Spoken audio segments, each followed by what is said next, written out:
hell of an outing last time, but he threw over 90 pitches.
Good afternoon, everybody. Welcome to Georgetown High School, Eagle Field, home of today's baseball game between your Georgetown Eagles and the Bastrop Bears. I'm Wally Harmon alongside, believe it or not, Mr. Kelly Duvall back in the booth with us. Kelly, it's been a while, buddy. I tell you what, you and your family have been through a lot here in the last couple of months, and we are glad to have you back here in the booth. Glad to see your face again around SHN and Georgetown. I know it's been a crazy time, but our thoughts and prayers, Dave and I keep talking about it, and Jerry Ann and I do. We are so glad to see you kind of back in the saddle. Yeah. It makes me nervous that football's just around the corner. I know, right? It's great to be back up here, and I appreciate that. I've seen some baseball parents and some football parents recently, and they have expressed their condolences on the losses that my family has suffered over the past couple of months, and it means more than I can possibly say. And it's friends like you and the good folks at Georgetown who help us get through this time, and we push forward. But it's baseball day today, and I'm excited to be up here with you, buddy. The Georgetown Eagles here live on Senior Day, a 1 p.m. start against the Bastrop Bears for the final game of District 23, coming down to the last pitch today. I tell you what, you couldn't get any more garbled up, for any lack of a better word, between second, third, and fourth place. Elgin kind of holds the trump card. If they can beat Hendrickson in their final matchup, Elgin takes second place solely in District for District 23. But if Hendrickson wins that ball game, let the cards fall where they may. It's a lot of mayhem could ensue. Pflugerville and Eastview both 8-5.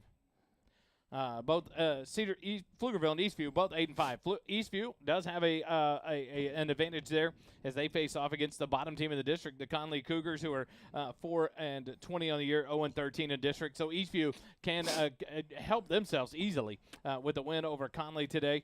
And so Hendrickson's going to play into this on how it goes because they sit just out at 7-6. So do they stir the pot?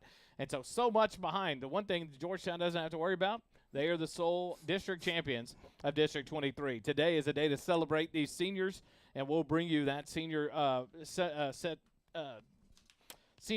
presentation is a word, not a situation. The presentation of the seniors and their family here at home plate. The PA announcer will go to Chris Petty here in just a minute with that and celebrate these seniors, and that's what it's all about. They want to win this game. They want to go 13-1 in district, but more importantly, a beautiful day thanks to this weather that's passed through, and so an opportunity here for these Eagles to just continue the winning ways as they go and head to the playoffs next week against Navarro is who it's going to be out of District 24. And so an opportunities for these Eagles to kind of lock in again before next week. It will be Navarro, according to what we're hearing in the booth up here. The Navarro Vikings will be at home on Thursday to start it out. So we'll see how that goes and how we bring that to you, either here on SHN, be it NFHS. We're not sure how that's all going to shake out here in the playoffs, but we'll try to keep it updated as Coach Vieira updates the situation. Well, you know this game that it's so different this year because last year there was an absolute train wreck at a four-way tie for district. How often does that ever happen? Georgetown wins the tiebreaker, gets the number 1 seed on the last game of the season. And on a beautiful win. Yes. At Cedar Park. At Cedar Park. And it was a baseball game, and it came down to that. They had to beat Liberty Hill and or Cedar Park to make the playoffs. By beating them both, ended up becoming district champions, and then we know about that beautiful run they made to the Dell Diamond and winning the 2022 5A state title. And what a win it was for the Georgetown Eagles. They went 35-7. So a different aspect here for this Eagle team as they fight through this year a tough non-district time period. They went a losing record coming into district, but have righted that ship as they sit at 18-12-1 on the year. We're live here on SHN in the broadcast booth as the Bastrop Bears go through their last pregame warm-up here. The broadcast booth here at SHN in baseball, brought to you by Matt Morrow and Borrow from Morrow.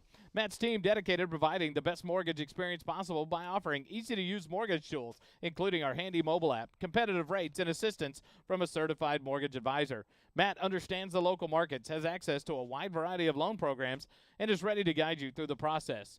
Your family, your future, our focus. For your mortgage needs, remember Matt Morrow, Borrow from Morrow.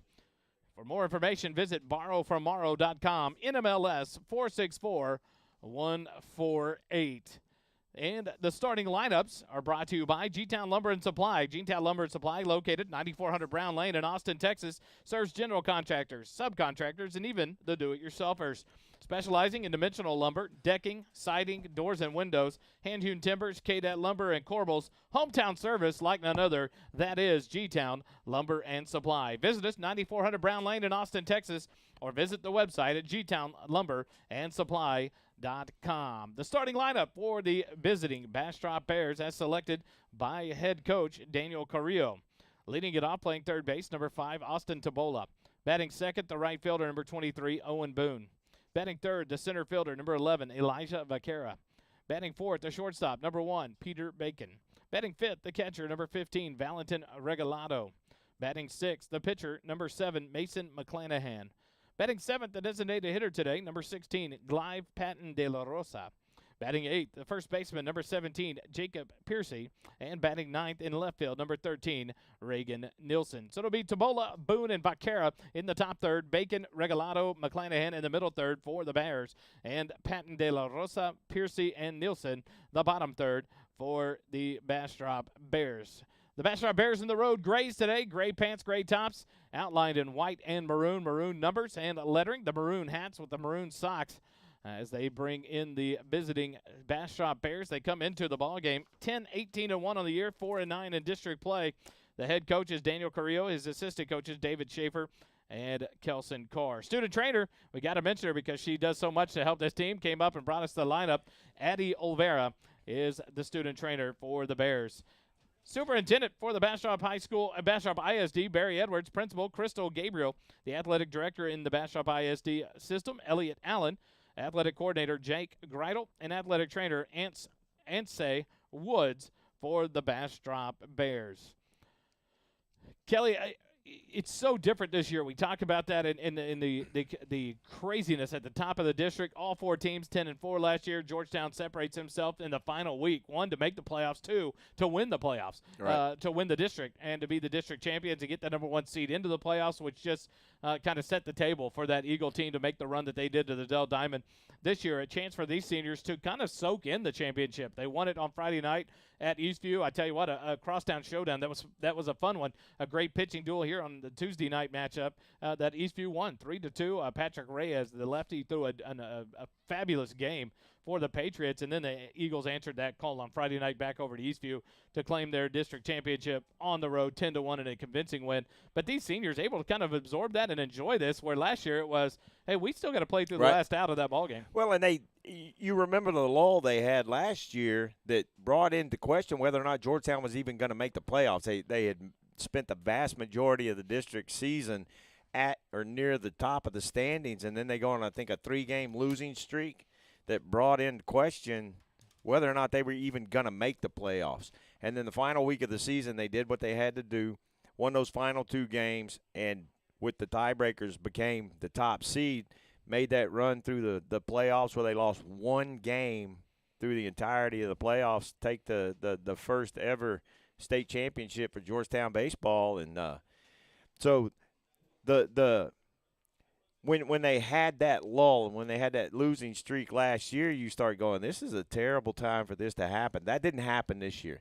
And I think part of that is this senior leadership that saw the effects of that last year and has carried this team now to a 1-loss to this point district record after a really rugged pre-district schedule. Oh, absolutely. Just a tough non-district schedule for these Eagles, but set up by Coach Vieira and this coaching staff for a reason. And what it did is help prepare this team. And, man, have they finally kind of locked in and started playing cleaner baseball. That was Coach Vieira's first talk in our first interview after the first game was, can we play clean defense? If we can't play clean defense, we're going to be in trouble no matter who we play. And all of a sudden, these Eagles started locking that down, and a clean defensive game started leading to trust in that defense by these pitchers. And now this 3-headed, it seems to be that thing about Georgetown sports. Threes. There's a 3-headed monster somewhere. Yeah. And this year, 3 aces on the mound. And last year we had the 2 in Silva and Haddon, and then you had that closer that wore number 4, and it looked like more like a cape as he would come in and Wade Denton and shut things down. Even when he pitched a full game in relief against Rouse. It just opportunistic. This year, 2 closers for Georgetown, both sitting with a 0 ERA in district play, not getting a lot of save opportunities because this Eagle team opens up a 4- and 5-run lead, so the save opportunity not there,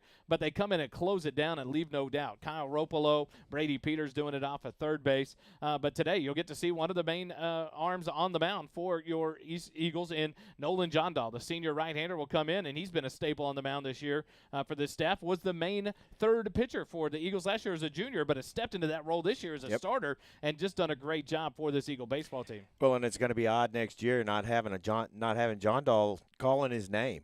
So it's exciting to watch and see him come in this year and in a different role and shine just as bright as he did in the role that he played last year for this Eagle team. Went over to the Georgetown Eagle Basketball Booster Club, and the basketball club had their banquet here a couple weeks ago, and my wife Jerry and I went over to it. I go over to the drink area and got us some water and turned around, and there's Nolan Jondahl's parents, and I was like, wait, what are you? This is basketball. Nolan Jondahl, the name continues as he's a basketball player, a freshman here at Georgetown High School. But, yeah, Nolan Jondahl, what a job last year. I think the first one that sticks out was that game in Marble Falls. He comes in relief, and the Eagles respond. He throws a fantastic 4 1/3 innings and shuts that one down. We come back and win that game. That was a huge win for the Eagles. And then he came in and won the all-important and pitched that all-important third game against New Braunfels Canyon on that Saturday at Westlake High School. Didn't get the win as the Eagles came back and walked it off in the bottom of the 7th thanks to Reese Bell's base hit into left field.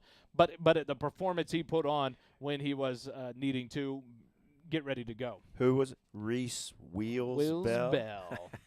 And we'll check. We're going to take a quick time out, check with our PA announcer when we come back. It'll be the senior time here on SHN in Eagle Field. Thanks for joining us. We'll be right back.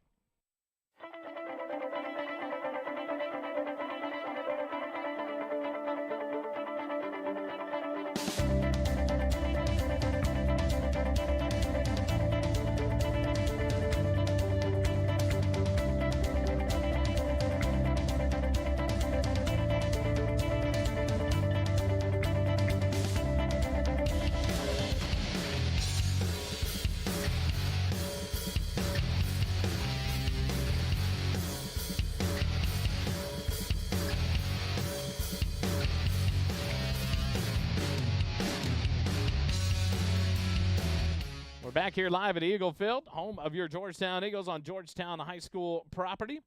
And we are about to get ready to present these seniors and their families as they get ready to celebrate Senior Day live here at Eagle Field. A beautiful day, a windy day, but a beautiful day. And now we're going to get ready to go to the PA announcer as he will bring it. We'll save it. We got 2 minutes, so what we got time to do is the G-Town Lumber and Supply starting lineup for your Georgetown Eagles. The head coach of your Georgetown Eagles in his 4th season, the state championship coach, Jordan Vieira.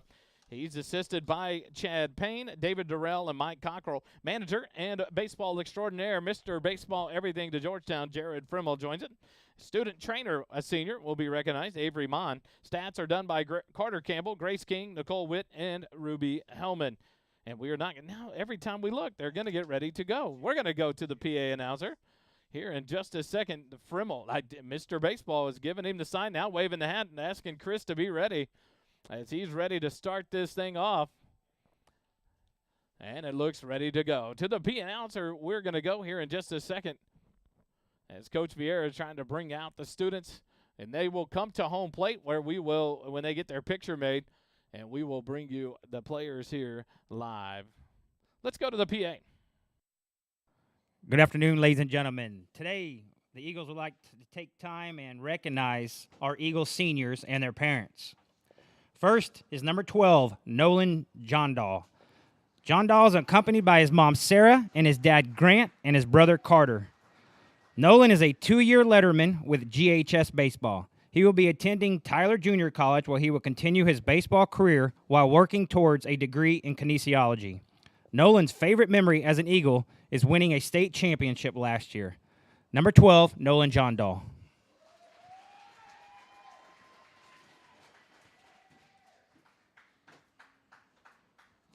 Next, number 7, Chance Pernicka. Chance is with his mom and his dad, Michelle, and Chad Pernicka, and his sister. Chance is a 2-year letterman with GHS baseball. Next year, Chance will attend Blinn College, where he will pursue a fire science degree on his way to becoming a firefighter.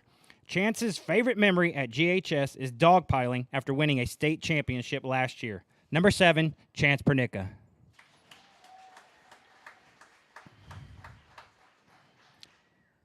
Next, number 2, Eli Hellman. Eli is with his sister Emma and his brother Jack, both former Eagles. Eli is a 3-year letterman with Eagle baseball. Next year, Eli plans on continuing his athletic career at McLennan College, where he will work on towards a degree in kinesiology. Eli's favorite memory during his time at GHS is dogpiling at Dell Diamond. Number 2, Eli Hellman. Next, number 4, Brady Peters. Brady is accompanied by his mom, Kelly, and dad, John. Brady's a 2-year letterman with Eagle baseball. Next year, Brady will be attending Texas A&M University, where he will pursue a degree in construction science. Brady's favorite memory during his time as an Eagle is dogpiling on the hottest day of June with his brothers. Number 4, Brady Peters. Next, number 8, Jacob Faltisak. Jacob is accompanied by his parents, Gretchen and Randy, and his brother Noah. Jacob is a 2-year letterman with GHS baseball. In fall, Jacob attends Tarleton State University, where he will major in business. Jacob's favorite memory at GHS is winning a state championship last season. Number 8, Jacob Faltisak. Number 13, Brandon Stovall. Brandon is accompanied by his dad, J.D. Stovall. In the fall, Brandon will attend Ottawa University, where he will continue his baseball career while majoring in business with a minor in law. Brandon is a 2-year letterman for Eagle baseball. Brandon's favorite memory during his time at GHS is running over the Westlake catcher his freshman year. Number 13, Brandon Stovall.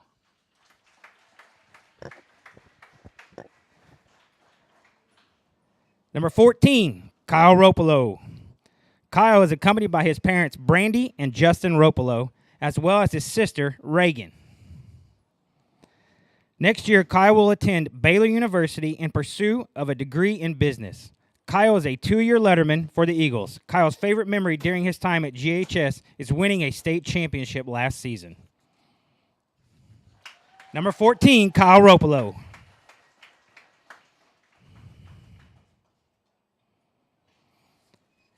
Next, number 15, Logan Hansen. Logan is accompanied by his mom, Jen Hansen, and his dad, Lance.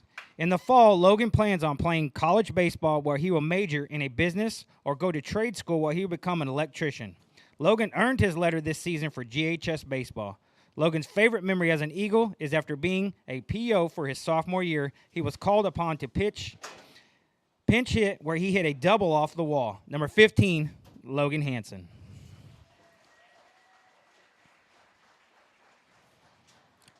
Thank you, seniors, for your countless hours, hard work, and dedication to Georgetown baseball and Georgetown High School. You have been asked to accomplish many things during your time at GHS and have never shied away from any of the challenges along the way. We are extremely proud of each of you and every one of you. Never forget, once you're an Eagle, you will always be an Eagle. Thank you, class of 2023.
Back here live, Eagle Field, the Georgetown Eagles getting ready now to start this ball game up as they are the home team wearing the beautiful cream-colored uniforms.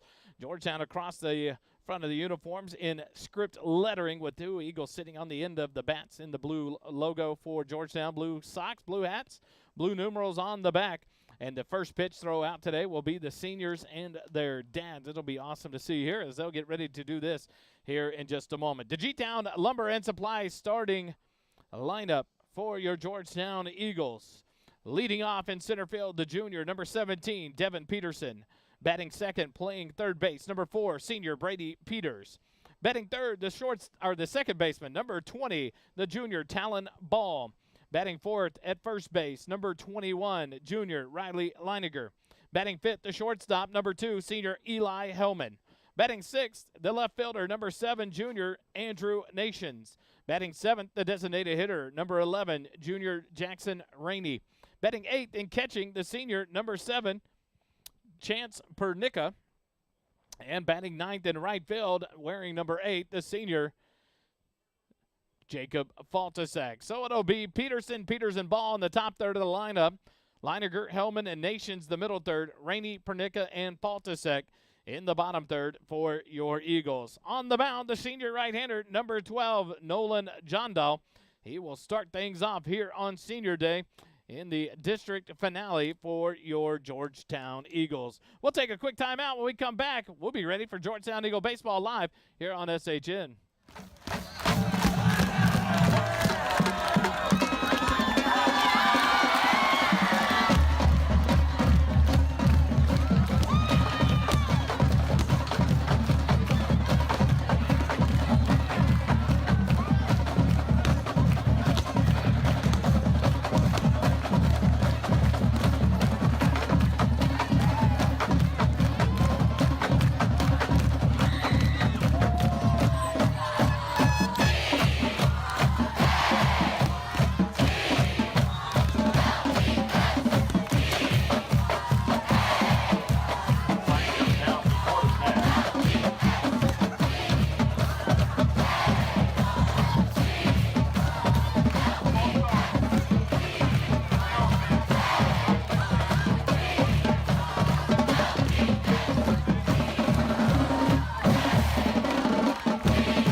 back here live at the SHM broadcast booth, brought to you by Matt Morrow and Borrow from Morrow. For all your mortgage needs, visit borrowfrommorrow.com. Matt Morrow, proud sponsor of Georgetown Eagle Baseball and SHN Sports. And the first inning of Georgetown Eagle Baseball as the seniors get ready to start things off here for your Georgetown Eagles. They'll have a first pitch here in just a moment. But Matt Morrow and Borrow from Morrow will also bring you inning number 1 here at SHN and Eagle Field. What a beautiful day. Have we talked about the wind? The No, wind is going to be blasting. And I think you can see there the flags are going left to right. Wind's blowing left to right. Anything that starts right center or farther to the right side of the field is going foul if it's in the air. So I would assume Faltasek will be near the right field line as he starts off the ball game, because anything hit, Devin Peterson will be on the run, but Faltasek will be towards that DNL printing sign there in right field and being ready to play, because anything hit to center field is going to be playable by Faltasek. It'll be interesting. How does that play in today? Bastrop is known. One thing I did, I had a great visit with the pitcher, the father of the pitcher, Kirchhoff, on Friday night at Eastview last week, and he was talking about the surprise in Bastrop is they will swing the bat. They will put the ball in play. And then you get a situation like this. This wind will play havoc on this ball game. You'll want to see balls on the ground. You'll want to see line drives today. Anything in the air is going to be, one, difficult to catch, but it's going to be up in the air a long time. It is going to get held up during batting practice this morning, seeing the ball hit towards the Georgetown Eagles sign in left center field and getting caught in the right center field area. Anything got elevated, it was blowing. I think we're in a wind advisory, but it's like up to 25 miles per hour and a gusty wind there, as you see in the flags in the background. Not supposed to change till after 2, 3 o'clock this afternoon. So this first ball game is going to be wreaked havoc by this weather. As you see the Georgetown Eagles down on the left field side, the third base dugout for the home team as they get ready in their final prayer huddle here as they get ready to close things out in the pregame and bring you today's baseball game. A nice little crowd here from Bastrop fans as well as they filter in here on a beautiful day of baseball, and a doubleheader, which turns out to be Kelly will be out of here for game number 2 as he has prior plans this evening to join his a friend at the Austin FC ball game. My daughter's boyfriend. I wasn't going to lead to anything and put pressure on the young man. Hey, when you're willing to take your daughter's boyfriend to a sporting event, got to be all right. That's true. That's true, and it would be fun tonight. Or at least that's where I told him we're going. Live at Q2 Stadium. Yeah, check that Live 360, Samantha. But it'll be a beautiful night of soccer tonight as Kelly will be on the road, headed to Q2 Stadium to enjoy the game with Philip tonight there at Q2 as they take on, I believe it is Salt Lake, Real Salt Lake in the Austin FC game. Disappointing season for so far. Slow start again. The and Oaks. So hopefully they'll turn it around here. And your Georgetown Eagles have broken their big huddle down the left field side. The Bastrop Bears huddling on the right field. The first game scheduled to start here at 1 o'clock, a 4 o'clock start on the doubleheader. That one will be a non-district ball game, but it will be the Bastrop Bears playing again. And I talked with Coach back in the locker room earlier today, and he was talking about usually you have teams calling, hey, we'd like to get in another game on Saturday, at the end of district. Can you guys play? Can you guys pick one up? But everyone had rainouts yesterday, so a lot of high school baseball being played today at 1 o'clock. A lot of high school softball playoff games pushed back to today. The Georgetown Lady Eagles, district champs, another year of dominance in district play in baseball and in softball for this Georgetown program. And, Kelly, we haven't talked since it happened. The Georgetown Eagles winning the state title last year, and now the Georgetown men's swimming team winning the 5A state championship. They were honored last week on Tuesday night here at Eagle Field, and so it's just awesome to see, like they say on Twitter this week, it's a great time to be an athlete here at Georgetown High School. The athletics program seems to be in great hands with Jason Dean at the helm of Georgetown ISD. I talked with Coach Vieira at the Coaches Show. Eastview's baseball program, Mr. Matt Pullen doing a great job there. A young team, and as he gets stronger, a good year here, they're going to make the playoffs, but another year of youth that will be here back next year. They'd only lose a couple of players off that team for next year, and so a great time for Georgetown ISD sports, but a great time to be a Georgetown Eagle. Well, and last year, you remember near the end of the season, I called one of the games with you, and it was Georgetown playing over at Eastview, and that game was run-ruled. And if they had the run rule in place by the third inning, it would have been there. And Eastview has improved so much, and you always love to see that. The the other school here in Georgetown. You love to see both these schools do really well and hope they make a deep run into the playoffs. Maybe match up in the quarterfinals. And they have been on a great run. I tell you what, Coach Pullen has done a great job. Two of his sons playing on the team, a junior and a sophomore, but a lot of experience coming back next year. I tell you what, the two lefty combo they have on the mound in Patrick Reyes and I think it's Ashton Kirchhoff is his last name. He was a sophomore, and two lefties that Patrick Reyes threw a dominating game, a beautiful pitching performance that Georgetown couldn't get figured out. He kept hitting the corners, he kept placing the pitch as well, and pitched a phenomenal ball game. He pitches like that. Kirchhoff gets on a roll for Eastview. They can make some noise in the playoffs as well. Some changes coming at the top of Georgetown ISD.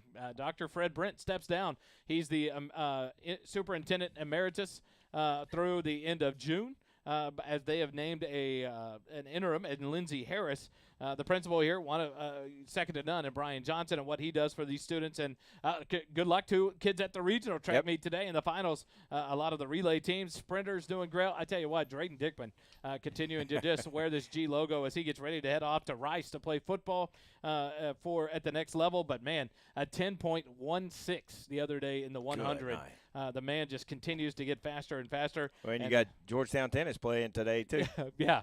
Man, we were talking about that during setups. That ought to be interesting. Any lob shot is out. It's just going to be gone. The way the tennis courts are set up here right now, there's a distinct advantage if you have your back towards the track stadium and you're serving, because you should be able to serve about 6,000 miles an hour.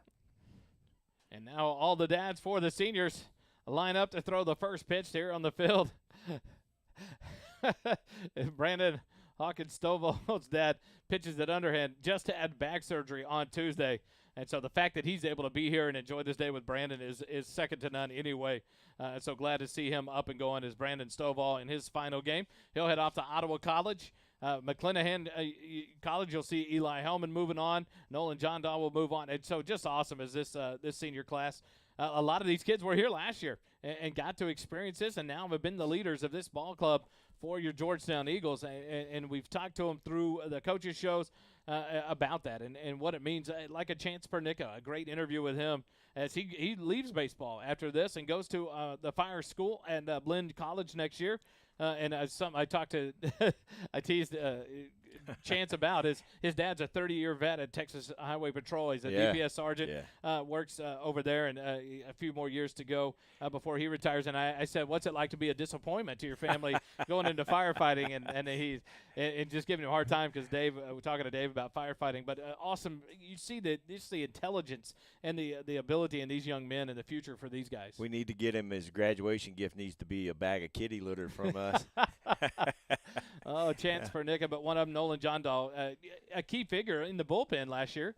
But you had pitchers like Silva and Haddon that didn't give you many opportunities to go to that bullpen. And John Dahl locking in as a leader on this team this year and stepping into his role. Right. Brady Peters stepping in at third base and locking down over at third base this year, not getting a role player last year. And I talked to him throughout the year about how they went from that role position and how that's made him a better leader to prep these younger kids in their role positions. And they discussed that.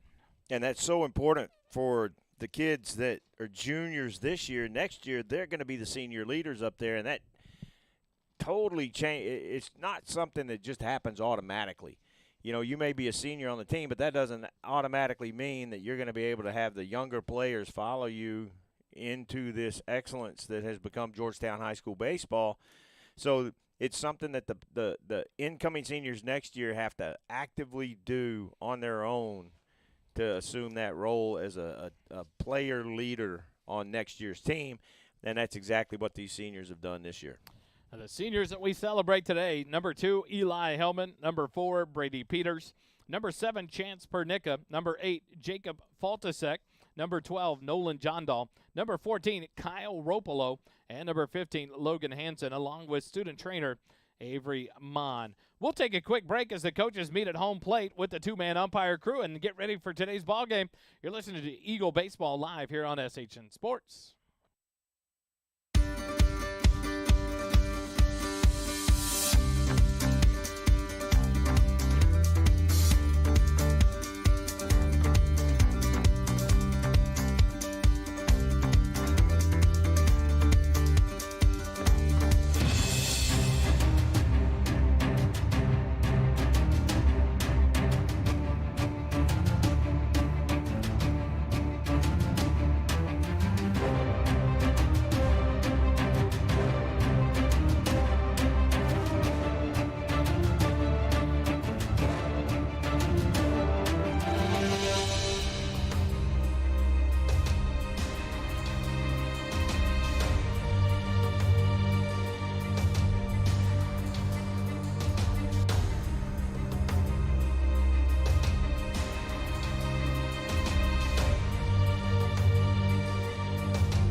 Back here live Eagle Field in the SHN broadcast booth, brought to you by Matt Morrow and Borrow for Morrow.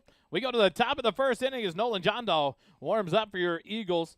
And Matt Morrow and his team are dedicated to providing the best mortgage experience possible by offering easy-to-use mortgage tools, including our handy mobile app, competitive rates, and assistance from a certified mortgage advisor. Matt understands the local markets, has access to a wide variety of loan programs, and is ready to guide you through the process. Your family, your future, our focus. For your mortgage needs, remember Matt Morrow. Borrow from Morrow. For more information, visit borrowfrommorrow.com. NMLS 464-148. Matt Morrow and Borrow for Morrow, they bring you the SHN broadcast booth and the first inning of Georgetown Eagle baseball. Kelly, defensively for your Eagles, run us through that for everyone on the broadcast. Starting on the hill today will be Nolan Johndal, number 12. Out in left field will be Nation. Center is Peters, and right is Faltasek. At third base, also Peters. Peterson, center field, sorry. Peterson, center field. Hellman at short. Ball at second, and Leininger at first. Behind the plate is Pernica, and on the hill is Nolan Johndal. Johndal's first pitch to number 5, Austin Tabola, is inside for a ball. 1-0 the count as we get underway here at Eagle Field. The 1-0 pitch to Tabola popped up back out of play down the first base side, and the count evens up at 1 ball and 1 strike to the third baseman, Austin Tabola. Glaive Patton de la Rosa is the DH. I went and got some confirmation from Bastrop fans. The 1-1 pitch, ground ball, hit out towards shortstop. Hellman is going to have to charge it, though, on the run and not going to be able to get him. Austin Tabola is going to beat that one out down the line. An infield single there. A tough play from Hellman as he was back in the hole at shortstop and had to come in and field it on the grass. So a leadoff base runner aboard on an infield single by Tabola. And that'll bring up the number 2 hitter, Owen Boone, the right fielder. Boone was the starting pitcher for the Bastrop Bears on Wednesday, as they were the home team here live at Eagle Field. And he steps in here today playing right field, batting second, steps in from the left side. Runner on first base. No outs here in the top of the first. John will switch to the stretch. He comes set there. The first pitch, and Boone with a big swing and a miss for strike 1. There's a baseball rolled out right by the on-deck hitter for Bastrop. I don't know that they want that ball laying right there. Surprise. We'll see if the umpire catches view as Boone gets the signs and settles back in from the left side. Tabola leads off first, being held on by Leininger. Johndal will come set from the stretch. A glance over to first. The 0-1 pitch, and a ball fouled back to the backstop. And now 0-2 the count to Owen Boone. Here in the top of the first inning, a beautiful day for baseball. Windy, but beautiful. No cloud in the sky. Out in our view here, Kelly, I tell you what, outside of that wind, gorgeous day for baseball, high in the 70s. We're almost to May in Central Texas, and the highs in the 70s. Love it. I'll take it. All day, twice on Sundays, as they say. Johndal will come set from the stretch, works from the first base side of the rubber. A glance over to first base, and now he'll throw over. Tabola dives back in safely there at first base. Close. It's a good move over to first. And Leininger, a very quick snap throw over to first base, and his pickoff move is in the last 2 weeks, a couple of pickoffs made at first base by this Eagle pitching staff. Johndal comes set, he'll throw to first, and they got him this time. There it is. And we talk about it, and there it was. Tabola was leaning, and he got it on. That's awesome. What a job. What a beautiful day. And Nolan Johndal, you expect nothing less. He's been just in control on the mound. And to sit there and be in control of that and pick off Tabola. Tabola caught leaning. Leininger slaps the tag down and 1 out. And now the 0-2 pitch, and Owen Boone will slap it foul down the third baseline off the top of the hitting facility. And the count remains no balls and 2 strikes. 1 out here now in the top of the first. 1-3 on the pickoff for Johndal to retire Tabola. So it erases that single and that base runner. And now the 0-2 pitch. Boone will ground it down the third baseline. Peters will field it on his second hop. He'll have to fire across the diamond. Does! What a play! Brady Peters has to sit back and wait for that second hop to come down to him, and then fires a rocket to Leininger at first. 5-3 on the putout for out number 2. Nice job by the defense, and that was one of the keys last year. Again, this year is the defense, the guys behind the pitchers. Let those pitchers get comfortable out there throwing their pitches, knowing they've got a good defense behind them. In steps Elijah Vaquera, the center fielder. The first pitch misses low and outside, ball 1. Elijah steps in from the left side, one of 2 Vaquera brothers here on this Bastrop baseball team. Elijah in game number 1 was 1 for 4. Takes the 1-0 pitch, and it misses for ball 2. 2-0 now the count. John Dahl back in the stretch with no runners on bag. Works from the first base side of the rubber from the windup. The 2-0 pitch, a big swing and a miss. And now a 2-1 the count to Vaquera. Peter Bacon, the shortstop, on deck. Should Vaquera be able to extend the inning for the Bastrop Bears? You see that these Bears hitters aren't afraid to swing the bat. John Dahl gets a sign from Predica, the 2-1 pitch. And a big swing and a miss, and now that'll even up the count. 2 balls and 2 strikes. Here in the top of the first, a leadoff single by the Bears.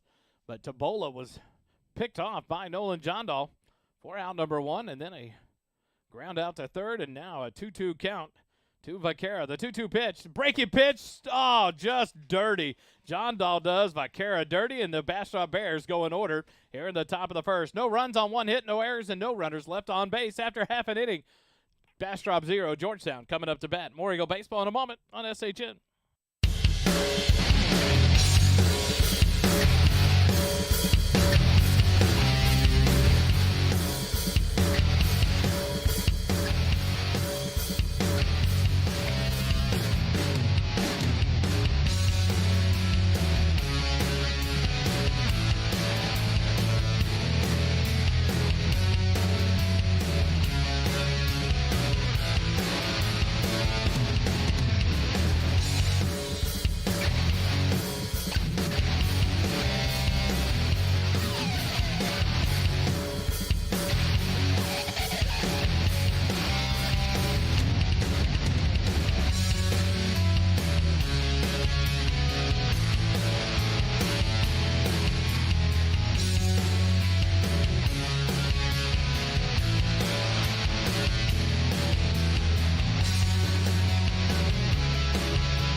Back here live at Eagle Field, we go to the bottom of the first inning. Your Georgetown Eagles coming up to bat here in the bottom of the first. Devin Peterson, Brady Peters, Talon Ball. And one thing, Dave, Kelly, that you've missed on some of the nicknames on this team this year. As we've gone through the coaches show, as you were out for some time, then and finally get back into that work and get back into the flow of life for you. I tell you what, some of these kids are the most entertaining in the world. So far on this team, we have Scout, we have Ranger, we have Mighty Mouse. I've named one Bullseye. Devin Peterson they were sitting there talking about Devin Peterson, and one of them, Scout and Ranger, Jackson Rainey and Brady Peters, and they were like, we got to come up with names for more of you. And I said, well, Devin Peterson must be Bullseye because he's been hit by 8 pitches. The very next day, he gets hit by a pitch. And I was like, we're sticking with Bullseye until he does something different. There you go. And so, but Mighty Mouse, Talon Ball, we'll walk through that story here in a minute as he will bat number 3 for your Eagles here. The left-handed starter, McClanahan, on the mound, ready to go here in the bottom of the first for the Bastrop Bears to face off against the top of the Eagle lineup. The lefty from the windup, the first pitch, and Peterson takes it outside for ball 1. 1-0 the count to Devin Peterson, the junior center fielder. He bats from the right side. Peterson ready to go. McClanahan from the windup, the 1-0 pitch. And that one on the inside corner for a called strike. 1-1 the count now to the leadoff man, Devin Peterson. Brady Peters, Talon Ball, all due up here in the bottom of the first for your Eagles here on Senior Day. The 1-1 pitch, Peterson lays off, takes it low for ball 2. 2-1 now the count. It's a game like this where the umpire probably told both coaches, the guy behind the plate probably told both coaches, big strike zone, tell your boys to swing the bat. I'm not deciding this game. Let's play baseball. It's a hitter's game. 2-1 the count to Peterson. And Peterson hits it down the left field line. That's down for a base hit. That's going to be an extra base hit for the leadoff man, Peterson. He's around first base. He's going to cruise into second base with a stand-up double for your Georgetown Eagles. Devin Peterson, a beautiful hit down the left field line, and that's what you want to see all day, Kelly, is that ball and a line driver on the ground to keep it out of the wind, and Devin Peterson does it with a leadoff double. Nice piece of hitting, and I said earlier the Bears aren't afraid to swing the bat. You know this Georgetown team is not afraid to swing the bat. In steps number 4, the senior third baseman, Brady Peters. This young man will swing the bat with the best of them. He's having a great year for your Eagles at third base defensively and at the plate here in district play. Steps in with no outs and a runner at second. McClanahan will move to the stretch here, works from the middle of the rubber. The first pitch to Peters, and he swings, sends it into right field, down, base hit. That's going to easily score Peterson from second base. He rounds third, not even hesitating, and he'll score easily on the RBI single by Brady Peters. Just a great pitch to drive, not hard hit, but just over the infield. Drives in the run for the first RBI of the day. What a job there by Brady Peters. And now Mighty Mouse Talon Ball steps in. Talon Ball, a super, what they call the Max Elite 5A wrestler. They pick, I think it was 8 5A wrestlers at the state team as Max Elite to make this team after the state competition. Talon finished third in his weight class at state this year and was named to that Max Elite team. One of the multiple sport athletes here at Georgetown High School. One of the smallest on this team, but leads the team in home runs this year, as Mighty Mouse will go out and put the bat on the ball. Takes the first pitch for a called strike, 0-1 to count. McClanahan from the stretch. He'll throw over to first base, and Brady Peters able to get back in due to the throw being down in the turf. Good scoop by Piercy there at first base to keep it in front of him. And now Peters will take his lead off again. The left-handed throwing McClanahan with the advantage. As he's got an easy sight line to first base. A big lead by Peters. The 0-1 pitch, up and out for ball one, and that evens up the count to Talon Ball. You know this pitcher is fully aware of the capabilities of these Georgetown hitters, so you don't want to leave anything up and over the plate. So you got to make sure that breaking ball is hitting its spots. 1-1 count, throw over to first base, and Peters back standing easily there. No outs here in the bottom of the first. Georgetown's already struck gold here in the bottom of the first, thanks to a leadoff double by Devin Peterson and an RBI single by Brady Peters. He's down at first base. Talon Ball back in. Another throw over, and Peters dives back in safely here. And this is one thing that Georgetown does so well is they love to run. And once they get on base, the pressure is applied, and that's where you start to get these pitchers to start elevating fastballs. They're trying to make good pitches to give their catchers a chance on these players that'll take off and try to steal bags as Peter takes the big lead at first again. The 1-1 pitch, ground ball down the third base side, but it's going to stay foul. So now a 1-2 count to Talon Ball, the junior second baseman for your Eagles. Talon steps back in. Riley Leininger, the left-handed hitting first baseman on deck for your Georgetown. No outs, one run across here in the bottom of the first. The runner at first base. Big lead. Nice lead at first base. Piercy holds him on. McClanahan comes set. The 1-2 pitch, and this one inside corner called strike 3, and Talon Ball strikes out for out number 1. So the corners are open here in the first inning, the first strikeout by McClanahan. Big strike zone. About the size of a standard front door entryway. Leininger steps in from the left side. The junior left-handed hitting Leininger playing first base today. Was your starting pitcher on Wednesday against the Bears. Another throw over to first. Peters dives back in safely. A lot of attention being drawn here by McClanahan of that runner, Brady Peters at first base. Another big lead for Brady Peters. McClanahan comes set in the stretch. The first pitch to Leininger stays up and in for ball 1. Spoke to Riley in about his role on this team this year as a junior, the only sophomore last year on this team, and how that's been for him to lead David Fluid, and the only sophomore this year who's become a key starter on this lineup in the pitching staff. The 0-1 pitch up and in, almost hit Leininger, and now it's 2-0. Love those super sophomores. It speaks volumes for the future. And Fluid doing a great job, one of the 3 starting in the rotation for the pitching staff here for the Eagles. And Leininger has stepped into that role to mentor him and prepare him as the only sophomore in the key role that he plays. A swing and a miss he foul-tipped it into the glove of the catcher. 2-1 now the count to Riley Leininger. Here with 1 out in the bottom of the first. 1 run across for Georgetown. Brady Peters down at first base. Trying to time it looks like he wants to run. He's got a huge lead, but having to be careful with that lefty pitcher McClanahan. Now a throw over. Peters will dive back in safely. So McClanahan, multiple throw-over attempts here in the bottom of the first as Brady Peters drawing his attention.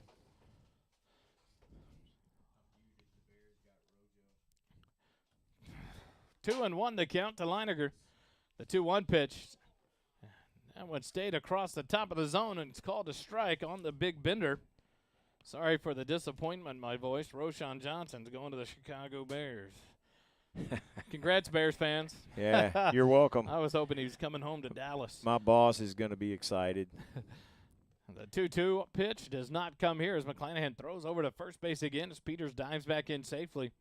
A leadoff double by Devin Peterson. An RBI single by Peters has us 1-0 here early in the ballgame. 2-2 count to Leininger with 1 out. Peters will take off on the pitch. Nope, he doesn't go. The 2-2 pitch stays high for ball 3. So now a full count to Leininger with Brady Peters down at first base. And there goes our PA guy getting into it, making a little noise. Trying to get this fan base going. A good turnout here for this 1 o'clock Saturday tilt to end district play for your Georgetown Eagles here on Senior Day. A throw over to first. Now they've got Peters in a rundown. They'll throw to second base, and he'll slide in. He'll be tagged out there. 1-3-6 on the pickoff. Peters, he went on first movement there. McClanahan timed it out well. So a pickoff in return for out number 2 here. 1 in the top of the inning and 1 at the bottom. So nice work by McClanahan. As now he steps in to face Brady Peters with a full, or Riley Leininger with a full count and 2 outs and the base is empty. The 3-2 pitch, Leininger sends a shot down the right field line, but since it started this side of center field, it's foul into the tree line. Yeah. Wound up over there with Toto and Dorothy. Leininger, lots of power from the left side. Would like to start one out about the 385 center, near center field to get it out of here. McClanahan from the windup, the payoff pitch, and Leininger grounds it back to the pitcher. McClanahan will field it, make the throw to first for out number 3. 1-3 out of the putout to record the out of Leininger, but not before Georgetown is able. Golly, it's easy for you to say. Tongue twister Saturday as the Eagles get 1 run on 2 hits, no errors, and no one left on after 1 complete inning. Georgetown 1, Bastrop 0. More Eagle baseball after this on SHN.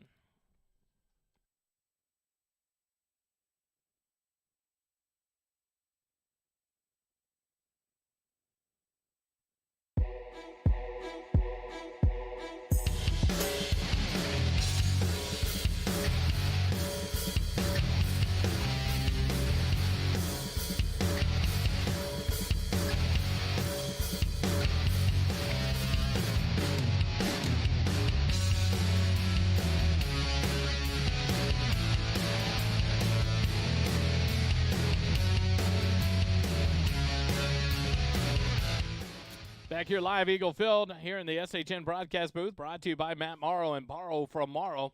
We go to the top of the second inning. It's brought to you by G-Town Lumber and Supply. G-Town Lumber and Supply, located 9400 Brown Lane in Austin, Texas, serves general contractors, subcontractors, and the do-it-yourselfers like Kelly DeVol. We specialize in dimensional lumber, decking, siding, doors and windows, hand-hewn timbers, KDAT Lumber, and corbels. Hometown service like none other. That is G-Town Lumber and Supply. Visit us at 9400 Brown Lane in Austin, Texas, or visit our website at gtownlumberandsupply.com. As we go to the top of the second inning, it'll be the 4, 5, and 6 hitters due-up for the Bastrop Bears. Peter Bacon, Valentin Regalado, and Mason McClanahan. First pitch, and a ground ball hit out towards short. Hellman backhands it. He'll set his feet, fire across the diamond. 1 pitch, 1 out here in the top of the second. 6-3 on the putout for the shortstop, Peter Bacon. Well, you like those. 1 pitch, 1 out. First swing of the bat of the inning. Hopefully you can have an immaculate inning. That'd be awesome. 3 pitches, 3 outs. It would be beautiful as Valentin Regalado, the catcher, steps in from the right side. Peter Bacon wasted no time swinging on that first pitch, and Eli Hellman doing a great job there at short, the backhand, and the throw to Leininger. The first pitch to Regalado, and he takes the breaker across for a called strike. 0-1 the count. John Dahl, only 12 pitches thrown in inning number 1. Gave up his first hit, but had a pickoff and a strikeout in the inning. The 0-1 pitch, Bender catches the outside corner. Boy, when Nolan's curves and sliders are working, it's just sick. Regalado steps back in, finds himself down in the count, 0-2. John Dahl from the windup, the 0-2 pitch, blow it by him. Good morning, good afternoon, and good night. 3 pitches, 3 strikeout there for John Dahl. His second of the ball game, and right there, now you get the guessing game going. When those off-speed pitches are working for John Dahl, the fastball becomes even that much better. And Regalado faces that one with a quick strikeout for out number 2. Well, and even here in the second inning, you can tell Nolan's able to get ahead of these batters, and then he can throw whatever garbage he wants to throw across there because they're going to be behind in that count. It really makes them way more susceptible to swinging a bad pitch. McClanahan's first pitch, a swing and a miss. The pitcher for the Bastrop Bears throws left-handed but bats right-handed. So he steps in here with 2 outs in the top of the second inning. 0-1 the count to McClanahan. John Dahl from the windup. The 0-1 pitch. This one low and outside. Ball 1 evens up at 1-1 apiece. But Nolan John Dahl just having a rock-solid year in district, especially for your Eagles, as he has settled in nicely as one of the 3 starters for this Eagle team. The 1-1 pitch, and it's fouled back to the net for strike 2. 1-2 the count to Mason McClanahan, the number 6 hitter here in the Bastrop Bear lineup. Hendrickson playing at Elgin today, Pflugerville at Cedar Creek, Eastview at Conley. Some of those maybe locations change depending on the field conditions. But the 1-2 pitch just misses. Oh, wow, what a pitch there by John Dahl. That was filthy. And the batter thought it might hit him, so he kind of hung, excuse me. Kind of hopped out of there. The 2-2 pitch, and now he chases this one down to the turf. Pernickel will come up and fire down to Leininger for the putout. And the 3rd strikeout of the ball game for John Dahl, and the inning comes to an end for the Bastrop Bears. They go in order here in the top of the second, and after an inning of a half, it's 1-0 Georgetown. More Eagle baseball after this on SHN.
To the bottom of the second inning, back here in the SHN broadcast booth, brought to you by Morrow for Morrow. Matt Morrow, proud sponsor of Georgetown Eagle Baseball and Georgetown Eagle Sports here on the SHN network.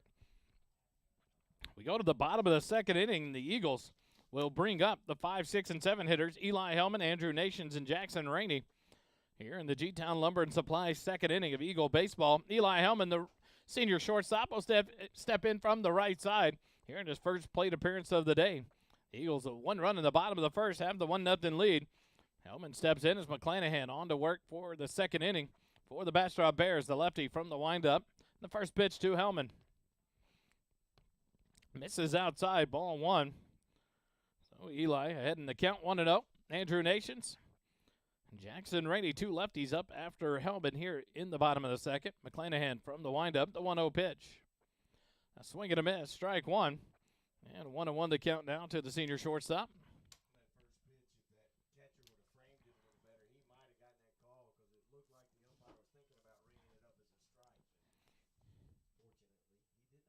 The 1-1 pitch, and Hellman fouls it off back to the backstop. 1-2 now the count to Eli Hellman.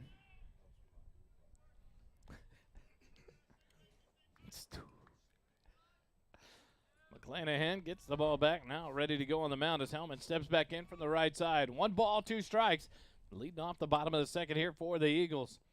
The 1-2 pitch, and Hellman chases the bender for a strikeout. Second strikeout of the ball game for McClanahan.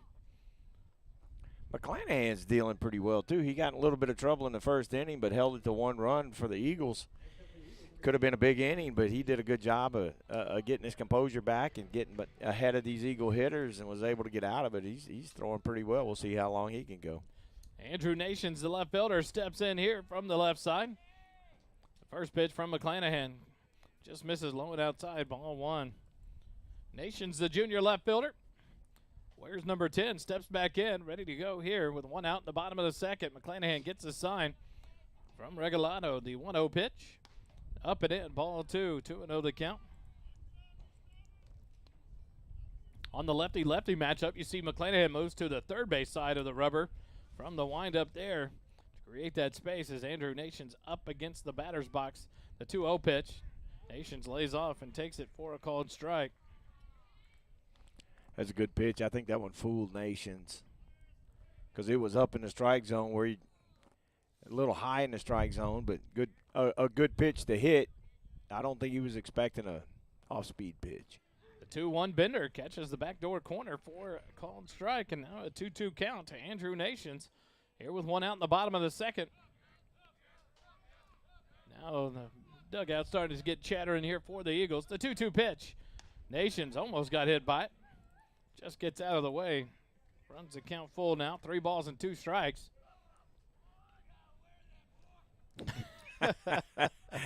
There comes the chirping from the dugout, telling Nations he's got to wear that one. McClanahan ready to go. The payoff pitch to Andrew Nations. Nations takes it. Oh, my. Called strike 3. Third strikeout for McClanahan. That one of the looking variety for out number 2. This game, you got to protect the plate. That one's too close, especially with the strike zone this umpire has to this point. And now the designated hitter, junior number 11, Jackson Rainey will step in. 2 outs and the base is empty. The first pitch from McClanahan. Outside corner, called strike 1. Kind of surprised the Eagles aren't swinging the bat a little bit more. With as much as he's been able to command the strike zone. Those early pitches that are over the plate, I'm surprised they haven't been swinging a little more. Rainey gets ready. McClanahan, the 0-1 pitch. That one misses low and outside for ball 1. Evens things out at 1-1. McClanahan, the left-handed pitcher today for the Bears, a senior here on this Bastrop Bear lineup. Doing a good job here through the first 2 innings. Gave a back-to-back hits to start off the bottom of the first and has settled in since then.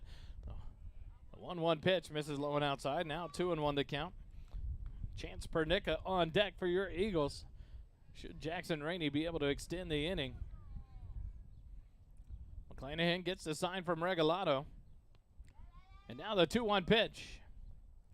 Rainey lays off, takes it up and in, and now a 3-1 count to the junior DH. So an opportunity here for the Eagles to try to get a 2-out base runner. One thing they have done well this year and they continue to do, it's kind of a staple in this program, is a 2-out rally. The 3-1 pitch, and Rainey fouls it off. See if it'll get back to the backstop. Regalado, well, there was the wind display. Yeah, absolutely. It went towards the dugout and ends up landing back behind the A and the Eagles behind home plate. And Regalado took off and tried to reverse path, but couldn't do it, and now a full count here. And it changed the last second. It got up above that clamshell there at the last second, and the wind blew it quickly. And Regalado really had no chance once it caught up into that wind. So now the full count with 2 outs here in the bottom of the second. McClanahan, the payoff pitch. And Rainey waits on it, puts it into play down over to third base. And Tabola, I would say a sure-handed catch, but that was not very sure. But he makes the catch for out number 3.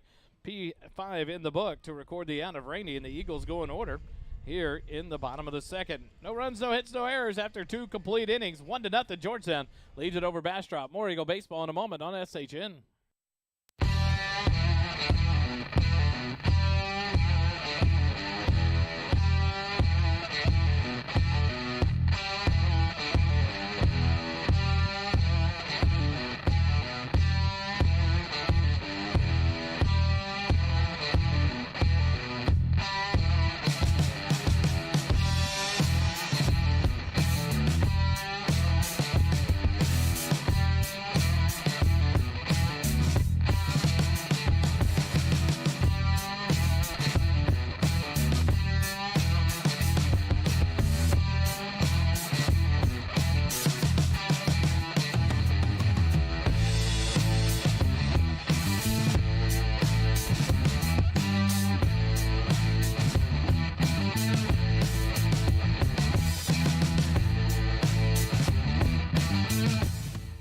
Here in the SHN broadcast booth at Georgetown High School in Eagle Field as Nolan Jondal on to work his 3rd inning for the Eagles here today. The 3rd inning brought to you by Nathaniel Funk, your Leander Georgetown. Edward Jones Financial Advisor, located at 1640 Highland Falls Drive, Suite 801 in Leander, Texas.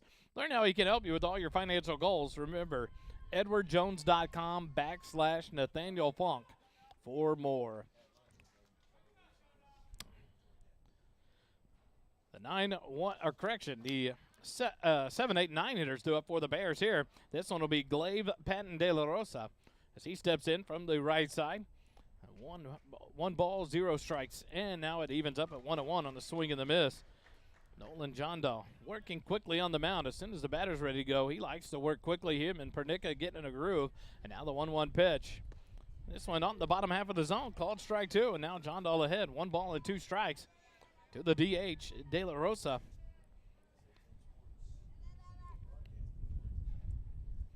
The 1-2 pitch, outside corner. Pernica tried to frame it, but couldn't get it over. 2-2 now the count. And it's crazy. You go from certain teams to certain teams and how these pitchers will be so methodical. You get a lot of timeouts at home plate and things just slow down. Jondahl does not like to wait. As he steps off here, Pernica has to get his signs from the dugout, but Jondahl ready to work quickly for your Eagles. The 2-2 pitch from Jondahl to De La Rosa. Swing and a miss, strike 3 for out number 1. 4 strike out of the ball game for Nolan Jondahl here in the top of the 3rd inning. 1 out. That'll bring up the number 8 hitter, the first baseman, Jacob Piercy. Piercy will step in from the right side. Piercy's first action against the Eagles here in the 2-game series. The senior first baseman steps in with 1 out. Jondahl ready to go. The first pitch, inside corner, called strike 1. Interesting. Nice. I love it if you're going to have a big zone, if you're going to have a wide strike zone and make the batter swing, as long as you're doing it on the top and the bottom of the innings. Pernica's going to give chase down the first baseline. What a play by Riley Leininger. He came down the first baseline towards home plate. Pernica was headed up towards the first base dugout as the ball continued to carry. And Leininger kind of reached over the head of Pernica and makes the catch for out number 2. P3 in the book. Hellman out there showing Riley what he looked like with a little pirouette for out number 2. Nice play by the first baseman, Leininger. You can tell who the taller of the two is on that play. And in steps Reagan Nelson, the left fielder. First pitch takes it all the way for a called strike. Looked like big brother snatching a baseball away from little brother. And now the 1-0-1 pitch in there for a called strike. 0-2 the count quickly to Nelson. Nelson, the left fielder, number 13 for the Bastrop Bears, and the number 9 hole is senior. The 0-2 pitch. Strike 3 called. Good morning, good afternoon, and good night. And the Bastrop Bears go in order for the 3rd inning in a row on the 5th strikeout by Nolan Jondahl here in the 3rd inning. After 2.5 innings, Georgetown 1, Bastrop nothing. Back with more Eagle baseball in just a moment on SHN.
Here at Eagle Field, Georgetown High School in the SHN broadcast booth, brought to you by Matt Morrow and Borrow from Morrow.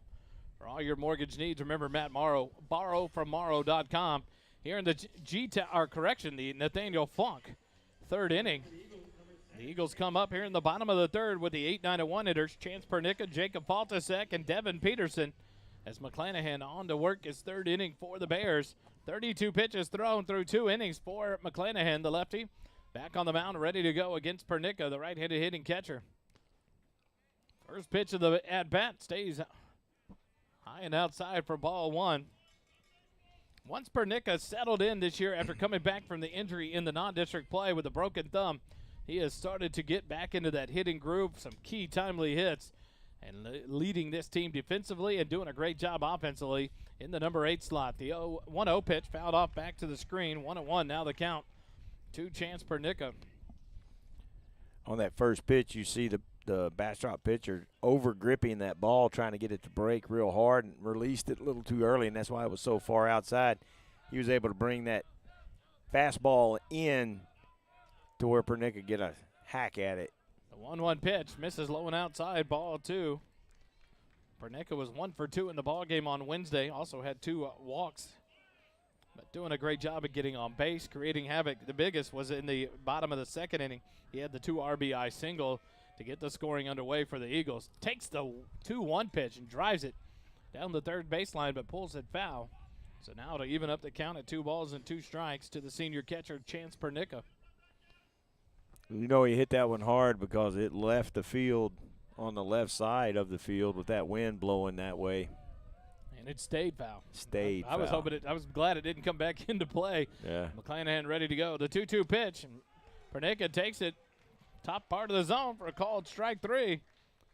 And McClanahan continues to rock and roll for the Bears. His 4th strikeout of the ball game. John Dahl with 5 through 3 innings. McClanahan with 4 through 2 1/3. Now Jacob Faltasek will step in from the right side. The senior right fielder wears number 8. The number 9 hitter in the Eagle lineup steps in here with 1 out and the base is empty. McClanahan ready to go from the windup. The first pitch. Faltasek takes it up and out for ball 1. While you were talking about it on the break, the Eagles have struggled a little bit with some of the left-handed pitching they've faced, and this guy is really throwing well. His off-speed stuff's moving really well. 2-0 count as that one misses low and down in the turf for ball 2, and Faltasek ahead in the count 2-0. McClanahan gets a sign from Regalado from the windup, the 2-0 pitch. Faltasek sends it over the head of the third baseman into left field. A 1-out base hit, the 3rd of the ball game for the Eagles. And Faltasek reaches base here in the bottom of the 3rd, and that'll bring up Devin Peterson. He's 1 for 1 in the ball game. He led it off in the bottom of the 1st with a double. Came around to score on the RBI base hit by Brady Peters. So an opportunity here for the Eagles. Faltasek likes to run as well. So he'll get a lead here, but have to be careful with that lefty McClanahan on the mound as he moves to the stretch here with a base runner. Piercy will hold him on, and now a quick throw over. Faltasek dives back in safely. After all the base running on Wednesday night, in game number 1, the Eagles ended with 9 or 10 stolen bases. A lot of attention paid to the base runners. The first pitch to Peterson here, right down Main Street for a called strike. 1-1 the count to the junior center fielder. Peterson, a beautiful double to left center field to lead things off for the Eagles in the bottom of the 1st. Came around to score the only run of the ball game. Steps in here with 1 out and a runner at first. McClanahan comes set. A look over to first. The 0-1 pitch stays up and away for ball 1. The count evens out at 1-1. Hear the wind there and that crowd mic down on the field. Nice gusty wind. The American flag and the connectors out there being tested today with this wind. Both the American flag and the Texas flag showing beautifully here in the wind. Faltasek dives back in on the throw over by McClanahan. But a beautiful day for baseball here at Eagle Field. Not a cloud in the sky. McClanahan looks in, gets set from the stretch. The 1-1 pitch. Off and running is Faltasek. What a job by Peterson. The hit and run works as he throws the bat out there, puts it into right field, and Faltasek moves up to third base. The old hit and run. That was awesome. That was beautiful. Peterson doing his job, making contact, but it falls into right field for another base hit. Well, and he lost sight of the ball. If he knew where that ball was going, he would have been legging out quickly, but he hesitated a little bit because he didn't know where the ball was exactly, so he had to make sure it wasn't caught, but still got runners on the corner with 1 out. Eagles are in business. The 4th hit of the ball game, the 2nd in a row here in the bottom of the 3rd. Back-to-back base hits for the Eagles. Have runners on the corners with 1 out. In steps Brady Peters. He's 1 for 1 in the ball game. The RBI single in the bottom of the 1st to score Peterson. He'll square around to show the bunt. Peterson takes off as McClanahan slips. The throwdown is not going to be in time as Devin Peterson came off the bag. He's going to be called out. He's unable to, as he kind of rolled through that slide. And Coach Pierre is going to come out and talk to the field umpire. It'll be noted as a caught stealing here.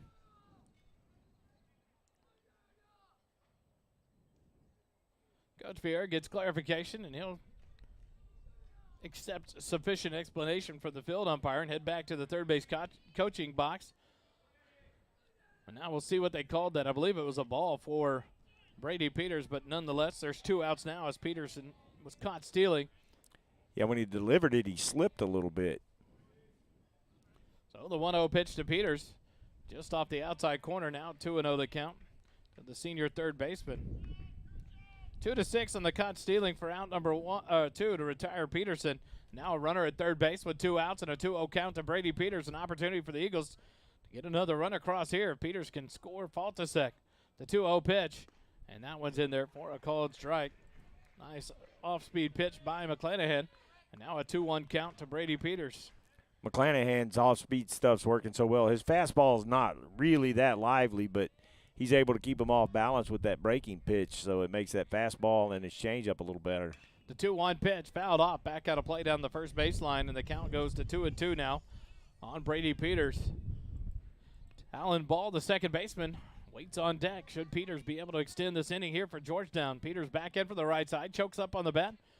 Looking to go to work now against McClanahan with the 2-2 count. 2 outs and a runner at third base. McClanahan from the windup gets ready to go. The 2-2 pitch. Peters pops it up right side of the infield. The first baseman, Piercy, gives chase, but the wind is going to save Brady Peters here and allow the at-bat to be extended as it goes out of play.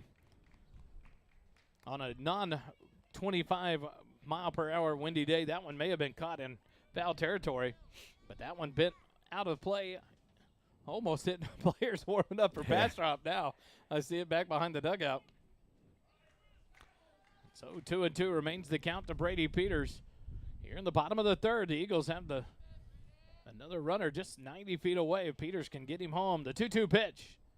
Way outside, ball 3. Now Faltasek is going to get thrown behind at third base, and they're going to get him there. So another pickoff attempt, or caught stealing, whatever you call that one. Great play by Regalado. He held on to it initially and got a commitment out of Faltasek and throws behind him at third base. And that'll be 2-5 on the putout to record the out of Faltasek at third base. So the Eagles get shut down here in order after a caught stealing and a pickoff in the bottom of the third. The bottom of the third brought to you by Nathaniel Funk and Edward Jones. Nathaniel Funk, your Leander, Georgetown. Edward Jones, financial advisor, located at 1640 Highland Falls Drive, Suite 801 in Leander, Texas, brings you Georgetown Eagle baseball here in the third. Learn how he can help you with all your financial goals. Visit edwardjones.com/Nathaniel Funk for more. More Eagle baseball in a moment on SHN.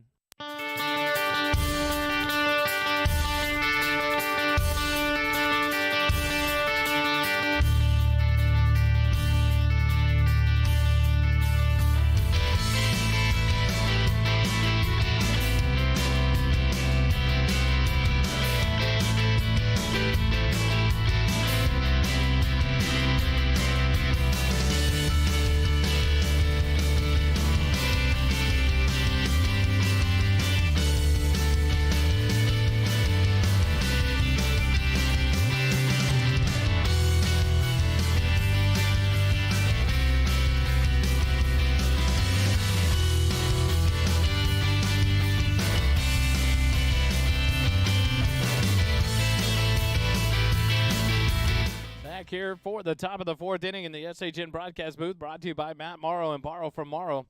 As we go to the top of the fourth inning, Nolan Jondal on to work for the Eagles here in inning number 4 against the top 3 in the lineup for the Bears. The first pitch misses inside for ball 1. Austin Tabola, the only hit in the ballgame for the Bears. He led off with a single in the top of the first, but then got picked off by Nolan Jondal. The 1-0 pitch misses low and outside for ball 2. 2-0 the count to Tabola. So outside of that base hit, Nolan Jondal has been on fire for the Eagles as he picked off Tabola to keep it facing the minimum amount of batters as he leads off here in the top of the fourth. The 2-0 pitch, and Tabola right back up the middle and into center field. Another base hit for Austin Tabola, the third baseman. Great piece of hitting there by the senior third baseman. Now 2 for 2 in the ball game. Leadoff single here in the top of the fourth. Only the second hit of the ball game for the Bastrop Bears. And that'll bring up Owen Boone. Boone grounded out to the third baseman, Brady Peters, back in the top of the first inning. Tabola not as big a lead here in the top of the fourth. Leininger will hold him on. The first pitch to Boone. He'll foul it off. Back out of play down the third baseline. 0-1 the count. Absolutely no clue why his leadoff's not as long. Nolan, a couple throwovers in the top of the first, and finally caught Tabola leaning, picked him off 1-3 on the pickoff to retire him for out number one. And now Tabola kind of extends it a little bit. Leininger holding him on. Dondahl with a look over, and now will come set in the stretch. Long look in, and now the 0-1 pitch up and away for ball one. 1-1 the count to Owen Boone, the right fielder. Nolan Jondahl, 31 pitches through 3 innings, has only allowed 1 hit, struck out 5 through those 3 innings. Now the second hit of the ball game here in the top of the fourth. Tabola down at first as he led off with the base hit. Now the 1-1 pitch to Boone. He fouls it off with the mask of the home plate umpire. He'll take it off and gather himself as Pernica heads out to the mound to visit with Nolan Jondahl to give the home plate umpire a chance to reset there at home plate. Took that one right off the front of his mask. That does not feel good. The tooth rattler. 1-2 the count to Owen Boone. As Pernica visits with Jondahl, giving home plate umpire. Looks like he's kind of ready to go as he kind of strolls out to the mound. You love to see it. The catcher's paying attention to that to make sure the umpires are okay. When the catchers take one off of their helmets, the umpires will do the same thing. And so you want to make sure he is okay. Shot to the head off a bat like that. Wonder if that counts as a visit. Unofficial. We will not allow it count. 1-2 the count here to Owen Boone. Tabola leads off. Leininger holds him on. Now a throw over there. Tabola back sliding in head first at first base. 1-2 the count to Owen Boone, the number 2 hitter in the Bastrop lineup. He's back in, ready to go. Tabola leads off first. Jondahl comes set. He'll throw back over. Tabola dives back in safely there at first base. Both pitchers with a pickoff. As McClanahan did a great job in the top or bottom of the first in kind to get a pickoff of Brady Peters. Now Jondahl comes set. Now he'll throw over again there as Tabola dives back in safely at first base. 1 ball, 2 strikes, no outs here in the top of the fourth. Nolan Jondahl on the mound for your Eagles. Works from the first base side of the rubber in the stretch with the base runner at first and Austin Tabola. Owen Boone back in from the left side as Jondahl comes set in the stretch. The 1-2 pitch. And the bender stays outside for ball 2. 2-2 the count now. Red Poppy Festival. Is that what it's called? That's it. It's in town this weekend. It's brought many people to the area. Don't go downtown with your car. Not going to be able to park much around there. A lot of streets closed down for the big festival that happens every year here in Georgetown. And what a beautiful Saturday and Sunday on tap for that. Jondahl comes set. The 2-2 pitch to Boone. Not going to be this time as he throws over to first. Tabola dives back in safely there. The annual Confunction Junction concert Friday nights at the Red Poppy Festival. The weather affected the crowd a little bit last night, but it should be a good crowd tonight. The 2-2 pitch, and there it is, another breaking ball. Fools the hitter for strikeout number 6. This one the looking variety for out number 1 here in the top of the fourth to retire Boone. Just when you start to wonder if Nolan may be having a little trouble with that breaking pitch again, maybe starting to get a little bit tired, but no. That was nasty. He felt your thoughts. Disgusting. Another beautiful breaking pitch for the strikeout. In steps Elijah Vaquera. He's 0 for 1 in the ball game. Takes the first pitch for a called strike. He struck out swinging back in the first inning. Now behind in the count, 0-1 here with 1 out and a runner at first base. Tabola leads off there. Leininger holding him on. Jondahl looks over and then comes set in the stretch.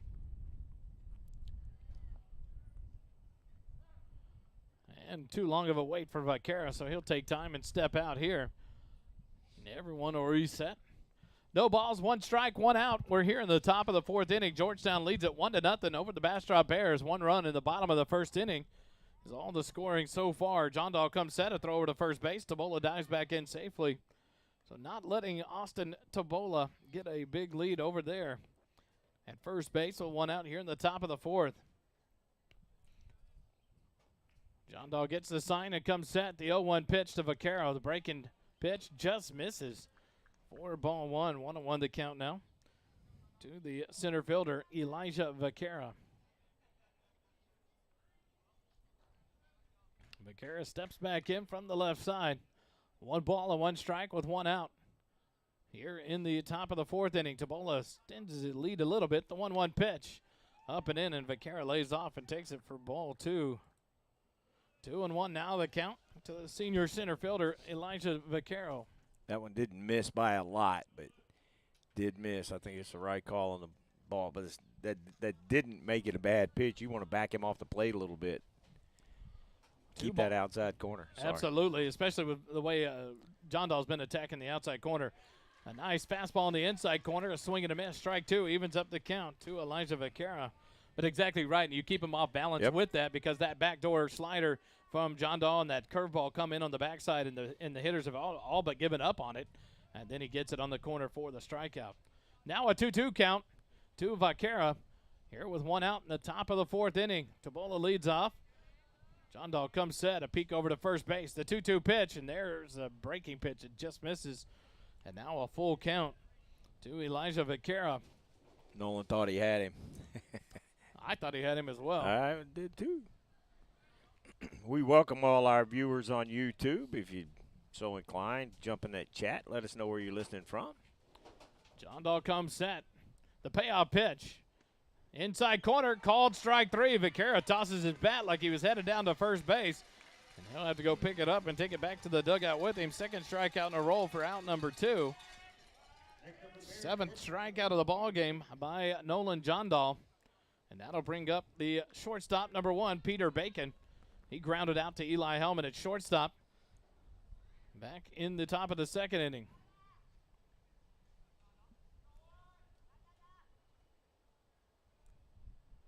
First pitch to Bacon. Breaking ball across the outside corner. No balls and 1 strike to the shortstop, Peter Bacon. Is it B-A-C-O-N? It is. Bacon makes everything better. Tabola leads off. The 0-1 pitch just misses off the outside corner for ball 1. 1-1 the count. 1-1 the count to Peter Bacon. 2 outs here in the top of the 4th. A 1-0 lead for your Eagles. The Bears had a leadoff single in the inning. Tabola still at first base. The 1-1 pitch and a ball sent into right field. Faltasek on the run in. Lays out. It can't get to it. It gets past him. Talent Ball backing him up. He heads out there and gets it. They're going to throw it into second base. Hellman's going to throw home. Will there be a play at the plate? And Tabola will slide in safely at home plate. And now the safe call as Chance Predica tags him again. And Faltasek laid out for that one and tried to make the catch. It falls for a base hit, and it's an RBI double for Peter Bacon, and that gets the ball game tied up for the Bears. It'll actually be a single, and he'll advance on the throw. I guess it will be a double. They did throw to second base, so an RBI double for Peter Bacon. Scores Tabola from first base. So a 1-1 score now as Bastrop's tied it up here in the top of the 4th. In steps Valentin Regalado, the catcher. He takes the first pitch low and inside, ball 1. So a good piece of hitting there by the shortstop, Bacon. Michelle Sanders watching from Sonoma, California. She is the aunt of Nolan John Dahl. Nolan John Dahl on the mound, ready to go. The 1-0 pitch to Regalado misses outside for ball 2. 2-0 the count. Tabola stuck at first base the entire inning there after his leadoff single, but scores all the way from first to even it up on that double by Peter Bacon. 1-1 your score here in the top of the 4th with 2 outs. The 2-0 pitch from John Dahl. And Regalado pops it back out of play. 2-1 now the count to the catcher, Valentin Regalado. So the Bears continuing to swing the bats and fight off these pitches, doing a great job. in between the numerous strikeouts by John Dahl through this point in the ball game. 7 strikeouts for John Dahl. But now a couple of hits here in the top of the 4th have the Bears back in this one, 1-1. John Dahl comes set in the stretch. A look back at second base. Now the 2-1 pitch to Regalado. Now one misses low and outside, ball 3. 3-1 the count now. With Mason McClanahan, the pitcher for the Bears, on deck.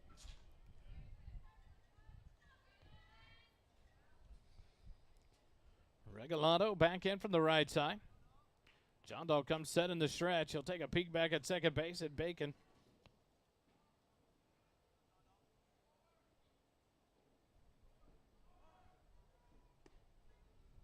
Late time awarded by the home plate umpire. That pitch was right down the strike zone. That's a good timeout call. Nolan took a little too long looking back at second base for the batter, who became uncomfortable, dug in there, so called time. So the count remains 3 balls and 1 strike with 2 outs here. In the top of the 4th, a 3-1 pitch. It misses just low, so a 2-out walk has runners on first and second for the Bears. First walk issued by Nolan John Dahl here in the ball game. And that'll bring up the pitcher, number 7, Mason McClanahan. He struck out swinging back in the second inning, 0 for 1 in the ball game. Steps in here with 2 outs and runners on first and second for the Bears here in the top of the 4th. John Dahl stays in the stretch with Peter Bacon down at second base. Regalado, a swing and a miss by McClanahan on the first pitch. 0-1 the count. Kind of surprised to see him swinging on that first pitch whenever whenever whoever the pitcher may be starts to struggle. Sometimes the coaches will make him throw you a strike before they'll give him the green light to swing. The 0-1 pitch sails high, ball 1, 1-1 the count. Nathan Bracewell, the junior, is the courtesy runner down at first base for the catcher, Valentin Regalado. So he occupies first base. Peter Bacon at second base for the Bears with 2 outs here in the top of the 4th.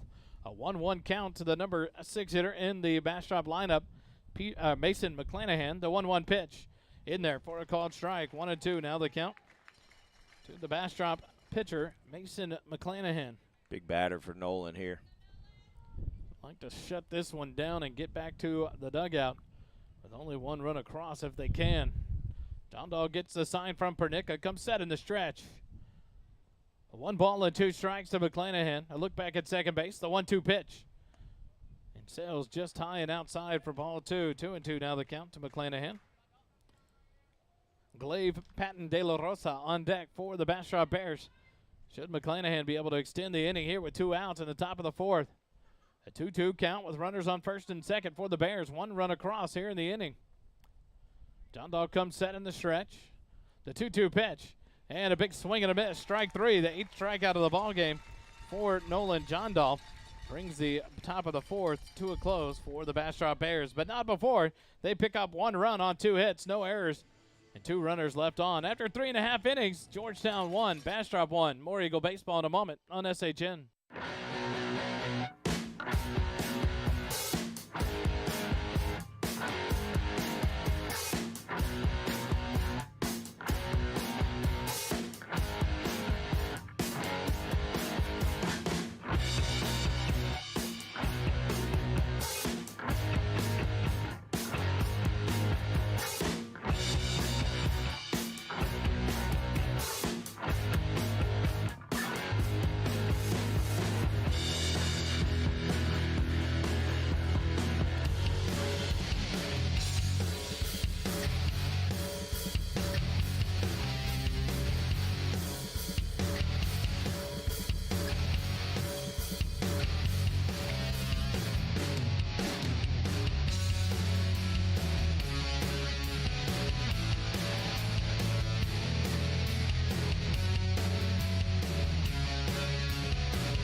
We go to the bottom of the 4th inning live here at Georgetown High School in Eagle Field.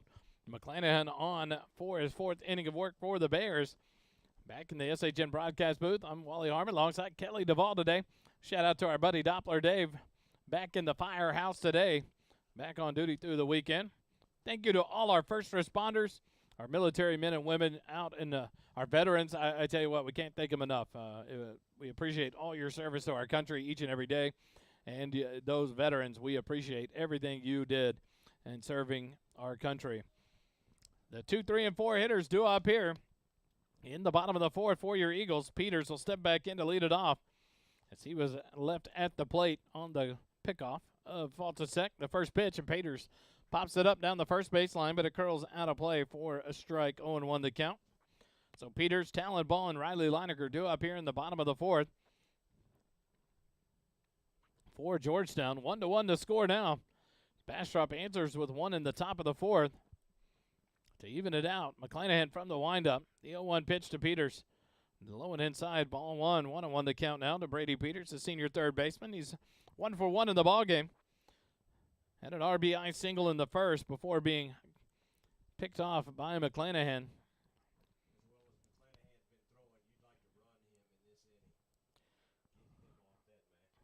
Get to that bullpen and try to get a lead and run away with this one. McClanahan's 1-1 pitch, misses high and outside for ball 2. And now Peters ahead in the count, 2 balls and 1 strike. Here in the bottom of the fourth, McClanahan from the windup, the 2-1 pitch.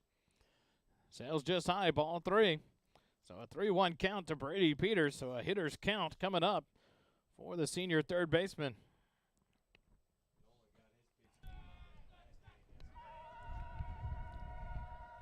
McClanahan gets a sign from the windup, the 3-1 pitch. Peters grounds it out past the mound. The shortstop Bacon up with it. He'll throw across the diamond, but a nice scoop by Piercy at first base. Saves the throw by Bacon. He's saving Bacon is what I just, what's that?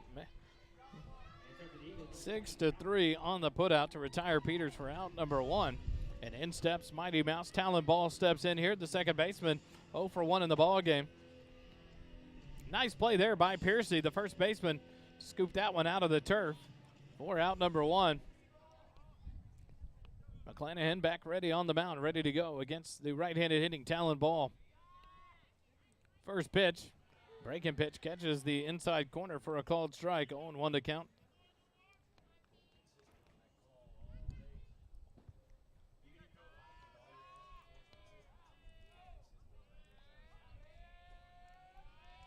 One the count. The 0-1 pitch. Talon Ball takes a swing and misses on that breaking pitch. 0-2 now to Talon Ball.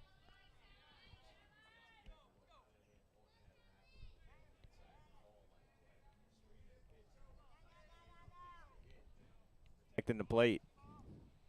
McClanahan from the windup. The 0-2 pitch. Ball pops it up right side of the infield. Now it's going to be over towards the right field line. In comes the right fielder. As Piercy wasn't paying attention, just kind of standing there taking pictures. Talon Ball rounded first, was headed to second base, and they collide. But the catch was made by Boone in right field for out number 2, F9 in the book. And now Riley Leinecker will step in. He's 0 for 1 in the ball game as he grounded out to the pitcher McClanahan back in the first inning. You know what's interesting about that, Wally? I don't know if that was intentional or not, but I think he was trying to get second base if that ball gets dropped. I think you're right. I just saw it out of the corner of my eye. I was watching the play. I was watching the whole time. The first pitch to Leinecker from McClanahan. Low and outside, ball 1. Chatter from the dugout. Getting going for the Eagles. Got to get some pep in this step here as they find themselves in a 1-1 tie in the bottom of the fourth inning. The 1-0 pitch to Leinecker. Misses low for ball 2. On deck, Eli Hellman, the shortstop. Should Leinecker reach base here in the bottom of the fourth? You really want Leinecker to be patient here. And start seeing some more pitches from McClanahan. Try to get his pitch count up. The 2-0 pitch on the outside corner, called strike 1. 2-1 the count now to Riley Leinecker.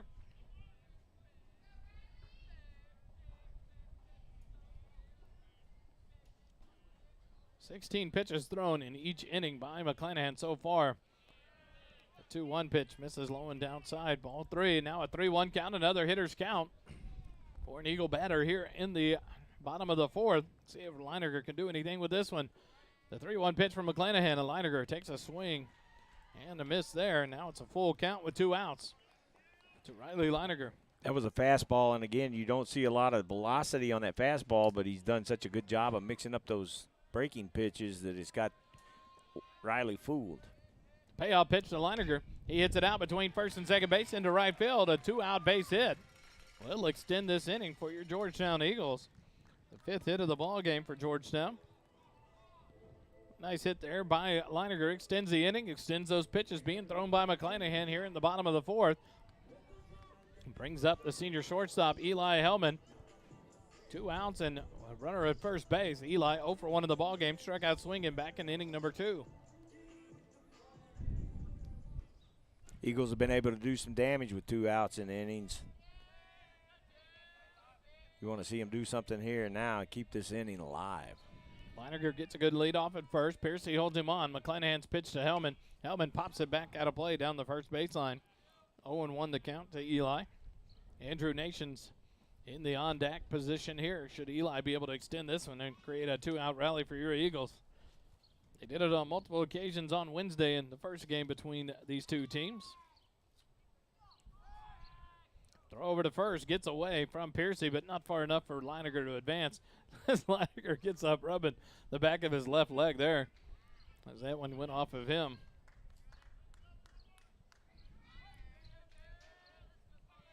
Oh, and 1 to count to Eli Hellman. McClanahan's 0-1 pitch, a swing and a miss. On the ball down towards the turf. 0-2 now the count to Eli. 2 outs here in the bottom of the 4th. Georgetown 1 run in the bottom of the 1st. The Bastrop Bears respond to 1 in the top of the 4th. And that's where we sit, 1-1 here in the bottom of the 4th. 0-2 the count to Hellman. 2 outs and a runner at first base. Leininger. The 0-2 pitch. High and inside. Throw down by Regalado behind Leininger, and he cruises back into first base easily. 1-2 the count now to the senior shortstop, Eli Hellman. Hellman back in from the right side, ready to go as McClanahan looks in and gets a sign from Regalado. Leininger leads off with Piercy holding him on at first base. McClanahan comes set in the stretch. The 1-2 pitch stays outside, ball 2. That one was close. Close. 2-2 now the count to Eli. That's what I was thinking too. It's like, I thought he was going to ring him up. Yeah, I thought he was too, but So Hellman battling back here, was down 0-2, now a 2-2 count to the shortstop, Eli Hellman. McClanahan comes set in the stretch, a throw to first base, and Leininger pretty much lays down and reaches out and is back to first base. As tall as he is, and gets back easily there. Leininger back off first base, Piercy holding him on. McClanahan waiting for the sign from Regalado. Now will come set in the stretch. Hellman ready to go. The 2-2 pitch.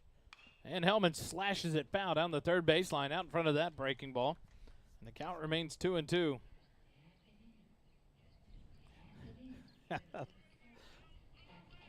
I love it when the PA, Chris Betty gets going on the PA system over there.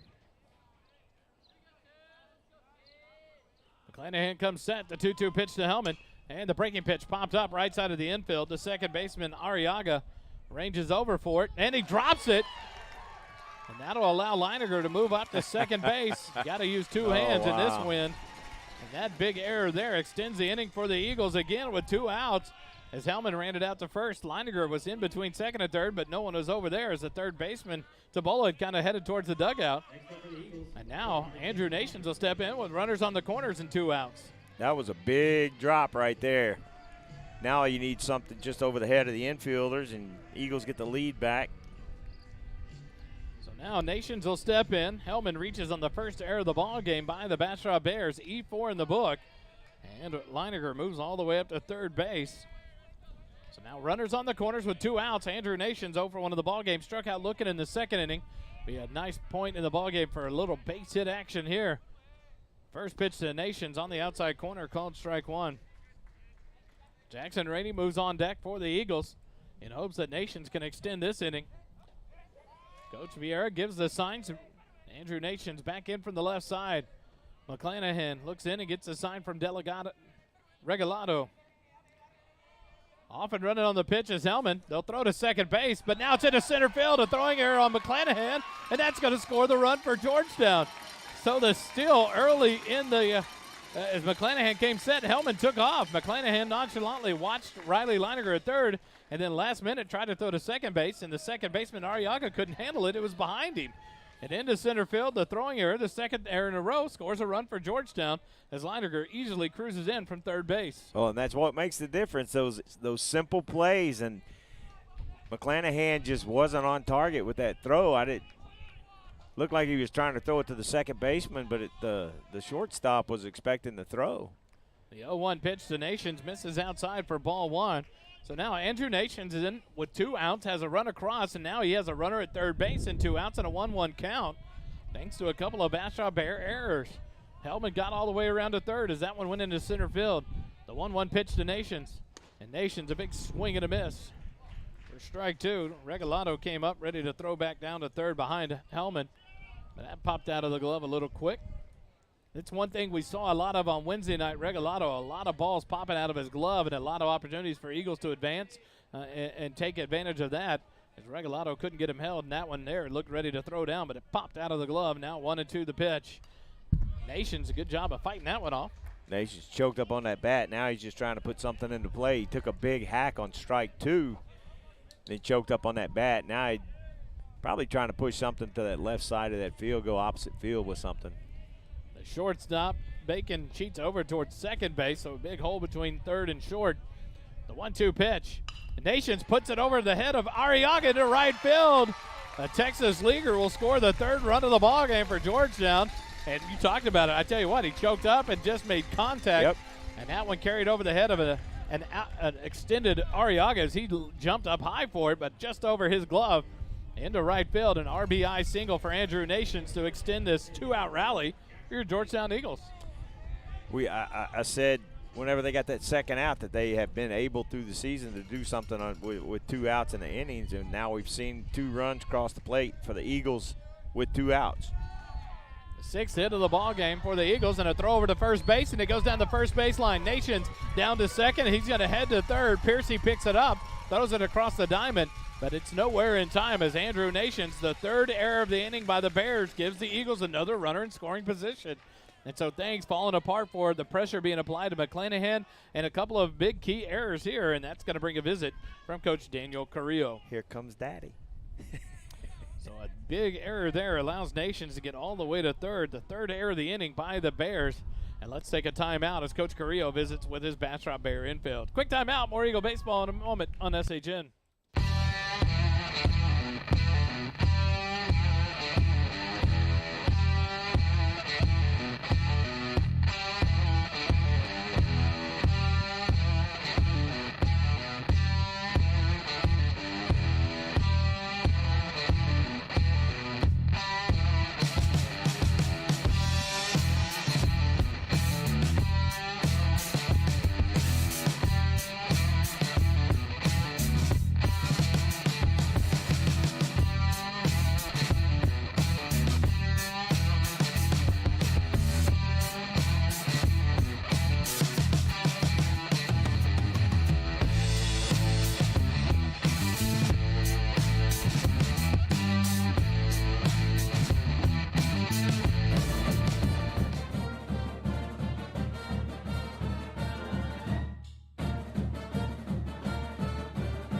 Back here at Eagle Field in Georgetown High School, the visit is over from Coach Carrillo.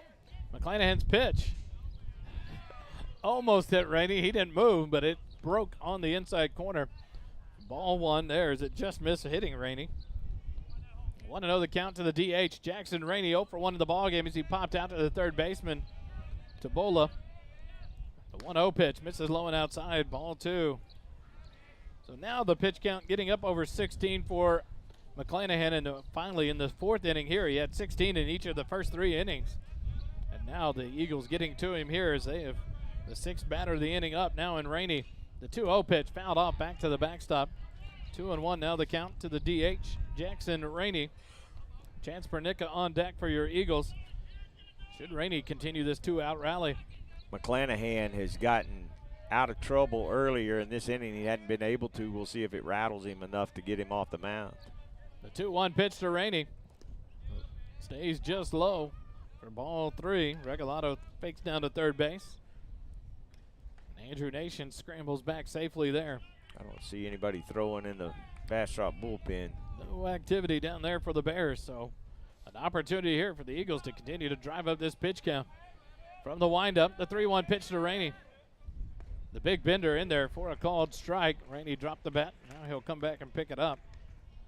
And a full count to the DH, Jackson Rainey, with 2 outs here in the bottom of the 4th. The Eagles have put 2 up thanks to in part to 3 Bastrop Bear errors. And the Eagles have a 3-1 lead. McClanahan looks in and gets a sign from Regalado. Rainey back in from the left side. The payoff pitch. Down low, ball 4, a 2-out walk. Now with runners on the corners and Chance Pernica coming up for the Eagles. First walk of the ball game issued by McClanahan here into the 4th inning. So both pitchers doing a good job of staying in the strike zone, Kelly. Only 1 walk for John Dahl, and now the first walk of the ball game for McClanahan. John Dahl's came in the top of the 4th inning, so a good job by these 2 pitchers to stay in and around the strike zone, to keep the bats moving, to strike out batters. But now the Eagles continue to make noise here with 2 outs at the bottom of the 4th. Well, the Eagles' runs this inning are because of the errors by Bastrop, not because McClanahan hadn't been successful on the mound. The first pitch to Pernica, low and outside, ball 1, a delayed still. Rainey takes off down to second, and he'll slide in easily there as Regalado throws down late. Bacon cut it off and kept it from going into center field. But a nice stolen base has now 2 runners in scoring position for the Eagles. First stolen base for your Eagles. Get a couple of runs and stay aggressive on the base pass with 2 outs. You got nothing to lose here. Just try to drive those up, and now if the hitter can put something in play, base hit could score 2. A 1-0 pitch. Pernica pops it up right side of the infield. Piercy will drift into foul territory, backpedaling, and it'll go off his glove, and it'll be foul for strike 1. So Pernica will get another chance. The thing is there, you look at that and you don't see it anywhere in the scorebook, but it's not ruled an error. But that is a costly mistake. Should Pernica be able to get a base hit here, if he walks and gets on base, the Eagles continue to extend the inning. That's a huge play there that you don't see anywhere pop up in the scorebook. Well, and there's this wind for the outfielders like that on those high flies. That's a poo-poo sandwich, and you got to eat that one bite at a time. And they're having difficulty. You've seen both teams have some difficulties with those high pop flies. 2 drop pop flies here in the inning. 1 in foul territory keeps the bat alive for Chance Pernica. The 1-1 pitch. Pernica down the third baseline. A nice play there by the third baseman. He'll throw across the diamond, and what a play by Tabola to get the Bears out of trouble here in the bottom of the 4th. But not before Georgetown picks up 2 runs on 2 hits, 3 Bastrop errors, and 2 runners left on base. After 4 complete innings, Georgetown 3, Bastrop 1. More Eagle baseball in a minute on SHN.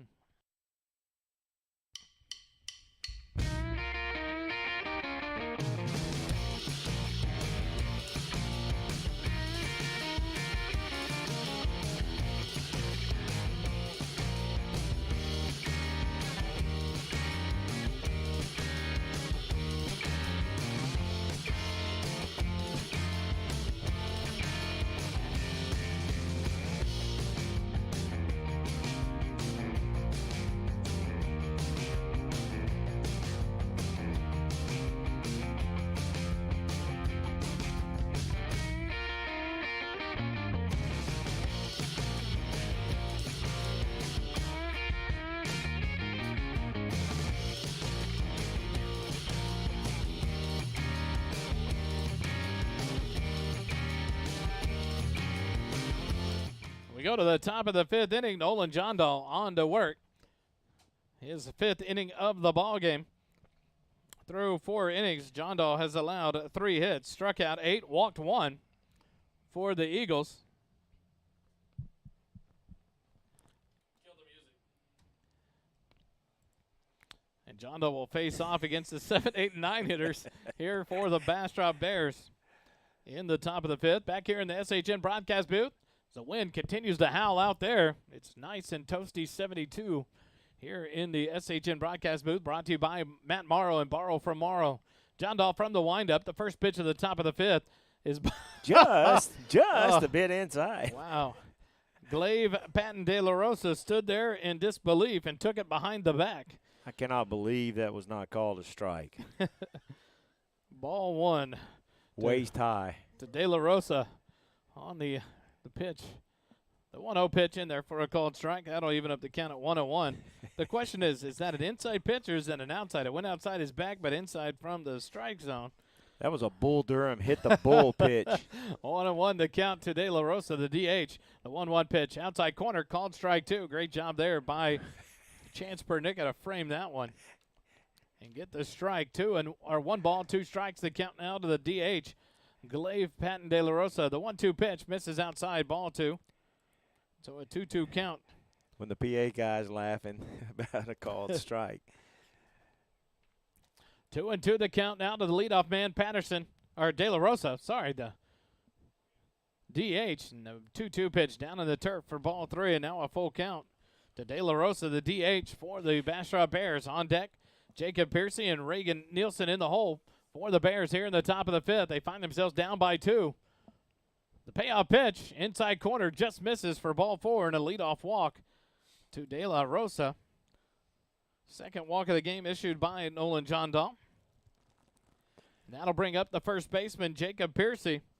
He'll step in, 0 for 1 in the ball game. He flew out to Leiniger in foul territory back in the inning number 3. He steps in here with 1 man on and no outs in the top of the 5th. When Nolan started this inning, you're wanting a quick inning, but that's gone. First pitch, outside corner, called strike on Jacob Piercy. Love to see a double play ground ball here into the infield and let the Eagles kind of quicken this one up for Johndal. Little 6 unassisted to 3 double play. Be all right. De La Rosa leads off the 0-1 pitch. Swing and a miss. Strike 2. 0-2 the count to Jacob Piercy, the first baseman, the number 8 hitter in the Bastrop Bear lineup. On deck is Reagan Nielsen, the left fielder.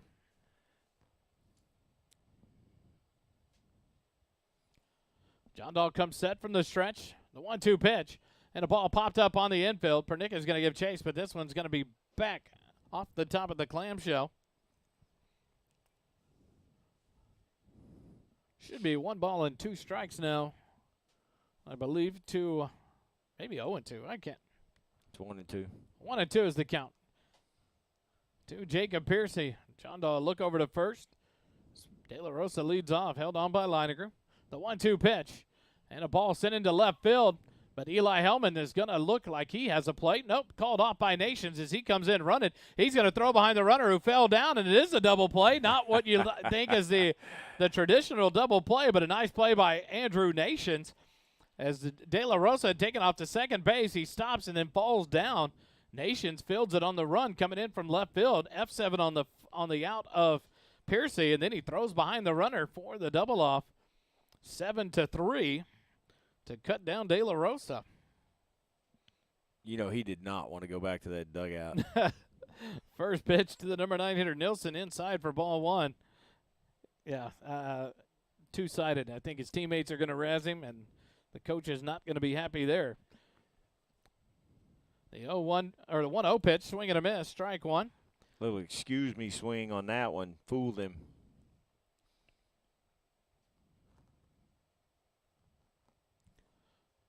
The 1-1 pitch fouled off, back out of play down the first baseline. 1-2 now the count to Nielsen, the number 9 hitter for the Bears. He struck out looking in the 3rd inning.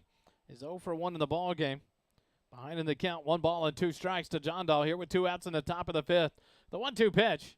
The big breaker, he gave up on it, and where it missed, I don't know. Every one of the fielders started running for the dugout. They all thought that was strike 3. 2 balls and 2 strikes, now the count to Reagan Nielsen. The 2-2 pitch. That bender's in there, called strike 3, and out number 3 for the Bears as they go in order thanks to the double play by Andrew Nations. No runs on no hits, no errors, and nobody left on after 4.5 innings. Georgetown 3, Bastrop 1. More Eagle baseball in a moment on SHN.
go to the bottom of the 5th inning back here in the SHN broadcast booth, brought to you by Matt Morrow and Borrow from Morrow. Matt's team dedicated to providing the best mortgage experience possible by offering easy-to-use mortgage tools, including our handy mobile app, competitive rates, and assistance from a certified mortgage advisor. Matt understands the local markets, has access to a wide variety of loan programs, and is ready to guide you through the process. For your mortgage needs, remember Matt Morrow, Borrow from Morrow. NMLS 464-148. We go to the bottom of the 5th. The 9, 1, and 2 hitters due up here for your Eagles. Faltasek, Peterson, and Peters due up. Faltasek 1 for 1 in the ball game. Steps in here from the right side to lead things off for the Eagles in the bottom of the 5th against McClanahan. The first pitch, low and outside, ball 1. The senior right fielder, Jacob Faltasek, multi-sport athlete and also an Eagle scout. One of the leaders here on this Georgetown Eagle team will go to Tarleton State University. Sends the 1-0 pitch into center field. Elijah Vaquera ranges over into right center field and makes the catch for out number 1, F8 in the book. But Faltasek, one that the night we found out about it at the coach's show, I brought it up, and he looked at his mom like, I can't believe you told. He didn't want that, wasn't it? And, man, it's a huge achievement and a great thing. And Faltasek's brother getting ready to earn his Eagle Scout here this year. And so, something to be talked about. It's an achievement that not many make, and it should be talked about. And it's a neat deal. I know we have someone up here today sit with us that's an Eagle Scout, Kelly. Philip Bugg. He proud Eagle Scout over here. And I saw a little cheer whenever you mentioned the Eagle Scout on the field. And this senior may be making his last walk off the mound. So Mason McClanahan, as Coach Carrillo goes out, the Bastrop fans stand up and give him a round of applause. The lefty senior leaving the mound for the last time as a Bastrop Bear. And what a job he's done in this ball game. He's only allowed 6 hits and 3 runs, struck out 4, walked 1. In 4 1/3 innings pitched today. Getting hugs from his fellow seniors and teammates as he comes off the mound. Eagle fans giving him a nice hand, too. And absolutely. What a job pitching here for the Bears today.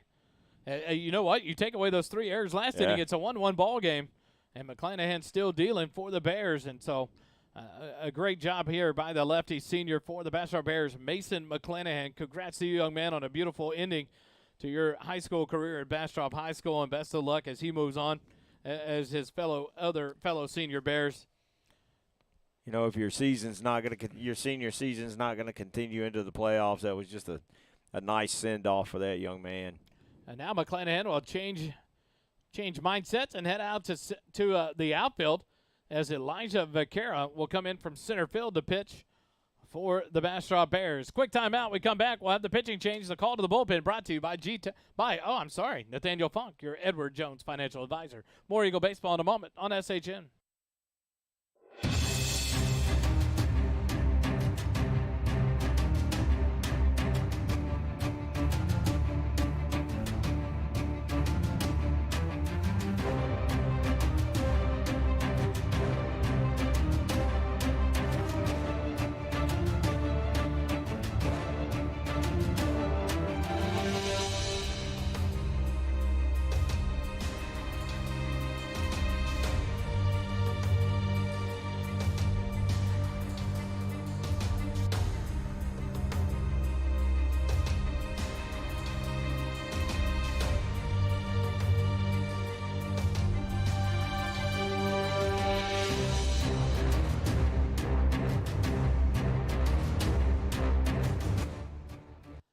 Back here in the bottom of the 5th inning, your Nathaniel Funk, your Leander Georgetown Edward Jones financial advisor, located 1640 Highland Falls Drive, Suite 801 in Leander, Texas, brings you this Bastrop Bear call to the bullpen.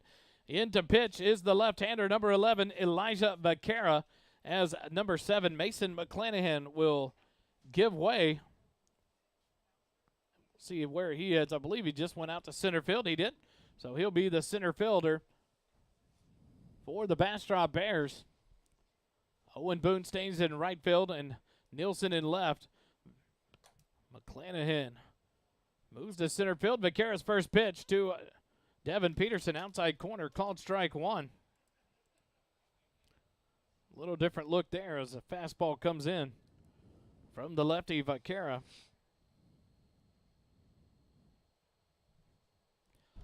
The 0-1 pitch hits bullseye. That's the nickname I gave him. I mean, he gets hit by a pitch again. An 0-1 pitch. Now a one-out base runner for your Eagles.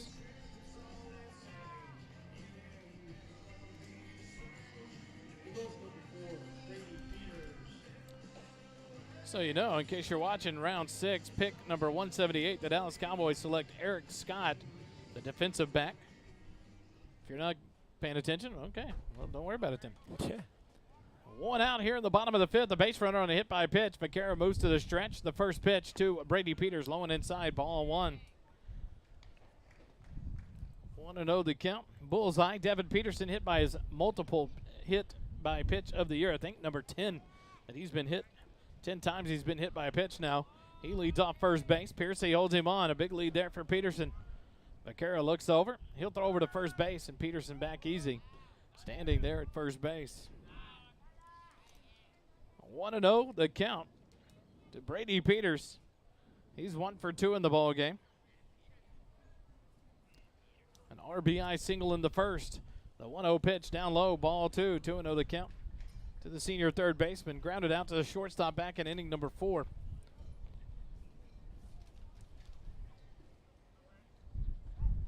Here in the bottom of the 5th, 3-1 Georgetown with a 2-run lead over the Bastrop Bears. Big lead by Peterson. Another throw over. He dives back in safely. Piercy applies the tag. Talon Ball on deck. 0 for 2 in the ball game as he waits his turn here in the bottom of the 5th. Peterson leads off first. Vaquera comes set. Couple of looks at first base. And now Peterson off on the pitch. The 2-0 pitch in there for a called strike, but Peterson easily still second base. Ahead of the throw. Now a runner in scoring position for the Eagles with 1 out. 2-1 the count to Brady Peters on that 2-0 pitch, called strike 1. Elijah Vaquera stays in the stretch here as Peterson up at second base. He'll look back at second, comes set. The 2-1 pitch to Peters. Peters sends it into left field. That's a base hit. That'll move up Peterson into third base. So a beautiful piece of hitting there by the senior third baseman, his second hit of the ball game.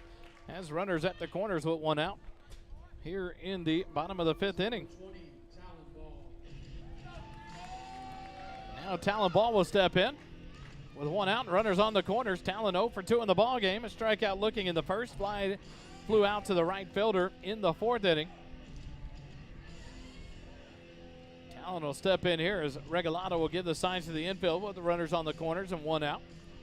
The Eagles would love to continue putting up runs here as they put up 2 in the bottom of the 4th inning to extend to add to the score and make it a 3-1 ball game. But I tell you what, McClanahan, you can't talk about it enough. Those 3 errors really hurt him. They did. His pitching performance was one of the best we've seen all year. A great job by that senior lefty for the Bears. But those 3 errors costly to give the Eagles a 2-run lead. The first pitch to Talon Ball, low and outside. Good block by Regalado to keep it from getting behind him. 1-0 the count to Mighty Mouse here with runners on the corners and 1 out. We've seen some bounces when a ball gets by the catcher, and they'll come right back to the catcher. So the runner on third has to be really careful on a pass ball and make sure it doesn't come right back. Peters leads off second base. Piercy holds him on. Vaquera looks in to get the sign from Regalado. Now comes set in the stretch. A look towards first base. And Peters off. Nope, he'll stop halfway. The 1-0 pitch to Ball. It's a low and inside, ball 2. 2-0 the count now to Talon Ball. That's the one thing I do love from high school baseball umpires. It's not like the major leagues where they just toss the ball out of play. The pitcher Vaquera switches balls to the umpires, puts it right back in his bag, and throws another ball out. It's like, it's going to be out here in a minute. May have been the same one. Here, let me get this new one for you. 2-0 the count to Talon Ball. Runners on the corners to throw to first. Brady Peters easily back in there as Piercy comes off the bag to catch it and keep it from going down the first baseline. Bullseye, Devin Peterson leads off third base. He reached on the hit by pitch, advances to third after a stolen base and a base hit by Peters. And now runners on the corners with 1 out. Brady Peters gets the lead off first. The 2-0 pitch up and away for a ball. 3-0 now the count to Talon Ball. He would love to see an elevated fastball here as Talon will take that pitch and send it for a ride. 3-0 the count to Talon ball here as Regalado goes out to visit with Vaquera. Having to pay a lot of attention to base runners with runners on the corners and 1 out. Trying to keep this one close at 3-1. Georgetown, 1 run in the bottom of the first, 2 in the bottom of the fourth. The Bastrop Bears had 1 in the top of the fourth. 1 run on 3 hits and 3 errors for the Bears. 3 runs on 7 hits, no errors for your Eagles. A 3-0 count to Talon ball. Regalado back behind home plate. Vaquera will look in and get the sign. Peters leads off first. Peterson off first, third base. The 3-0 pitch. Low ball 4, and that'll load the bases for the Eagles. Brady Peters will move up to second base. First walk issued by Vaquera. Since he came in, he's hit 1, allowed a base hit, and walked 1, and has the bases loaded with 1 out. And in steps Riley Leininger. Leininger 1 for 2 in the day. Grounded out in the first, singled and scored a run in the 4th inning. Has the bases loaded and 1 out here in the bottom of the 5th. Huge opportunity for Riley right here. He can turn on 1 and send it down the right field line. It may clear the bases. Infield in for the Bears.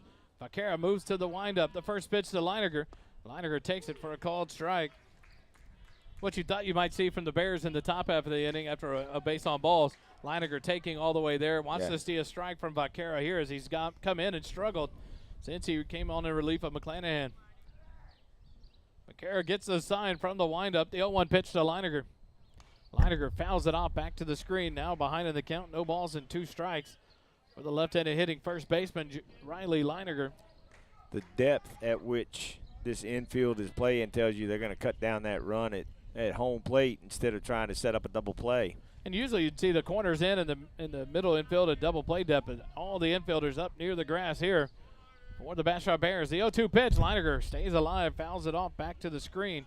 Good battle here by the left-handed hitting Leininger. Andrew Nations got the brakes put on by the home plate umpire. Went back and picked up the foul ball. No balls and 2 strikes to Leininger, 1 out. The base is full of Eagles here in the bottom of the 5th. The Eagles trying to open this one up. They lead it 3-1. Vaquera gets the sign from Regalado. The 0-2 pitch. The big bender up and in at the head of Leininger for ball 1. That's one you're not going to stand in and take for the team. No. Dink. Riley Leininger playing first base today here for the Eagles. Steps back in. 1 ball and 2 strikes and 1 out. The base is loaded. The 1-2 pitch. And that one hits him, and that'll score a run for the Eagles. Second hit batter of the inning by Vaquera. Scores Devin Peterson from third base. Makes it a 4-1 ball game as Brady Peters moves up to third. Talon ball to second. We talked about it earlier. You want to chase McClanahan, get him off the hill because he was throwing so well. They finally got him off of there because Bastrop's bullpen, it doesn't have a lot of depth in it, and that's what you wanted to do is get to that bullpen and start trying to put some runs on the board. 1 out here with the bases loaded. The Eagles can really do some damage right now with a base hit. Eli Hellman steps in 0 for 2 in the ballgame. Struck out back in the second inning. Reached on an error and scored a run in the 4th. Has the bases loaded, 1 out. Vaquera from the windup gets the sign from Regalado. The first pitch to Hellman. Skips in about 3 feet short of home plate for ball 1. And here comes a visit from the coach of the Bastrop Bears. We'll take a quick timeout. More Eagle baseball in a moment on SHN.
back here in the press box after the visit. Vaquero ready to go. The 1-0 pitch to Hellman. Fly ball into left field. The left fielder, Nielsen, will make the play. Brady Peters will tag up from third, and he'll come in and easily score on the sac fly from Eli Hellman. Both runners will move up to second and third base on the throw home from Nielsen. So a nice sac fly there by the senior shortstop, Eli Hellman, to score the 5th run of the ball game for your Eagles. Now batting for the Eagles, number 10. Talon Ball up to third base. Leininger up to second. F7 in the book to record the out of Hellman on that sac fly RBI. And now Andrew Nation steps in. He had an RBI single back in the 4th inning with 2 outs. Now steps in here with 2 outs and runners on second and third. Vaquero stays in the windup. He'll step off and reset here. And now ready to go. The first pitch to Andrew Nations. Low and outside, ball 1. 5-1, Georgetown leads it over the Bastrop Bears.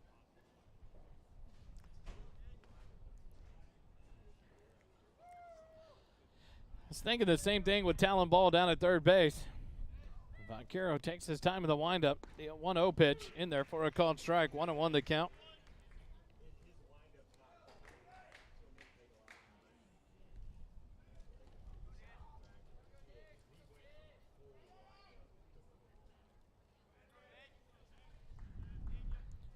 Vaquero gets the that'd be cool. That'd be cool. I love that word. Vaquero gets a sign. The 1-1 pitch to Nations. And a swing and a miss. Strike 2. Now Nations behind the count. 1 ball and 2 strikes to Elijah Vaquero. The relief pitcher here on in the bottom of the 5th for the Bastrop Bears. Came on a relief of Mason McClanahan. I was muted for my humor. Vaquero looks in, gets the sign from Regalado. The 1-2 pitch. And Nation checks his swing. Regalado tags him to see, but the home plate umpire said he did not go around. So it'll be 2 balls and 2 strikes now. 2-man umpire crew, so nobody to.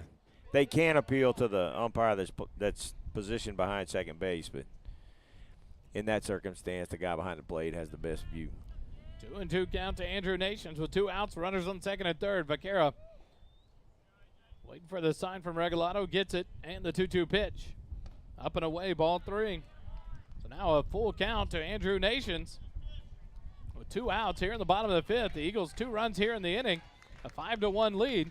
Action down in the Bastrop bullpen as Vaquero gets the sign from Regalado. The payout pitch to Nations, and Nations slaps it foul back into the net. Stays alive in the at-bat. 3 balls and 2 strikes. Jackson Rainey on deck, the DH. Should Andrew Nations be able to extend this inning like he did the 4th.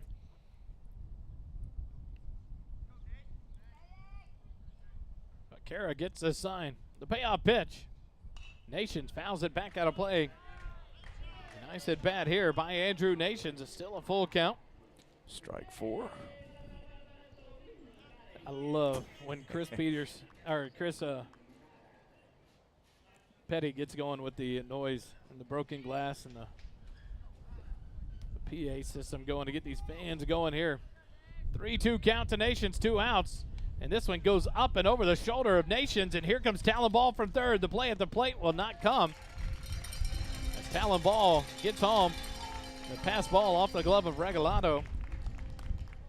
But it was a ball 4 that allows Nations to reach base, and now Jackson Rainey will step up. Leininger advances to third. Runners on the corners with 2 outs. Second walk issued by Vaquero. Falling down here on the scoreboard, folks. I apologize. 6-1 the score now. Georgetown leads it. 5 more runs in the inning would end this ball game here in the 5th. But it'd have to come with 2 outs as Jackson Rainey steps in. He's 0 for 1 in the ball game. Popped out in the 2nd, walked and stole second base in the 4th, was left stranded there. Steps in with runners on the corners.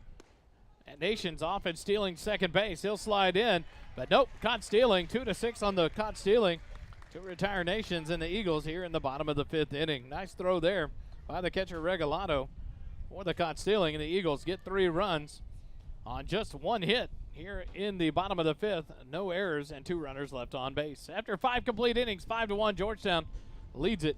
6-1, Georgetown leads it over the Bastrop Bears. More Eagle baseball in a moment on SHN.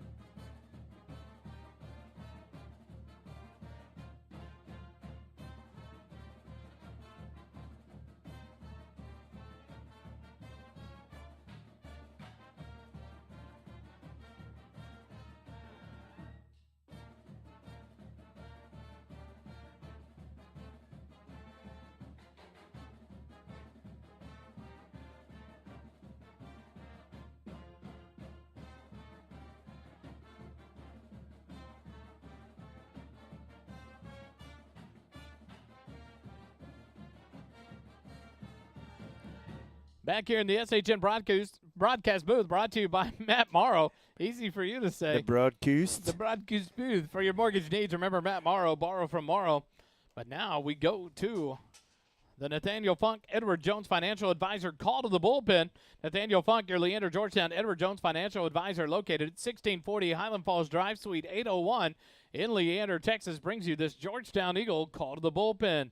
Taking the mound here at the top of the 6th inning for your Georgetown Eagles is a senior right-hander, number 13, Brandon Hawkins Stovall. Stovall will take the mound in relief of Nolan Jondahl. Jondahl will leave after 5 innings thrown, allowed 3 hits, 1 run, struck out 9 and walked 2, picked off 1 batter. A nice pitching performance by the senior right-hander Nolan Jondahl as he gives way to Brandon Stovall here in the top of the 6th. Not terrible pitching performance, was it? Another good outing in district play, especially for Nolan Jondahl. He's on tap to get the win here. So number 13, the right-hander, Brandon Stovall, on the mound here in the top of the 6th, and he'll face off against the 1, 2, and 3 hitters in the Bastrop lineup, Tabola, Boone, and Vaquera. Hawkins, Stovall will work from the windup. The first pitch to Tabola, swing and a miss, strike 1. Another little excuse me swing. Brandon from the windup. 0-1 pitch. Ground ball out towards third. Peters will field it on a hop. The fire across the diamond in time for out number 1. 5-3 on the putout to retire Tabola. And that'll bring up Owen Boone with 1 out here in the top of the 6th. Sure would like to see a fast inning. Kelly's got a soccer game to get to at 7:30, so we could hurry this one up. It's only 3 o'clock. Wow, it is a slow game here in the top of the 6th. It happened on Wednesday night, too. It just kind of a slow go until it finally got to the 5th or 6th inning, and things sped up to end it before any storms came in on Wednesday. First pitch misses to Boone for ball 1.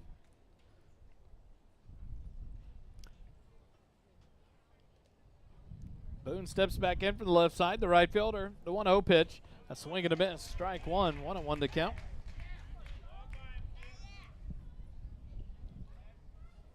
It's funny how the delivery style and the velocity changes really throw these batters off at this level. The 1-1 pitch to Boone. A big breaker, but stays high. 2-1 to count now to the right fielder, Owen Boone. You get that velocity change, the style, the delivery, the way they hide the pitch, the ball, the way it comes out of their hand. The 2-1 pitch out to shortstop. Hellman scoops it up. He'll fire across the diamond in time. What a play, by Eli Hellman. 6-3 on the putout of Boone for out number 2. And in steps Elijah Vaquera, the pitcher for the Bastrop Bears. Boy, that left side of the infield is just a brick wall. Something you got used to seeing last year with Eli Hellman and Logan Smith at third base. Logan Smith, that hero that hit the solo home run in the championship game to win the state title last year. That one skips in about 2 feet short by Brandon Stovall for ball 1 to Elijah Vaquera. But the controversy there, did it hit the wall? Did it go over the wall? But a solo home run that ended up being the winning run for the Eagles. A shot over the head of Faltasek. One hops the wall by Vaquero. He'll head around second base. He's going to head to third to throw into Hellman. He'll throw it to third base. The play at the bag, not in time. And Elijah Vaquera takes third base on a 2-out triple. The cannon shot throw wasn't in time, but that was impressive. So So the first hit allowed by Stovall is a triple, and it got up. I tell you what, right there, I think Faltasek realized that as soon as it got hit, that one got into the jet stream, and it was a quick one hop off the wall. A 2-out triple by Elijah Vaquera for the Bears. Has a runner at third base, and in steps Peter Bacon. He's 1 for 2 in the ball game. An RBI double in the fourth, and a ground out in the second inning. Steps in 1 for 2. Stovall will step off and work from the windup to Bacon. First pitch stays high, ball 1. Stovall needs to sizzle this Bacon and end this inning. The 1-0 pitch from Stovall in there for a called strike. 1-1 to count. 2 outs here in the bottom of the sixth, or top of the sixth inning. Bastrop has a 2-out base runner at third base. The 1-1 pitch stays high, ball 2. 2-1 to count. To Peter Bacon. Brandon Stovall on a relief here in the top of the sixth for the Eagles. The 2-1 pitch. Ground ball out towards short. Eli Hillman will charge. He'll throw on the run, and a nice play there gets the Eagles out of the inning with no damage done. No runs on 1 hit, no errors, and a runner left on after 5.5. Georgetown 6, Bastrop 1. More Eagle baseball in a moment on SHN.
We go to the bottom of the sixth inning.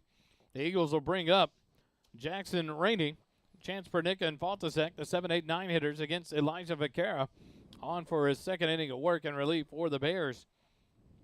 Vaquera came in with 1 out in the bottom of the fifth inning. Gave up 1 hit, 2 runs, and 2 walks. Hit 2 batters. Leads things off here in the bottom of the sixth inning with Jackson Rainey, the DH, 0 for 1 in the ball game. As he steps back in, he was at the bat when Andrew Nations was caught stealing second base. So he'll lead us off here in the bottom of the sixth. The first pitch stays up and in, ball 1.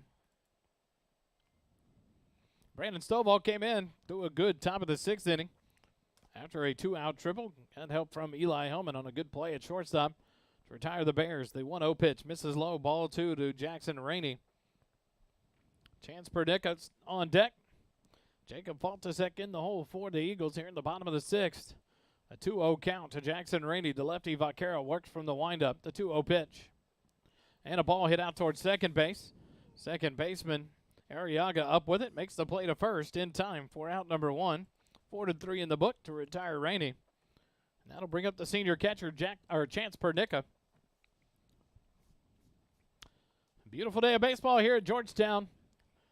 Red Poppy Festival going on in town just after a couple of weekends after, or maybe 1 weekend after the two-step in last weekend, I believe it was, or maybe weekend before. And so a lot going on here in Georgetown. It's a hopping little town. Burkelbach Field off in the background behind left field wall here at Eagle Field as we get ready for football. Going through spring practice now. The first pitch to Pernica up inside for ball 1.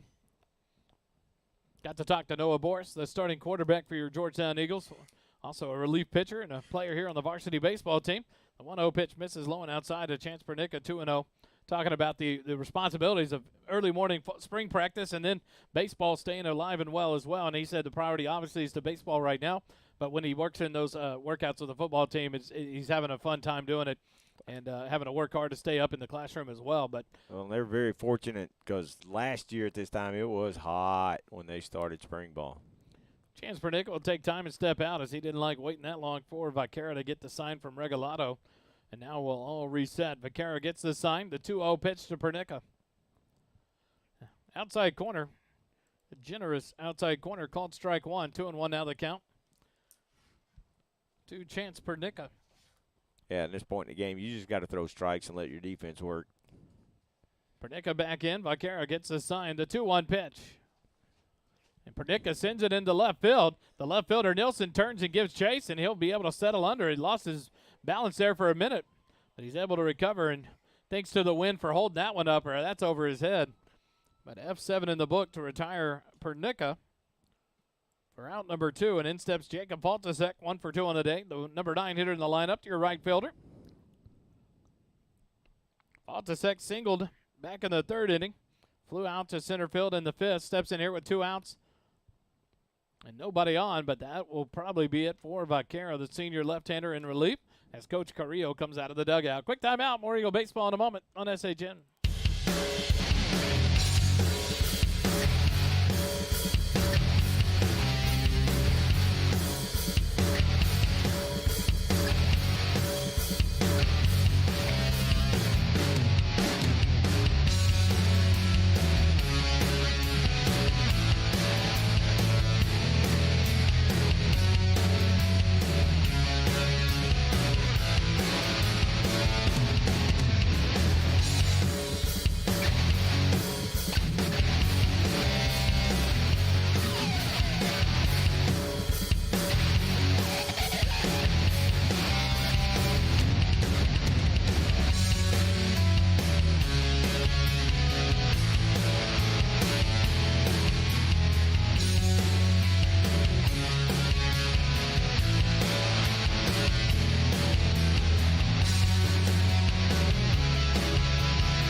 The Nathaniel Funk, your Leander Georgetown Edward Jones Financial Advisor, located 1640 Highland Falls Drive, Suite 801 in Leander, Texas, brings you this Bastrop Bear call to the bullpen. Learn how he can help you with all your financial goals. Visit edwardjones.com/Nathaniel Funk for more. Coming on in relief here in the bottom of the 6th inning with 2 outs is a senior right-hander, number 13, Reagan Nilsson. Nilsson comes in from left field, and he'll take over for the Bears on the mound with 2 outs and no one on base here in the bottom of the 6th inning. Vaquera got the standing O from the Bastrop fans as he left the field with hugs and congratulations in his last time on the mound as a Bastrop Bear. Here on their final day of baseball, they will not advance in the playoffs. The Georgetown Eagles, your District 23 champions. It'll be interesting to pull up, and I'll try to do that as they go through warm-ups. Let me ask you a question while you're doing that. You almost said hugs and kisses, didn't you? I almost did. Hugs and claps and congratulations. That would have been cool. See here, 12-1. Any updates on it? 8-5. No updates on Texas high school baseball just yet. Games would just be ending throughout the district. But Elgin looking to try to solidify 2nd seed. Eastview and Pflugerville trying to lock up 3rd and 4th seed. As Jacob Faltasek will step in here with 2 outs in the bottom of the 6th. Vaquera will go to left field defensively for the Bears.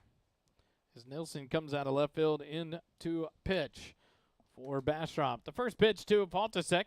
Faltasek sends it into left field. The line drive's going to be down.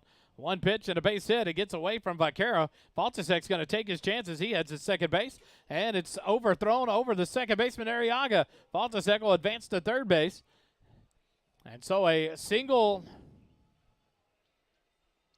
by Faltasek with 2 outs, and then it'll be an error on Vaquero, the 4th error of the ballgame for the Bastrop Bears. Allows Faltasek to get all the way around to third base with 2 outs here. We almost had a Texas League in the park home run. I thought Coach pointed to him to pay attention if Piercy didn't get back there to field that ball. But Faltasek holds up at third, and in steps Devin Peterson. He's 2 for 2 on the day. A double, a single, and hit by a pitch. Has scored 2 of the 6 runs for the Eagles. The pitch from Nilsson. And a check swing ball out to the mound. Nilsson fields it. He'll throw to first, but a lazy throw pulls Piercy off the base, and Peterson is going to reach base on the throwing error by the pitcher Nilsson, the 5th error of the ball game. Scores a run. Scores the 7th run of the ball game. So That'll be E1. Heads up play by the runner, not making that left turn, thinking he may have missed that ball. Not turning left because the first baseman turned and looked to see if he had made that turn towards second. And Piercy did a good job of catching the ball and not letting it down the line. But now a 2-out rally again as Peterson's easily still second here. That one will be a defensive indifference there with a 7-1 score and no throw down from Regalado.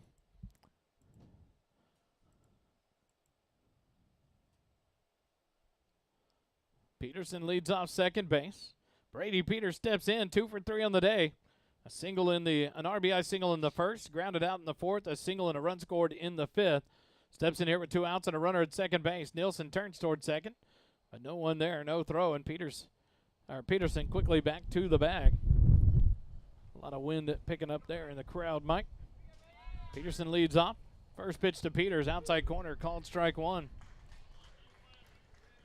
7-1 your score. Georgetown leads it here in the bottom of the 6th. 0-2 the count to Brady Peters on the steal. That is correct. I missed it. It was a called strike on the base taken there by Peterson. And now 0-2 count to Peters with 2 outs and a runner at second. The 0-2 pitch misses low and in the turf. Ball 1. 1-2 the count.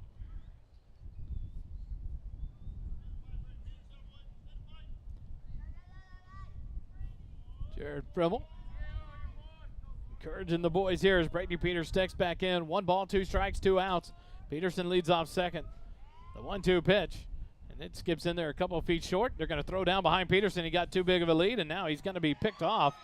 And he's safe. What a swim move there. That was Baez-like in a slide there from Peterson. He slid in with both hands. He pulls back and does the swim move. Reaches the bag with the right hand. The tag missed by Tabola. And not Joan Baez. Exactly right. What a slide there by Peterson. And now a 2-2 count to Brady Peters and a man just 90 feet away for the Eagles here with 2 outs. Nilsson working from the stretch. The 2-2 pitch. And Peters sends it into center field. On comes McClanahan, and he'll make the catch for out number 3. F8 in the book to retire Peters, but not before Georgetown picks up 1 run on 1 error.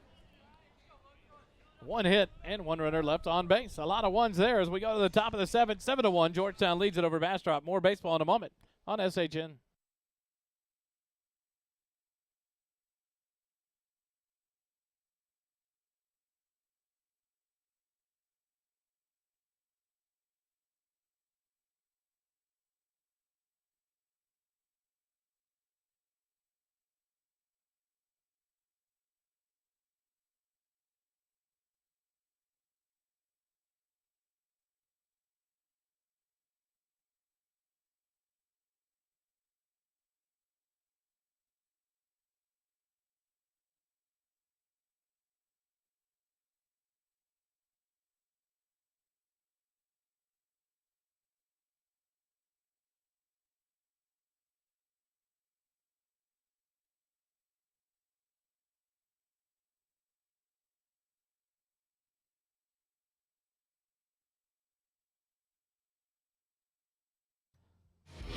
Back here in the SHN broadcast booth, brought to you by Matt Morrow and Borrow from Morrow.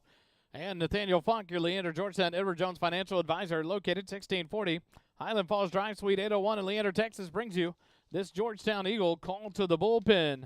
Now on the mound for your Georgetown Eagles is the senior right-hander, number 15, Logan Hansen, on here to work the top of the 7th against the Bears.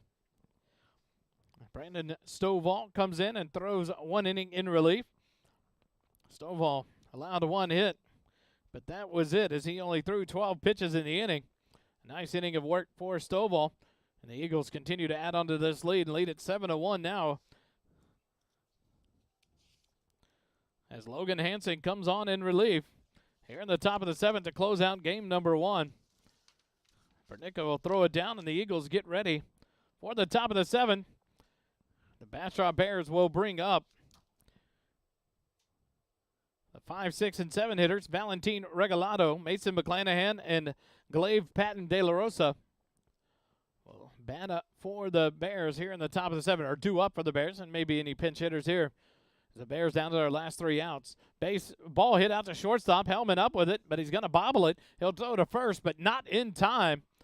And so the first error of the ball game for the Eagles, as that one took an odd hop there and came out of the glove of Hellman for an error. So Regalado will reach base. On to run for Regalado will be Nathan Bracewell. E6 in the book allows the man to reach base.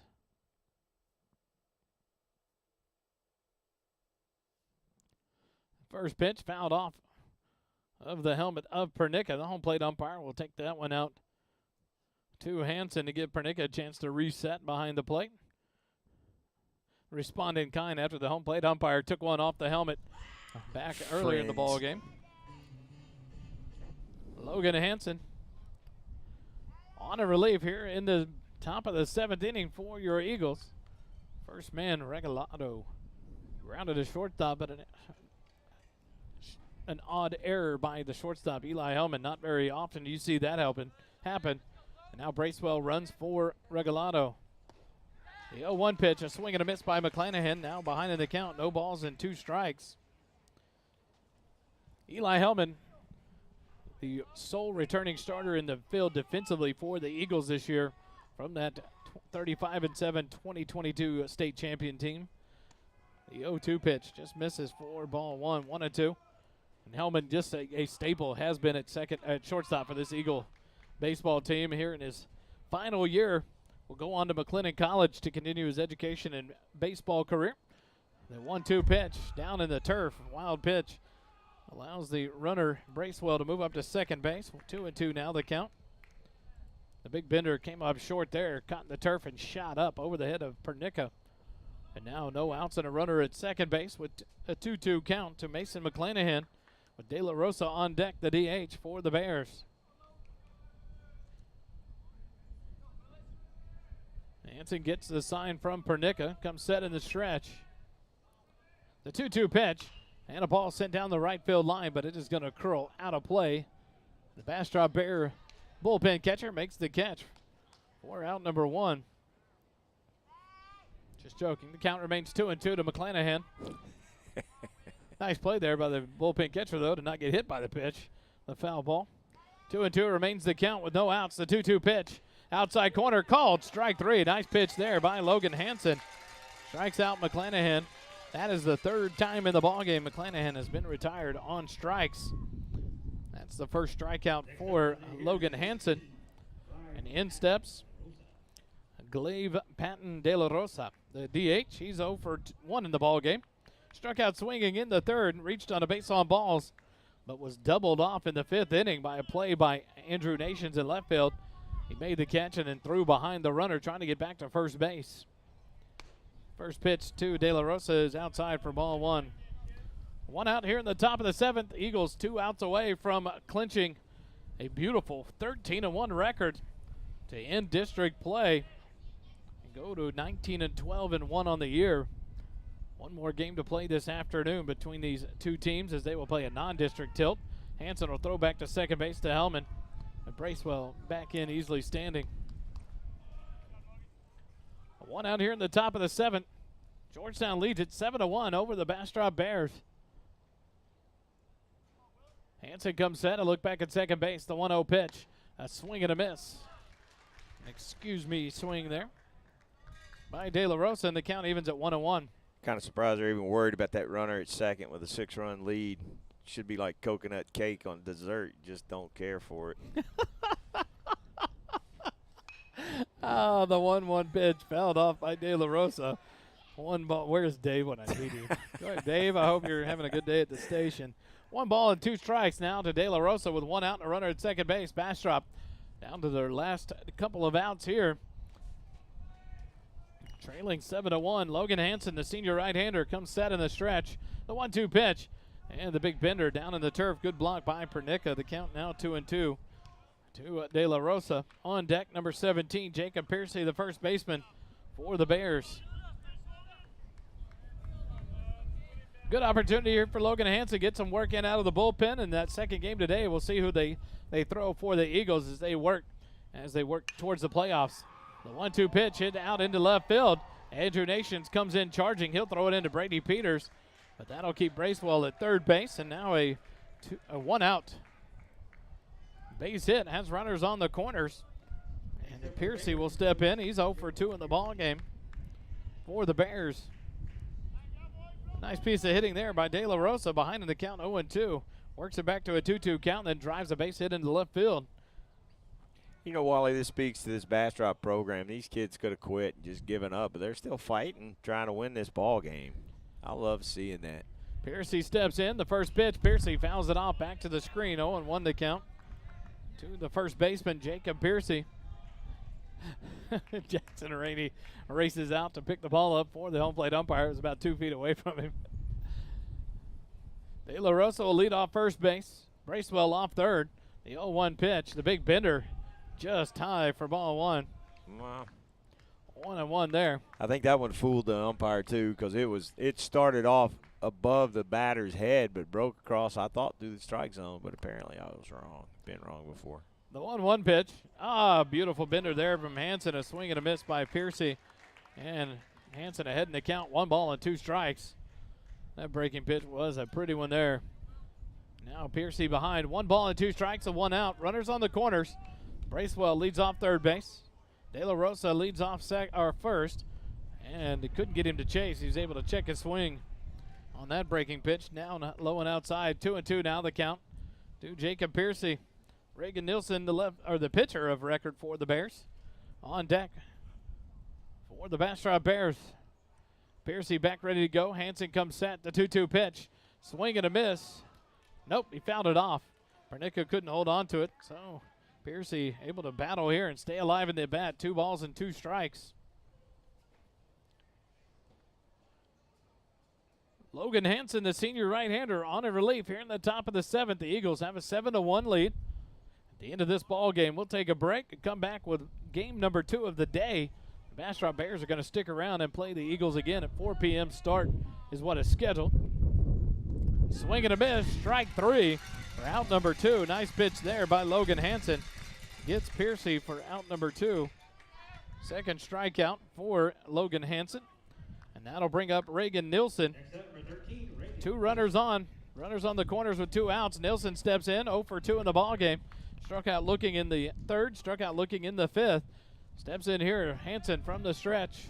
The first pitch to Nielsen, fouls it off back to the backstop.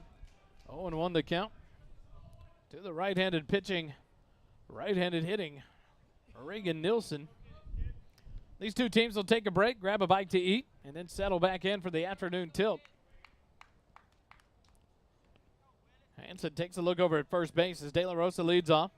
Leininger holds him on. The 0-1 pitch. The big bender just misses inside. Nice pitch there by Hansen, but can't get the call on the corner. 1-1 now the count. Kelly will be gone for game 2. He'll head out. Austin FC ball game tonight. Go enjoy that one with Phillip. A beautiful night for soccer. A swing and a miss on the 1-1 pitch. Thanks for the tickets, by the way. Oh, absolutely. Beautiful time. Q2 Stadium. Fun atmosphere. Enjoy the benefits of the Captain Morgan's Club. The food and drink are aplenty. My only recommendation is the 1-2 pitch. Hops in there for ball 2. Good block by Pernica. Make sure you take your 30-ounce Yeti cup.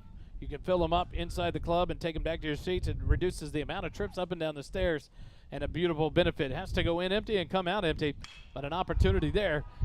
Nilsson sends it into center field. Devin Peterson will settle under it, and he'll make the catch for out number 3. And your Georgetown Eagles are now officially done with the district season. They finished 13-1, 19-12-1 overall. They win it 7-1 over the Bastrop Bears in the top of the 7. No runs on one hit, one error, and 2 runners left on base. We'll take a short timeout. Kelly will head down to the field, and he will talk to Coach Jordan Vieira. We'll come back right here live on SHN in just a moment. Stay with us here on SHN.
Going to come back live down to the field. Kelly Duvall will be with head coach Jordan Vieira. Let's go down to Kelly live.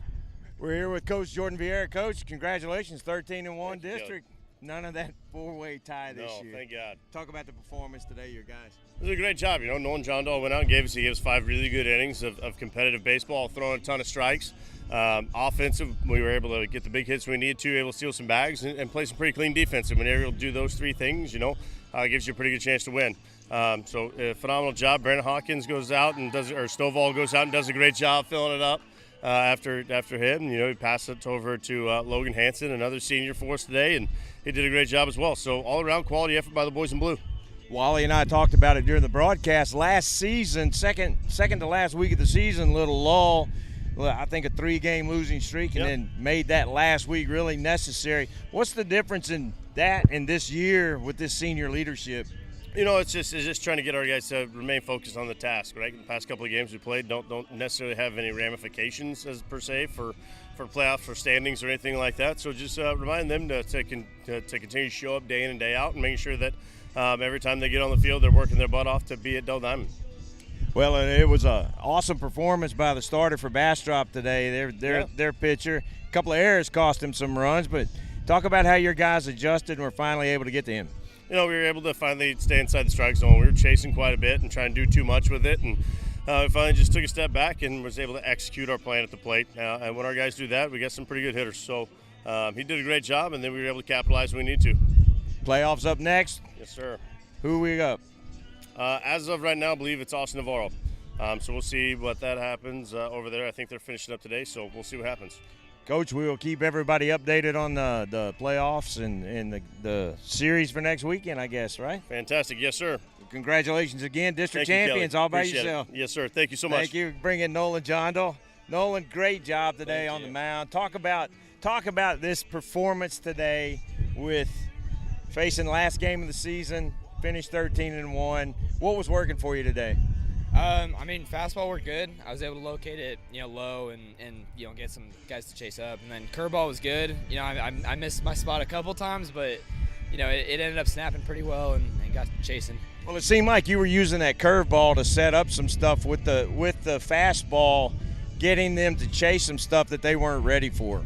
Yeah, no, it was. I mean, Coach Payne calls the pitches. I could see it was like a speed up their bat and then get them to see something slower and kind of mess with their eye level and stuff. How much confidence does it give you when you take the hill and you know those guys on defense are behind you? Oh, I have 100% confidence. Everybody out there is there for a reason, and I mean, just like Chance is here for a reason. Eli's out there, Devin's out there. So I mean, I have full confidence in everybody making a play and be able to throw whatever I want up there. So big things happened last year when this playoff run started, taking it a series at a time. What are you looking for next weekend? Good competition, new opponent that we haven't seen yet. So I'm excited for the new opportunity to face a guy out of our district. Great game today, young man. Congratulations. Thank District champions all by yourself this year. Yes, sir. Thank you. Folks, that's Nolan Jondal tonight. Back up to you, Wally.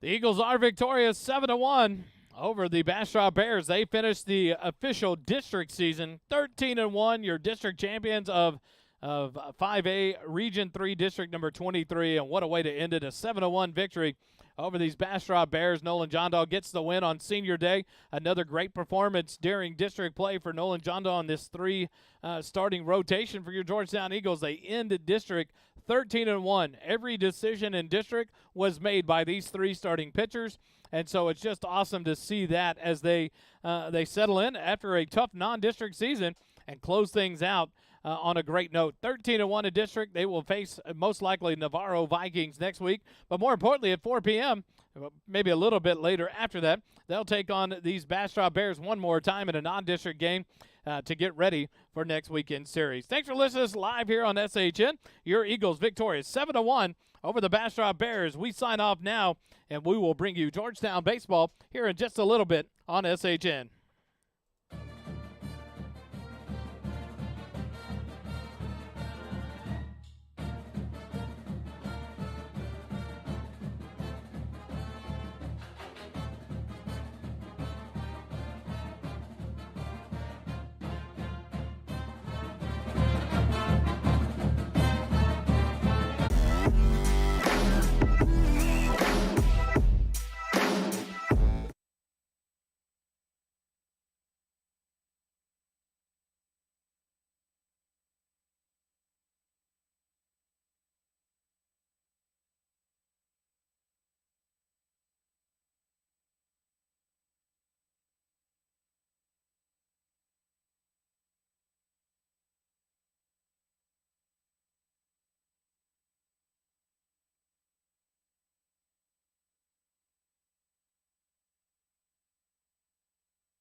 We're here in the top of the first. That one squirts through to right field.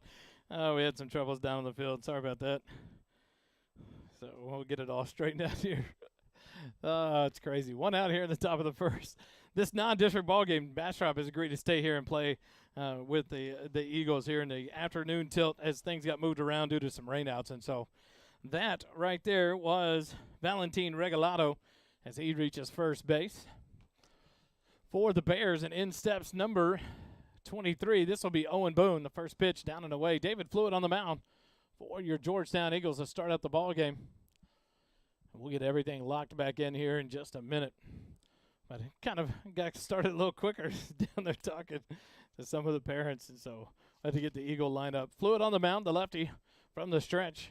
And this ball hit into center field by Boone. It'll be down for a base hit. Regalado will advance to second base. He'll come set there. And Eli Hellman will give it into Fluid. Now the Bears have two men on here in the top of the first inning. A one hit and one error so far here in the inning. As this will bring up number one. This will be Peter Bacon, the shortstop. Will step in from the right side, the number 4 hitter in the Bastrop lineup here in this afternoon tilt.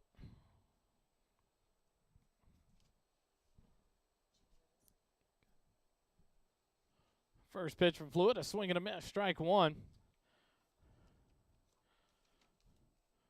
To Peter Bacon.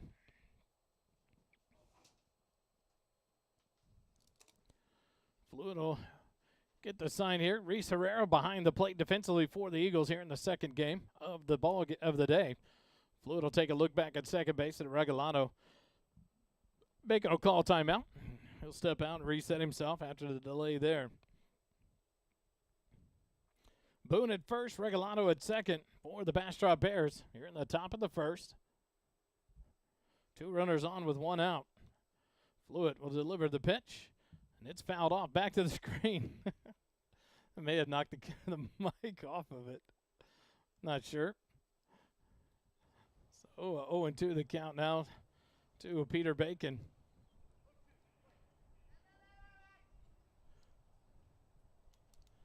Bacon back in from the right side. Fluid will come set from the stretch. The 0-2 pitch. And swing and a miss. Strike three for out number two. Bacon down on strikes for out number two. Nice pitch there by David Fluid. Now two outs here in the top of the first. Easton Allen will step in for the Bastrop Bears. Allen, the first baseman, number 5 hitter in the Bastrop lineup, steps in with runners on first and second. First pitch from Fluid, inside corner, called strike one.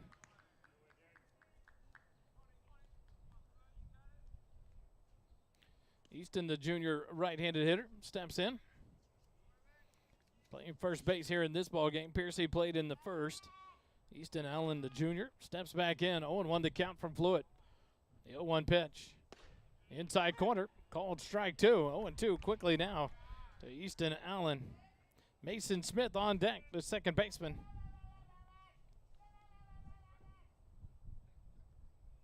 For the Bastrop Bears. Two outs here in the top of the first.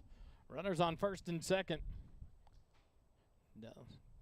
Regalado reached on an error, a base hit by Boone. The 0-2 pitch fouled off, back off the third base dugout. And Easton Allen stays alive. No balls and 2 strikes.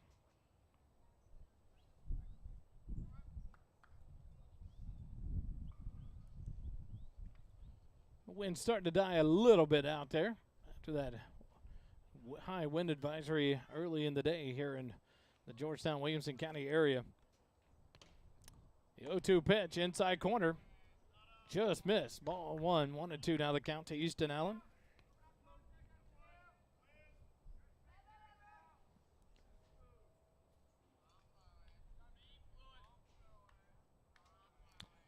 Fluid the long look in, gets the sign from Reese Herrera. Comes set, a look back at second base. The 1-2 pitch. And a swing and a miss, strike three. 2 strikeouts in a row get the Eagles out of trouble here in the top of the first. No runs on 1 hit, 1 error, and 2 runners left on. After half an inning, Bastrop 0, Georgetown coming up to bat with here on SHN.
here in the SHN broadcast booth, brought to you by Matt Morrow and Borrow from Morrow. Here in game number 2, these two teams met at 1 o'clock, the last game of district play for the Georgetown Eagles.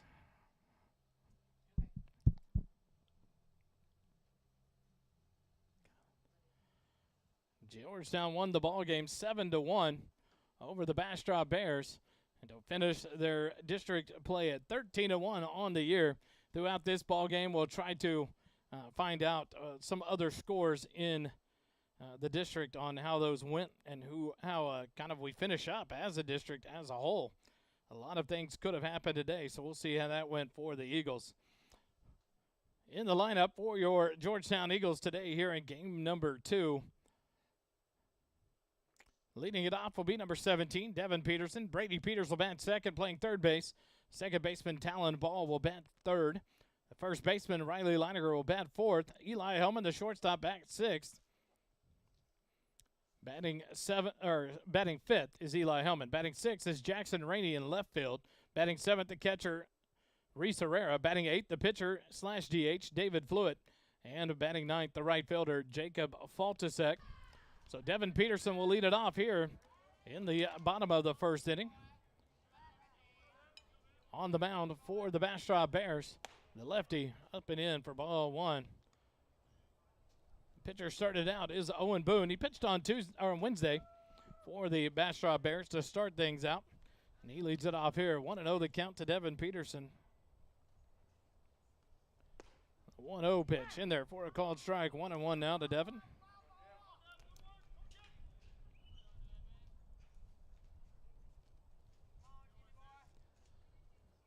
Owen Boone works from the windup, middle of the rubber. Gets the sign from the catcher, Francisco Arriaga. That one gets away. Ball 2, 2-1 now to Devin Peterson. So Peterson, Peters, and Ball due up here in the bottom of the first inning for your Georgetown Eagles against Owen Boone. The 2-1 pitch to Peterson. Swing and a miss. Strike 2. 2 balls, 2 strikes to Devin Peterson, leading off for the Eagles here in the bottom of the first inning. No runs on 1 hit, 1 error, and 2 runners left on in the top of the first for the Bastrop Bears. This non-district tilt between these two teams. Peterson will take a timeout and regather himself.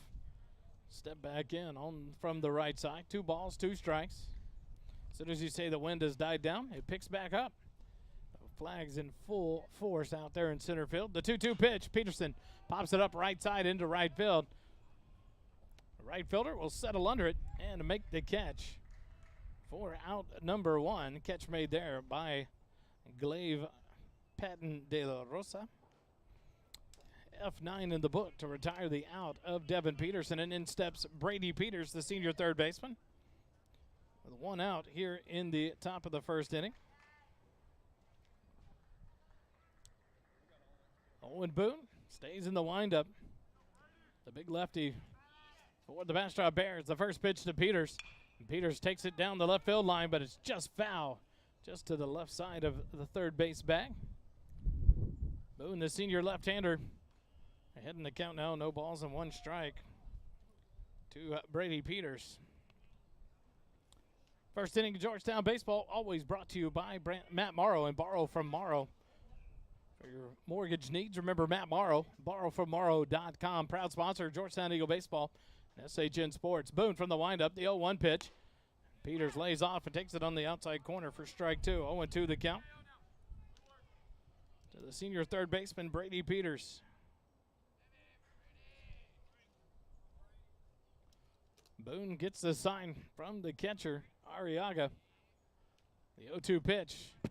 That one stays out wide and bounces past Arriaga for ball 1. 1-2 the count.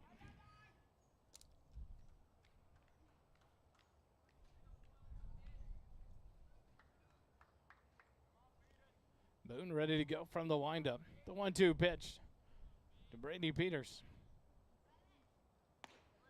Stays just high in the zone for a ball. 2-2 now the count to Brady Peters. Austin Tabola in left field for the Bastrop Bears. Mason McClanahan in center field. De La Rosa in right defensively. Boone from the windup, the 2-2 pitch. Peters hits it out towards second base. The second baseman, Smith, up with, throws across to Allen at first base. 4 out, number 2, 4-3 on the putout. To retire Peters. And in steps Talon Ball, the second baseman for your Eagles, with 2 outs here in the bottom of the first.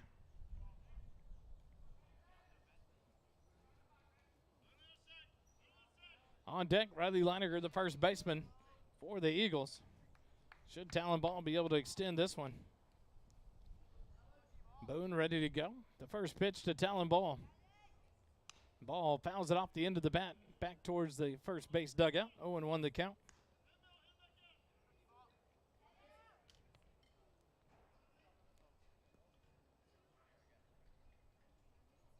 Valentin Regalado, the catcher during the game number 1, moves out to third base defensively for the Bears. Bacon at shortstop, Smith at second, Allen at first base. The 0-1 pitch popped up on the infield by Ball. The catcher, Arriaga, turns around, gives chase into foul territory, and makes the catch for out number 3. So the Eagles go in order here in the bottom of the first. P2 in the book to retire Talon Ball, and after 1 complete inning, it's 0-0. More baseball after this on SHN.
As we go to the top of the second inning, back here in the SHN broadcast booth, brought to you by Borrow from Morrow. For all your mortgage needs, remember Matt Morrow, Borrow from Morrow. As David Fluid on to work a second inning for the Eagles. He'll face off against the 6, 7, and 8 hitters in the Bear lineup. A swing and a miss on the first pitch to Mason Smith. 0-1 the count to the second baseman.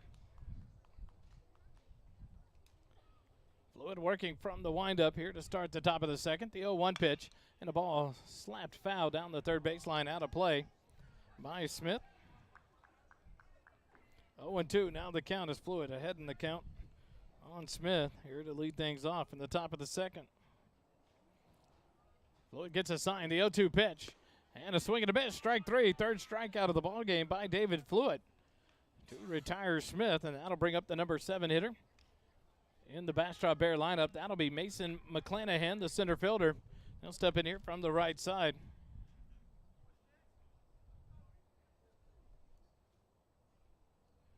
McClanahan ready to go. Fluid, the first pitch. Outside corner, just misses for ball 1. 1-0 the count to the center fielder, McClanahan. Pitch to Doozy for 4+ innings in the ball game number 1. Takes the first, or the 1-0 pitch inside for ball 2. 3 errors there in the fourth.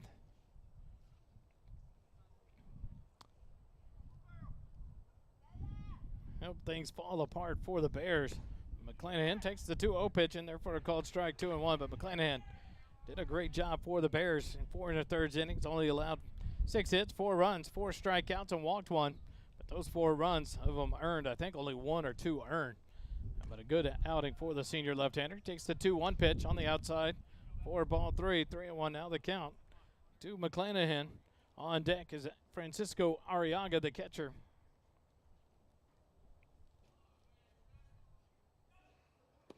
The 3-1 pitch misses for ball 4. First walk issued by David Fluid here in the ball game as a 1-out base runner for the Bastrop Bears. Here in the top of the second, in steps Francisco Arriaga. Catching here in the game 2 for the Bastrop Bears. Steps in from the right side. Fluid from the stretch. The first pitch. Up and in, ball 1.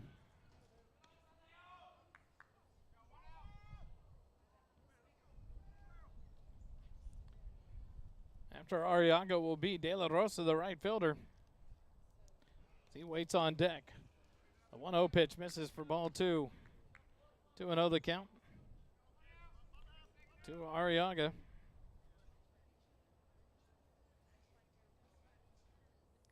Floyd gets a sign to throw over to first base. McClanahan dives back in safely there, being held on by Leininger. Floyd a long look in and gets the sign from Reese Herrera. The catcher here in game number 2 for your Eagles. Swing and a miss on the 2-0 pitch, and the count goes to 2-1. To the catcher, Arriaga. Defensively for your Eagles, the 2-1 pitch, outside corner, just misses. Not sure where that one was. But now 3-1 to count to Arriaga. Rainey in left field, Peterson in center, Fault to second, right field. Peters at third base, Hellman at short. Second base is Talon Ball. First base, Riley Leininger. Reese Herrera behind the plate. David Fluitt, the sophomore left-hander on the mound. The 3-1 pitch misses low and inside, ball 4. 2 walks in a row, have runners on first and second for the Bastrop Bears. Here in the top of the second inning. And that'll bring up the number 9 hitter, De La Rosa. Glaive Patton De La Rosa, the right fielder. Steps in here with 1 out and runners on first and second. Fluid a look back at second base. The first pitch, a ground ball out towards third. Peters will field it. Pops out of his glove. He's going to have to try to make a play. Throws the first and not in time. So it's maybe the second error of the ball game for your Georgetown Eagles as that one hopped out of the glove of Peters. He was trying to make the play, and they do put an error on the board. So now the bases will be loaded thanks to back-to-back walks and an error. So this one will be written down as E5. Has loaded the bases for the Bears here in the top of the second inning. In steps Tabola. Austin Tabola, the left fielder. It's 0 for 1 in the ball game. Pops it up right side of the infield. Talon Ball drifts back and makes the catch for out number 2. It's an infield fly rule. So Tabola out for out number 2. And that'll bring up Regalado. He's 0 for 1 in the ball game as he grounded or reached base on an error back in the top of the first inning. Regalado over at third base in this ball game after catching game number 1. Steps in here with the bases loaded and 1 out, or 2 outs for the Bastrop Bears. Regalado steps in from the right side. Fluid from the windup. The first pitch fouled off back to the screen. 0-1 the count now to Regalado with Owen Boone on deck for the Bastrop Bears.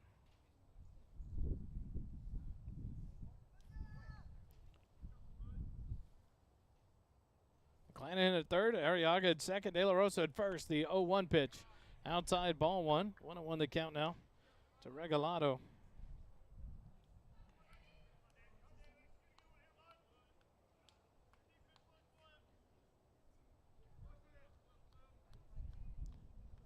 Won the count. Fluid from the windup. The 1-1 pitch. Ground ball fouled off back behind home plate towards the third base dugout. And now Fluid ahead in the count. 1 ball and 2 strikes.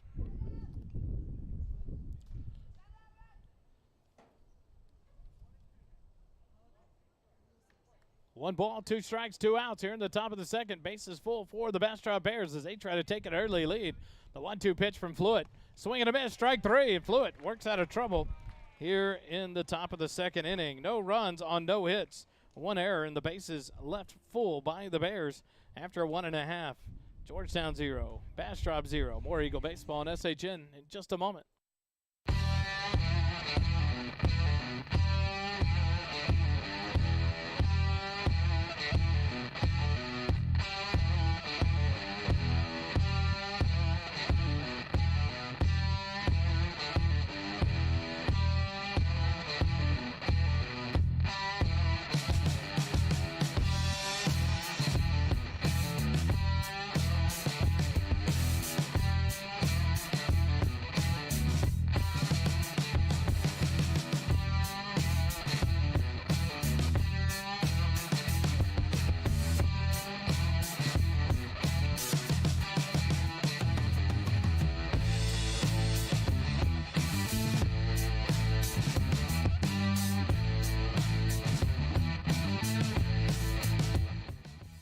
go to the bottom of the second inning. Brought to you by G-Town Lumber and Supply. G-Town Lumber and Supply, located at 9400 Brown Lane in Austin, Texas, serves general contractors, subcontractors, and the do-it-yourselfers. We specialize in dimensional lumber, decking, siding, doors and windows, hand-hewn timbers, KDAT lumber, and corbels. Hometown service like none other.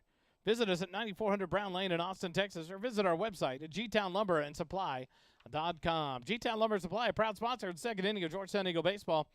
Back here in the SHN broadcast booth, we go to the bottom of the second. No runs on one hit and no errors for the Bastrop Bears. Through a half an inning, Georgetown, no runs, no hits, 2 errors. But the Bears have left 5 runners on base in just 2 innings. So the defense for the Eagles stepping up when they have to, closing things out, not allowing any runners to score.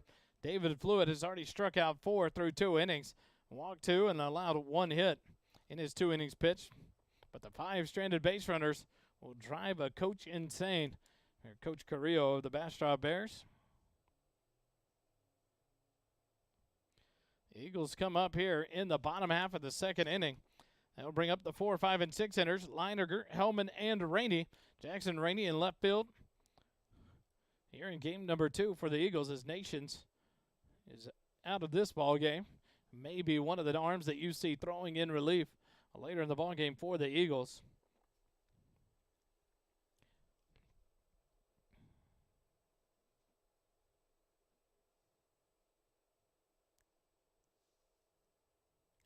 Leininger will step in from the left side here to lead off in the bottom half of the second for the Eagles. Owen Boone on the mound, ready to go. The lefty from the windup. The first pitch, Leininger takes it just high for ball 1.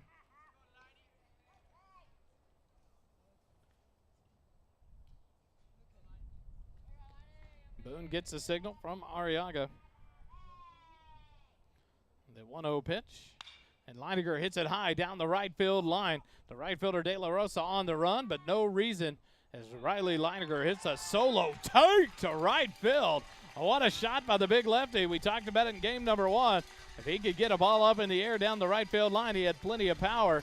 And Riley Leininger sends the 1-0 pitch out beyond the fence to the tree line for a 1-0 lead for your Georgetown Eagles. A solo bomb by Riley Leininger. And the Eagles jump on the top of the Bears here, 1-0 in the bottom of the second inning. Nice shot there. The first hit of the ball game for the Eagles is a beauty.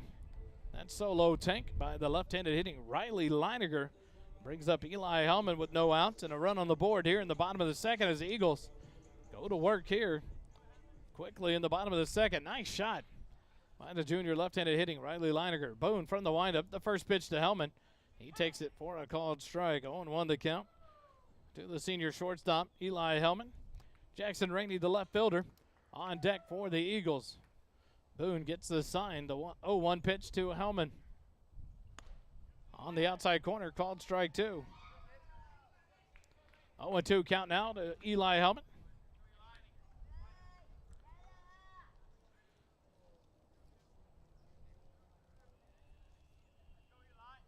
Hellman back in. The 0-2 pitch misses outside. 1 ball and 2 strikes now to the senior shortstop.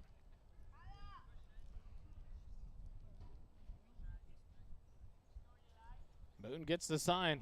The 1-2 pitch to Hellman. Stays outside. Ball 2. 2-2 now the count.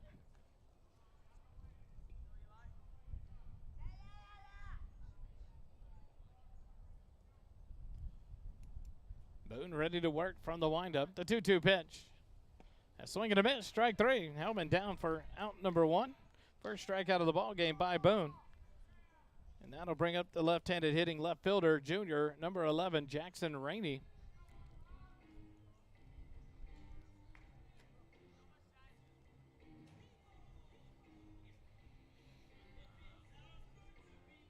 Rainey steps in here for his first plate appearance in the ball game.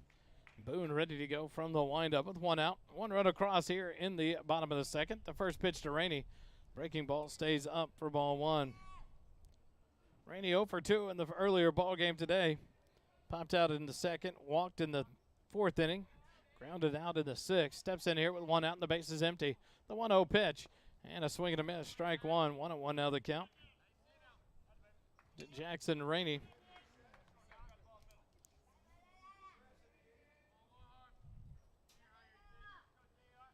Boone ready to work. The 1-1 pitch. Down low and in the turf. Gets beyond Arriaga. 2 balls and a strike now.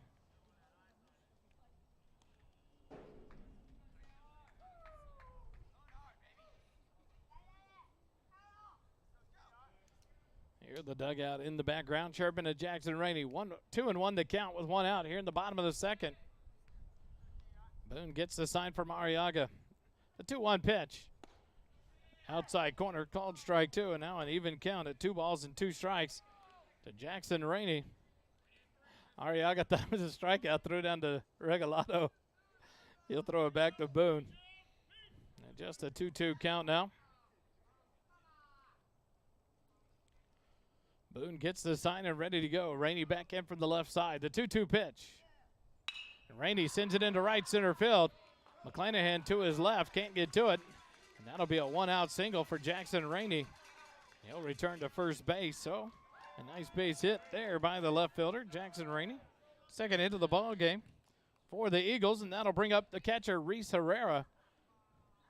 Here in the bottom of the second with 1 out. Runner on first base. Boone will switch over to the stretch here with the runner on first base. The Eagles have seen nothing but pretty much left-handed pitchers outside of Nilsson at the end of game number 1.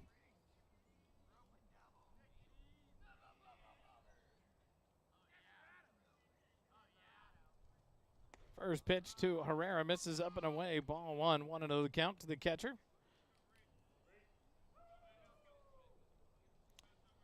So a couple of updates in district play. Eastview and Pflugerville have done their job.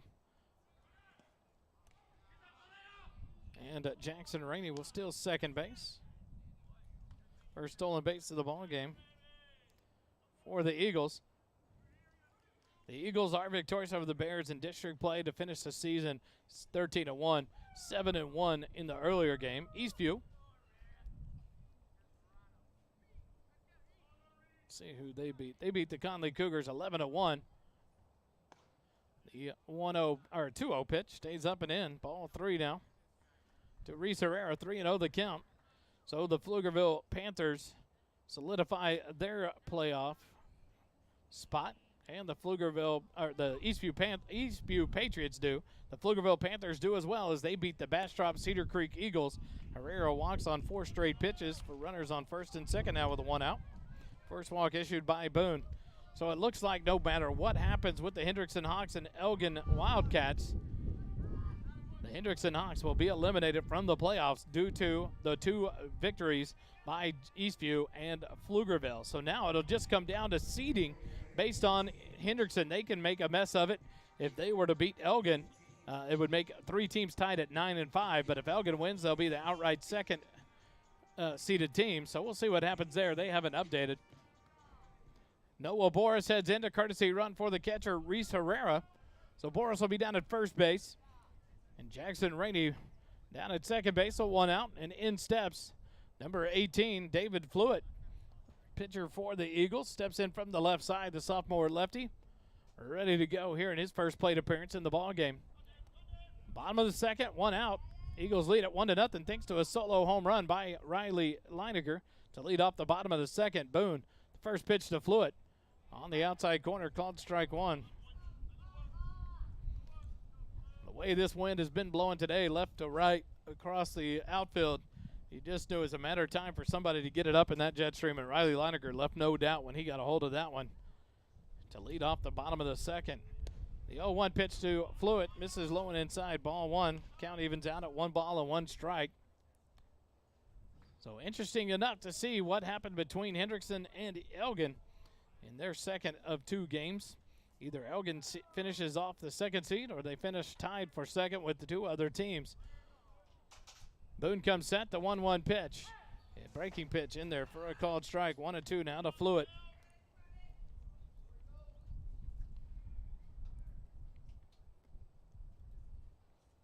Boone will come set. Rainey leads off second base. Boris leads off first. Boone looks in. Now comes set in the stretch. A look back at second base. The 1-2 pitch. And Fluitt sends it into left field. The left fielder, Tabola, has a beat on it. He'll make the catch for out number 2. F7 in the book to retire Fluid. And that'll bring up the right fielder, Jacob Valtasek. Rainey and Boris stay put at second and first base, unable to advance with the fly out to the left. So now Valtasek will step in.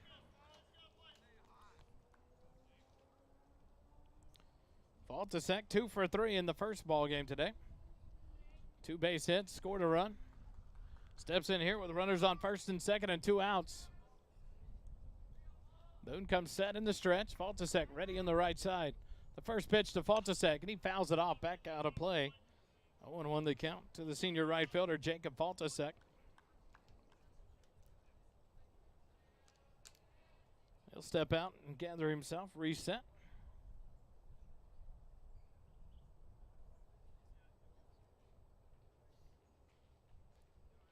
Boone comes set from the stretch. Looks back at second base. Rainey leads off there. Boris off first. The 0-1 pitch. Misses low and outside. Ball 1. The count evens up at 1-1 to Jacob Valtasek.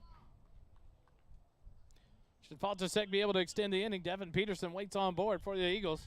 The leadoff man for the Eagles.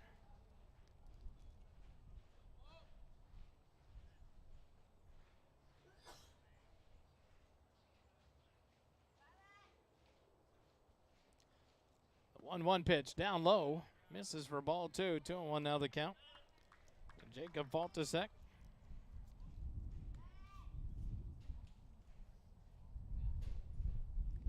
Two outs here in the bottom of the second. Georgetown leads the ball game 1-0 thanks to a solo home run by Riley Leininger to lead off the bottom of the second. The 2-1 pitch to Valtasek. Valtasek fouls it back out of play, and now the count 2 balls and 2 strikes.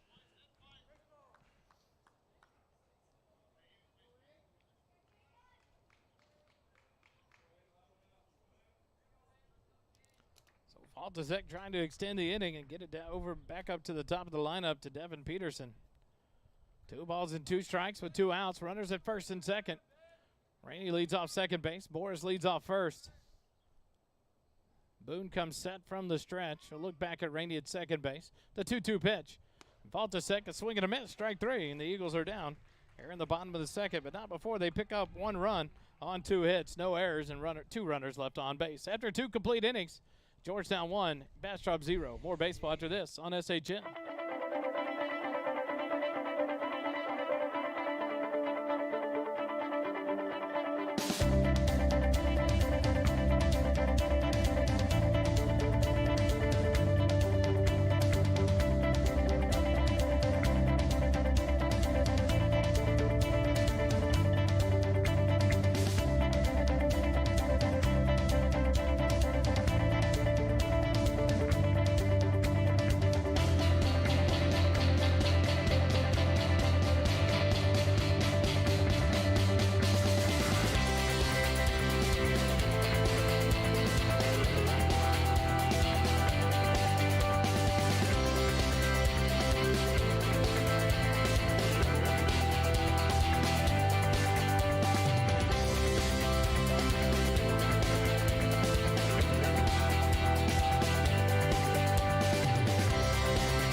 Go to the top of the third inning.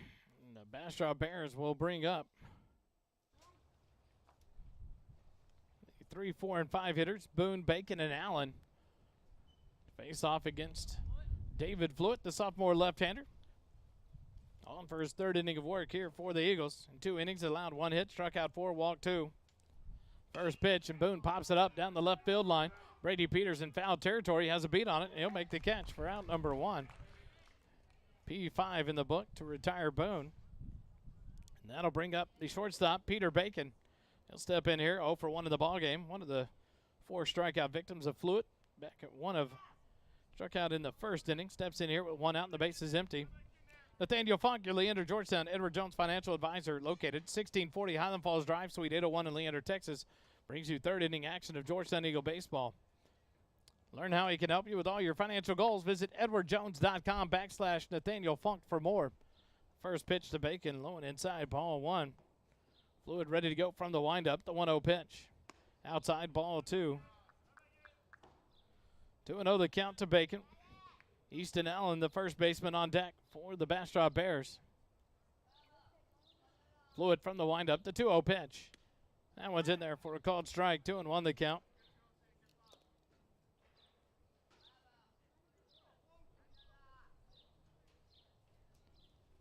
Two and one to Peter Bacon. One out here in the top of the third. This one misses, just low and inside. 3-1 the count now.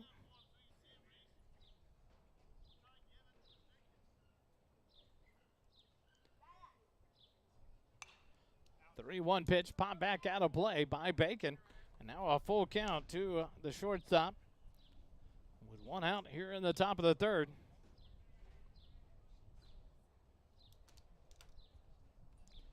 Fluid gets the sign from Herrera. The windup, the payoff pitch. Strike 3 called. Strikeout number 5 by David Fluid. That one of the looking variety for out number 2 to retire Bacon. And in steps Easton Allen. He struck out swinging back in the first inning.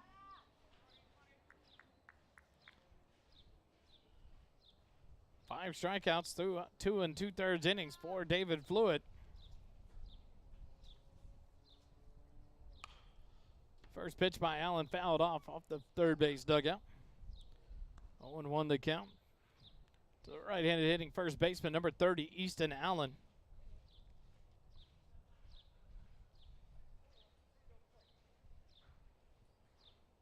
Fluid from the windup, the 0-1 pitch.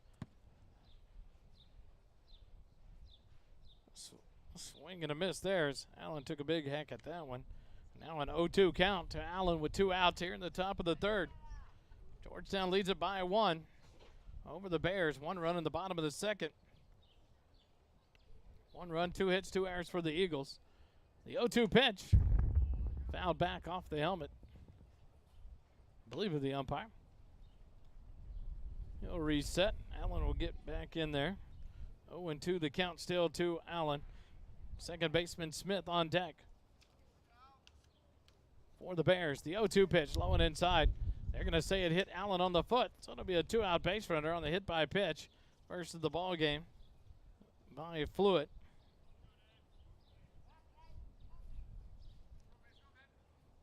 And that'll bring up the second baseman.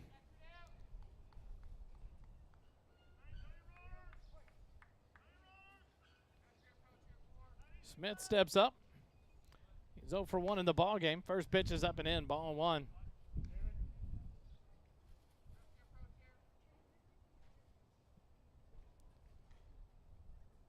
Mason Smith bats from the right side. The 1-0 pitch, and he puts a swing into it, hits it out to left field. Jackson Rainey settles under it, makes the catch for out number 3, and the Bastrop Bears are down here in the top of the third. No runs on no hits. No errors and 1 runner left on base after 2.5 innings. Georgetown 1, Bastrop 0. More Eagle baseball after this on SHN.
Go to the bottom of the third inning.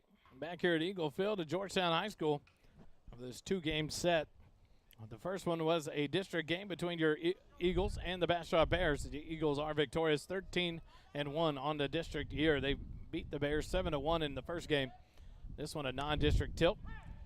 Strike on the outside corner for Boone, and Devin Peterson leads off the bottom of the third. Peters and ball due up for the Eagles. Boone on for his third inning of work for the Bastrop Bears.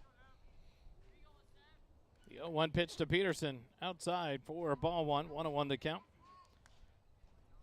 Third inning brought to you by Nathaniel Funk, your Leander Georgetown Edward Jones financial advisor, located at 1640 Highland Falls Drive, Suite 801 in Leander, Texas.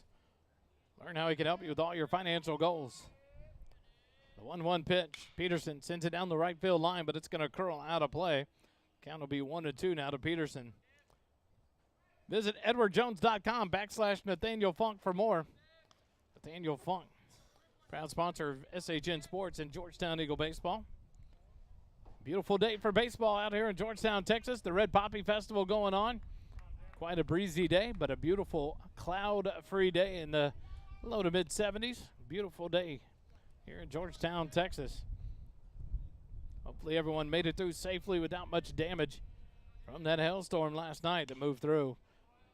Peterson will pop this one back out of play, stay alive in the count. 1 ball and 2 strikes. As he leads things off here in the bottom of the third for your Georgetown Eagles. It's a beautiful day for baseball here in the SHN broadcast booth, brought to you by Matt Morrow. BorrowFromMorrow.com, proud sponsor of Georgetown Eagle broadcast booth in the first inning of Georgetown baseball. The 1-2 pitch, low and outside, ball 2, evens things up to Devin Peterson. 2 balls and 2 strikes.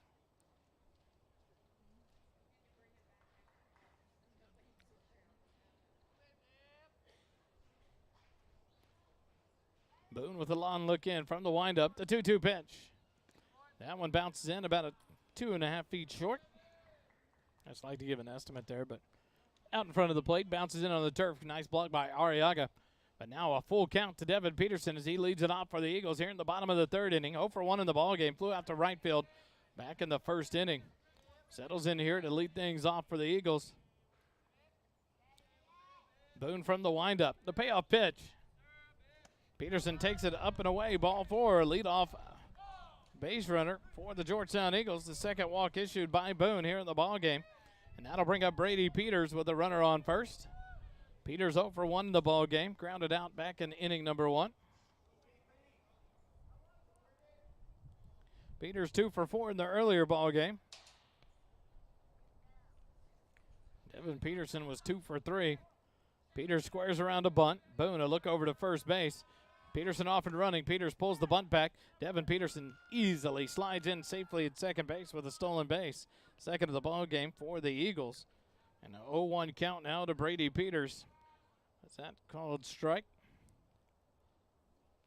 Now Coach VR gives the signs here.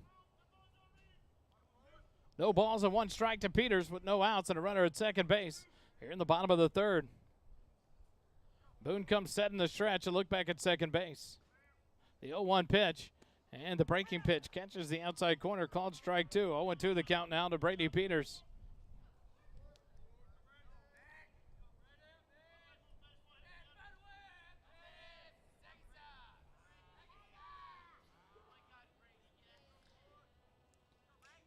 Boone look back at second base.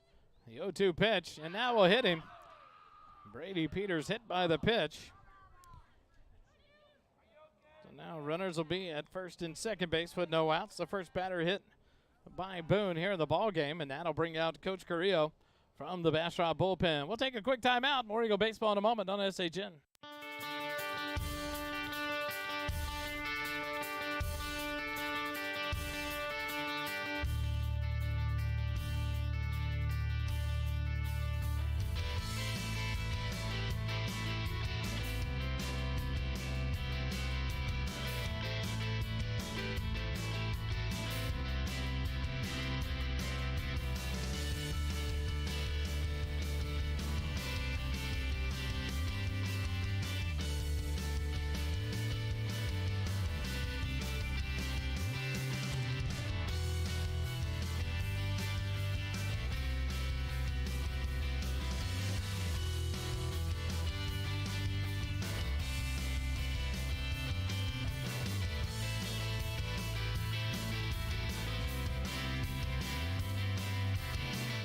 And a mound visit from Coach Carrillo over there for the Bastrop Bears. And now Talon Ball, the Mighty Mouse, will step in for the Eagles with no outs. And runners on first and second here in the bottom of the third. Talon Ball 0 for 1 in the ball game. Popped out to the catcher, Arriaga. Back in the first inning, steps in here. Boone from the stretch. Looks back at second a couple of times. Now the pitch to Ball is square to bunt. Drops it out in front of the mound. Boone will field it. The lefty will have to turn to make the throw down in the turf. But a good scoop there by Easton Allen. So the sacrifice bunt by Talon Ball moves both runners into scoring position. Nice job there by Talon Ball. And now you'll have Peterson over at third base and Brady Peters up at second base. 1-3 on the putout to retire Ball on the sack bunt, and that'll bring up Riley Leiniger. Riley with a leadoff home run. And now an intentional walk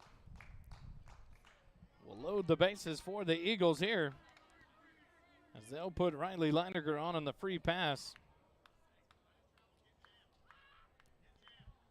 The first intentional walk we've seen, and that'll bring up Eli Hellman.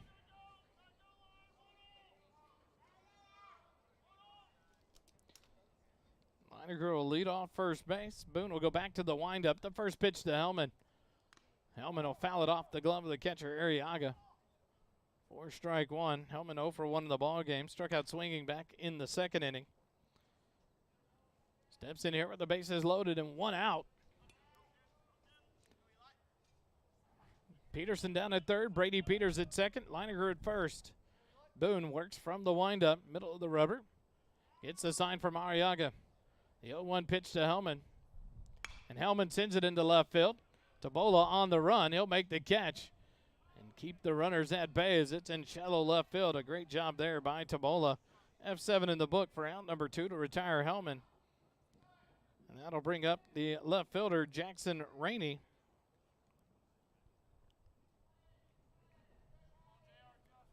Rainey 1 for 1 in the ball game. Singled in the second, stole second base, was left stranded there. Steps in here with an opportunity to open this game up a little more. It's a 1-0 lead for your Georgetown Eagles.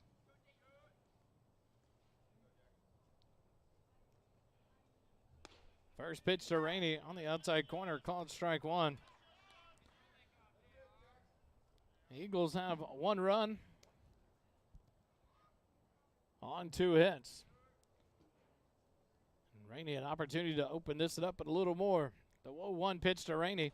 Breaking pitch in there across the outside corner, called strike 2. And now Rainey behind in the count. No balls and 2 strikes. Here in the bottom of the third. Bases loaded for the Eagles. With 2 outs, Boone gets the sign from Arriaga.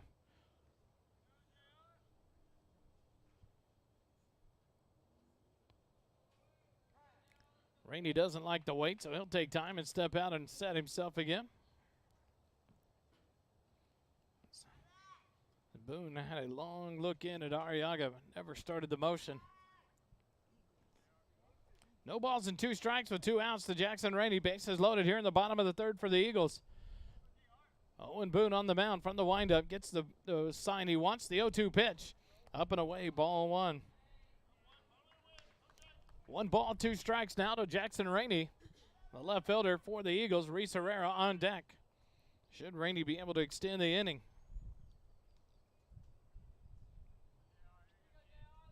The 1-2 pitch from Boone. Rainey sends a pop fly into shallow center field to shortstop Bacon. Back into the grass to make the play. And does for out number 3. P6 in the book to retire Rainey. And the Eagles go down here with no runs scored, after they had the bases loaded with 1 out. No runs on no hits, no errors, and 3 runners left on base after 3 complete. Georgetown 1, Bastrop 0. More Eagle baseball after this on SHN.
Go to the top of the fourth inning. The Bears will bring up the 7, 8, and 9 hitters here in the top of the fourth inning. McClanahan, Arriaga, and De La Rosa. Fluid on to work his fourth inning here in the ball game. He's thrown 44 pitches through 3 innings, given up 1 hit, struck out 5, walked 2, hit 1 batter. First pitch to McClanahan, a swing and a miss, strike 1. McClanahan walked back in the second inning, was left stranded on third base when the Bears were left the bases loaded. Fluid worked back from the bases loaded jam. The 0-1 pitch fouled back out of play. 0-2 now the count to Mason McClanahan, the center fielder. Arriaga, the catcher, on deck. De La Rosa, the right fielder, in the hole for the Bears here in the top of the fourth. Fluid works from the windup. The 0-2 pitch. In there, called strike 3. 6th strikeout of the ball game for Fluid through 3 1/3 innings. That one of the looking variety for out number 1 to retire McClanahan. And now the catcher, Arriaga, Francisco Arriaga. He'll step in from the right side. He walked back in the second inning as well, was left stranded at second base. The first pitch to Arriaga, he sends it into right field. Faltasek settles under it and makes the catch for out number 2. F9 in the book to retire Arriaga. And that'll bring up the number 9 hitter, the right fielder, De La Rosa, Glaive Patton De La Rosa, the right fielder. Senior steps in from the right side, wears number 16. He is 0 for 1 in the ballgame. Reached on an error by the third baseman, Brady Peters. First pitch there, inside corner, called strike 1. 0-1 the count with 2 outs here in the top of the fourth. The base is empty. Live from the SHN broadcast booth, brought to you by Matt Morrow, borrowfrommorrow.com. The 0-1 pitch just misses, low and outside, ball 1, 1-1 the count.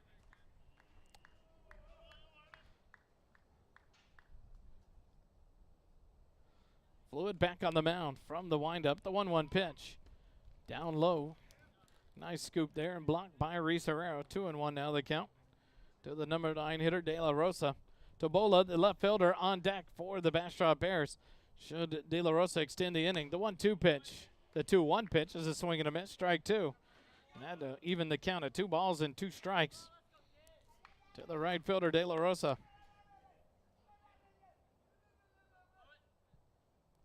The 2-2 pitch, outside corner called, strike 3. De La Rosa down on strikes for the 7th strikeout of the ball game by Fluid. No runs, no hits, no errors, nobody left on. The Bastrop Bears go in order here in the top of the fourth. After 3 1/2, Georgetown 1, Bastrop 0. More Eagle baseball after this.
Go to the bottom of the fourth inning. Back here in the SHN broadcast booth, brought to you by Matt Morrow and Borrow from Morrow. As we go to the bottom of the fourth, the 7, 8, 9 hitters do it for your Eagles. Herrera, Fluid, and Faltasek. Herrera walked in his first time at the plate in the second inning. steps in here to lead us off in the bottom of the fourth against Owen Boone. The first pitch just a bit outside, ball one. Is that one out past the left-handed hitting batter's box to the backstop? 1 ball, no strikes to Herrera. Here as he leads off the bottom of the fourth, the Eagles lead it 1-0 over the Bastrop Bears. Boone from the windup, the 1-0 pitch. Outside, ball 2. 2-0 the count.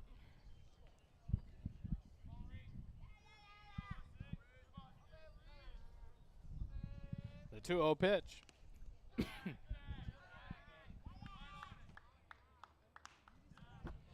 Fouls it back to the backstop. Sorry, I got choked up there. 2-1 now the count to the catcher, Reese Herrera. Back in from the right side. 2-1 the count.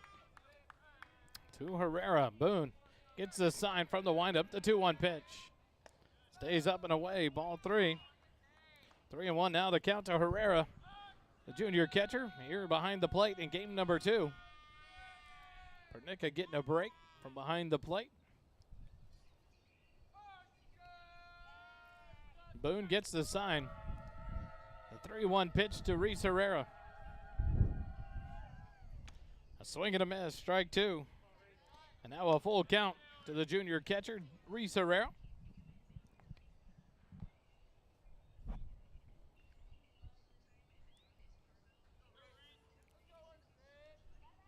Full count to Herrera here with no outs as he leads off the bottom of the fourth. The payoff pitch and a swing and a miss, strike 3.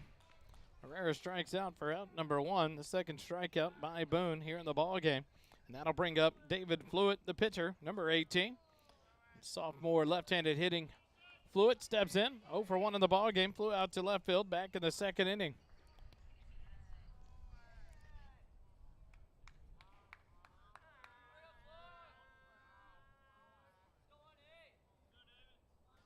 The first pitch to Fluitt, up and in.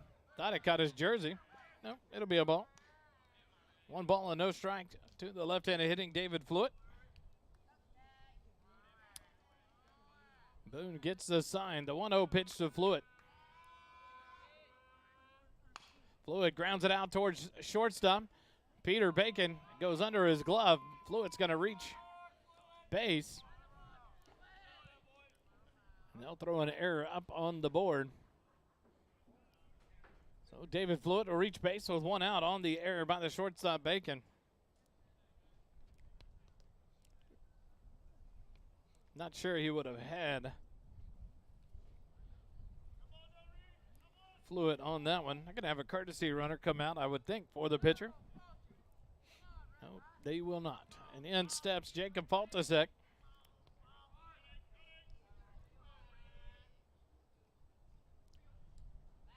Throw over to first base as Fluitt dives back in safely there.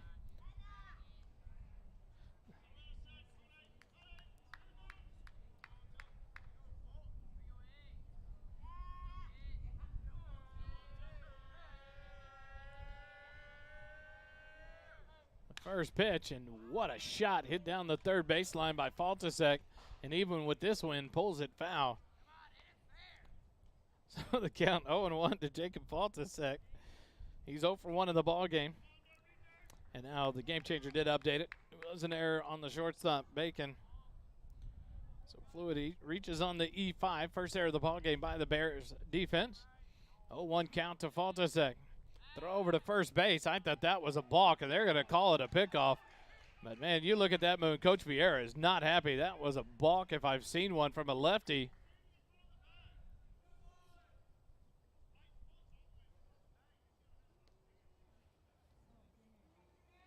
Coach Vieira out to argue it. They're going to call him out on the pickoff by Boone. First of the ball game. 1-3 on the pickoff. Retires Fluitt there. For out number 2. I thought Boone had kind of twitched and moved towards home, but I don't think Coach Vieira is going to win this one. So it'll be an 0-1 count to Jacob Faltasek with 2 outs and the base is empty here. So Faltasek will step back in. Boone will move back to the windup. But a visit from Coach Carrillo. And we'll take a timeout with them. More Eagle baseball after this on SHN.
The Bastrop Bears go to the bullpen here in the bottom of the fourth inning. Nathaniel Funk, your Leander Georgetown Edward Jones financial advisor, located at 1640 Highland Falls Drive, Suite 801 in Leander, Texas, brings you this Bastrop Bears call to the bullpen. Learn how he can help you with all your financial goals. Visit edwardjones.com/Nathaniel Funk for more. The Bastrop Bears will bring in number 15. That is Valentin Regalado, the freshman from third base. He'll go to the mound in relief of Owen Boone. Owen Boone gets to take a bow before he leaves the mound. His last time to pitch in a Bastrop Bear uniform. The senior lefty will go to the outfield as Tabola will come into third base to replace Regalado for the Bears as Regalado moves to the mound. So we'll have to figure out where a 23 goes to. And so Boone will move to left field defensively. De La Rosa stays in right. McClanahan in center. Tabola moves from left field to third base, and Regalado moves from third base to the mound. The right-handed freshman will face off against Jacob Faltasek with an 0-1 count and 2 outs here in the bottom of the fourth. Regalado will work out of the windup. The 0-1 pitch to Faltasek is inside, ball one. 1-1 to count to Faltasek.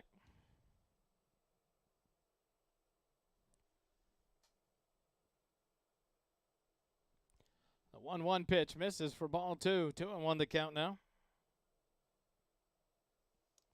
To Jacob Faltasek with 2 outs and the base is empty.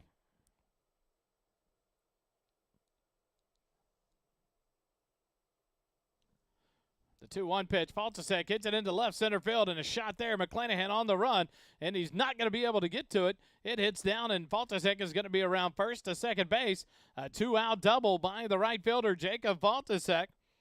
We'll get the Eagles back to the top of the lineup here in the bottom of the fourth with 2 outs. A nice shot there by Faltasek as he puts it into left center field. McClanahan gave chase but just couldn't get there in time.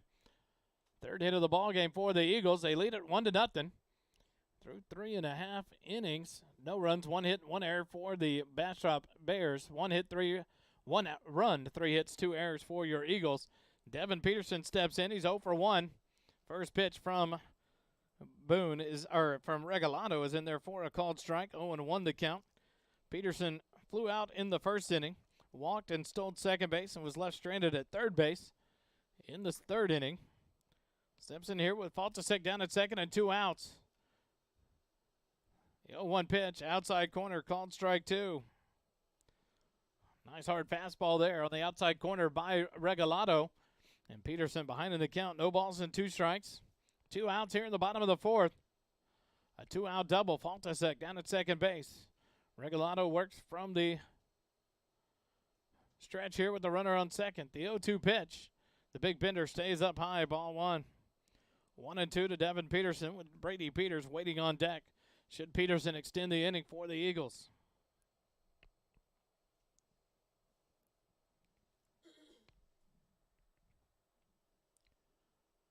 Regalado comes set. The 1-2 pitch.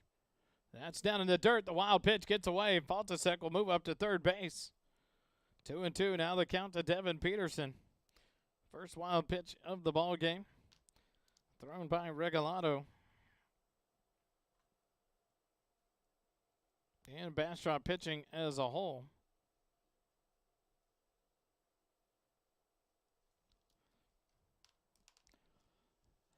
Back from the windup, the 2-2 pitch, and it sails high. Ball 3, a full count now to Devin Peterson with 2 outs and a runner down at third base.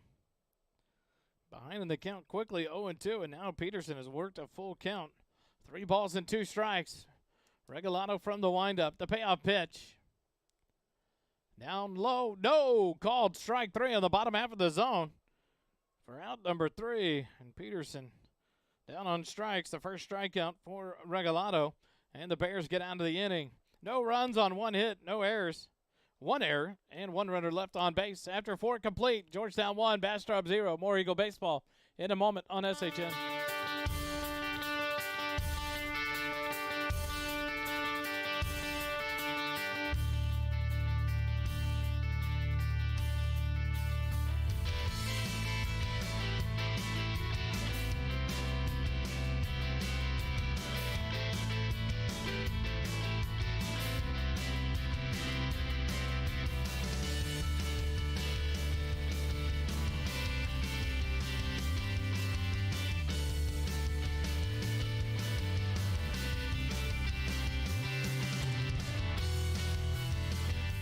We go to the top of the 5th, back here in the SHN broadcast booth, brought to you by Matt Morrow. Matt understands the local markets, has access to a wide variety of loan programs, and is ready to guide you through the process. Your family, your future, our focus. For your mortgage needs, remember Matt Morrow, borrow from Morrow. Borrowfrommorrow.com. Now on in relief in the top of the 5th inning for your Georgetown Eagles. It'll be the junior, number 9, Noah Boris. Nathaniel Funk, your Leander Georgetown Edward Jones Financial Advisor, located at 1640 Highland Falls Drive, Suite 801 in Leander, Texas, brings you this call to the bullpen. Noah Boris comes on in relief for the Eagles here in the top of the 5th. David Fluitt threw a gem through 4 innings. He allowed 1 hit, struck out 7, walked 2, and hit 1 batter, but allowed no runs. What a pitching performance there by Fluitt. We'll get his pitch totals here in just a moment, but Boris takes over for the Eagles on the mound. Defensively, they stay the same. Fluitt will remain as the DH in the lineup for the Eagles. Boris from the windup. First pitch misses just low for a ball as he faces off against the 1, 2, and 3 hitters in the Bastrop lineup, Tabola, Regalado, and Boone. 1-0 the count to Tabola. He's 0 for 2 in the ball game. The 1-0 pitch misses just up and in. Ball 2. 2-0 now the count to Austin Tabola, the third baseman now for the Bastrop Bears. The 2-0 pitch. Swing and a miss. Strike 1. Nice breaking pitch there from Boris. 2-1 now the count to Tabola. So he leads off the top of the 5th here for the Bastrop Bears. The 2-1 pitch. Inside corner, called strike 2. Now Noah Boris has now evened up the count. 2-2 to Tabola. Here's he leads off the top of the 5th. Tabola back in from the right side. Boris from the windup. The 2-2 pitch. The big bender stays up and in. Ball 3. Now a full count to the leadoff man, Austin Tabola. Started the ball game in left field, moved into third base.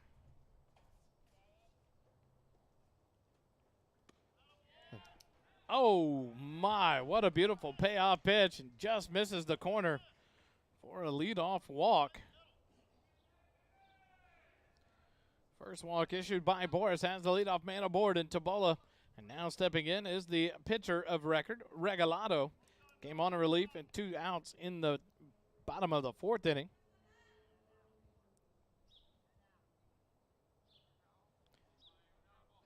Regalado steps in. He's 0 for 2 in the ballgame. Reached on an error and struck out. Tabola leads off first. Boris comes set from the stretch. The first pitch skips in. It gets away from Herrera, and that'll allow Tabola to advance. And down to second base.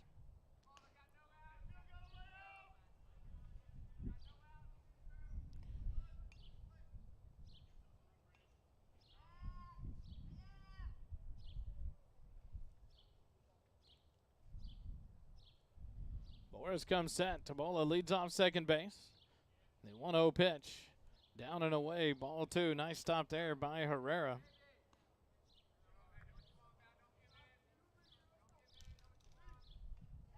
Two balls and no strikes to Regalado. The runner down at second as Tabola reached on a base on balls. Advanced on the wild pitch. Boris turns towards second base but doesn't throw. Tabola dives back in safely. 2 balls, no strikes, no outs here in the top of the 5th. Georgetown scored 1 in the bottom of the 2nd on a solo home run by Riley Leininger, and that's all the scoring we've had so far. The 2-0 pitch down low for ball 3. 3-0 the count. To Regalado.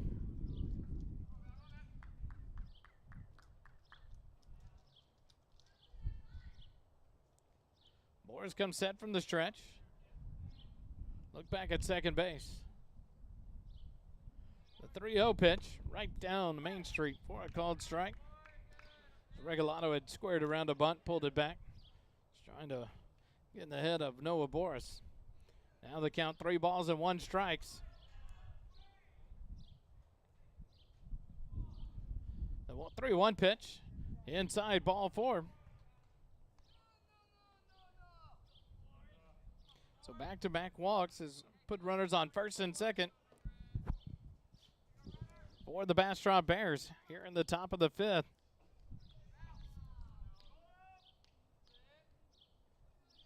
That'll bring up Owen Boone. He's 1 for 2 in the ballgame. Base hit in the first was left stranded.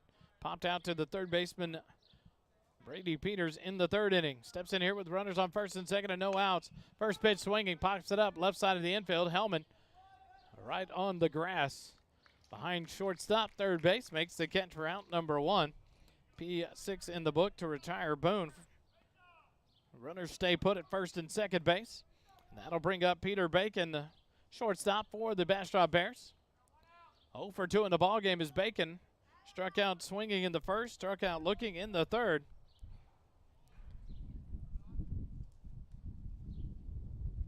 Boris comes set from the stretch. First pitch to Bacon. Breaking pitch misses inside. Ball 1.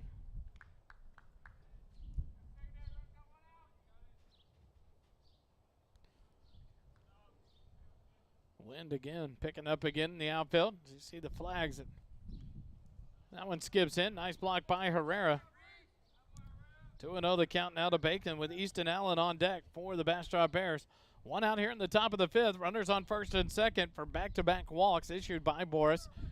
Here in the top of the 5th inning, Boris comes set in the stretch. The 2-0 pitch. And a ball hit out into the right center field. Faltasek settles under it. He'll make the catch as he throws it in to Hellman at second base. Hits the cutoff. The runner advances. He thought the throw got through, and Regalado took off for second base, but Hellman faked the throw, and he'll tag out Regalado for the 3rd out of the inning. And what a play there by Eli Hellman, as Regalado put his head down and took off running, thinking Hellman threw the relay over to third base. He runs over and tags out Regalado, and the Eagles get out of trouble here in the top of the 5th. No runs on no hits, no errors, and 1 runner left on base. After 4.5, Georgetown 1, Bastrop 0. More Eagle baseball in a moment on SHN.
As we go back here to the bottom of the 5th inning, the backstop padding is getting a beating here by Regalado Tuormos.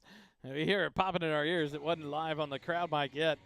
But the Eagles come up here in the bottom of the 5th with the 2, 3, and 4 hitters due up. Peters, Ball, and Leiniger. Peters steps in 0 for 1 in the ball game. Grounded out in the first, was hit by a pitch in the third. Through 3 2/3 inning, Owen Boone threw 64 pitches, allowed 2 hits, walked 1 run, struck out 2 and walked 2, hit 1, intentionally walked 1. Regalado on for his first full inning of work here in the bottom of the 5th inning. First pitch to Peters up high and inside, ball 1. Boris came in and walked 2 to lead off the inning. It got a pop-up by Boone and then a double play off of the fly out to right field by Bacon. A 1-0 pitch to Peters inside, ball 2, 2-0 the count to the senior third baseman. But a great job. Faltisek came up throwing, hit his cutoff Eli Hellman, who then turned quickly and fired, acted like he was throwing to third base to try to get the lead runner. And Regalado took off from first base to second base as the 2-0 pitch sails high for ball 3. 3-0 now to Brady Peters from Regalado. And Eli Hellman just ran over and tagged Regalado as he slid into second base for out number 3. A beautiful play by the shortstop Hellman. The 3-0 pitch is in there for a called strike as Peters was taken all the way. 3-1 now the count to Brady Peters. Here as he leads off the bottom of the 5th for your Eagles. Leading it by 1 thanks to the solo home run in the bottom of the 2nd by Riley Leiniger. The 3-1 pitch up and in, ball 4, leadoff walk issued by Regalado. His first walk issued by Regalado.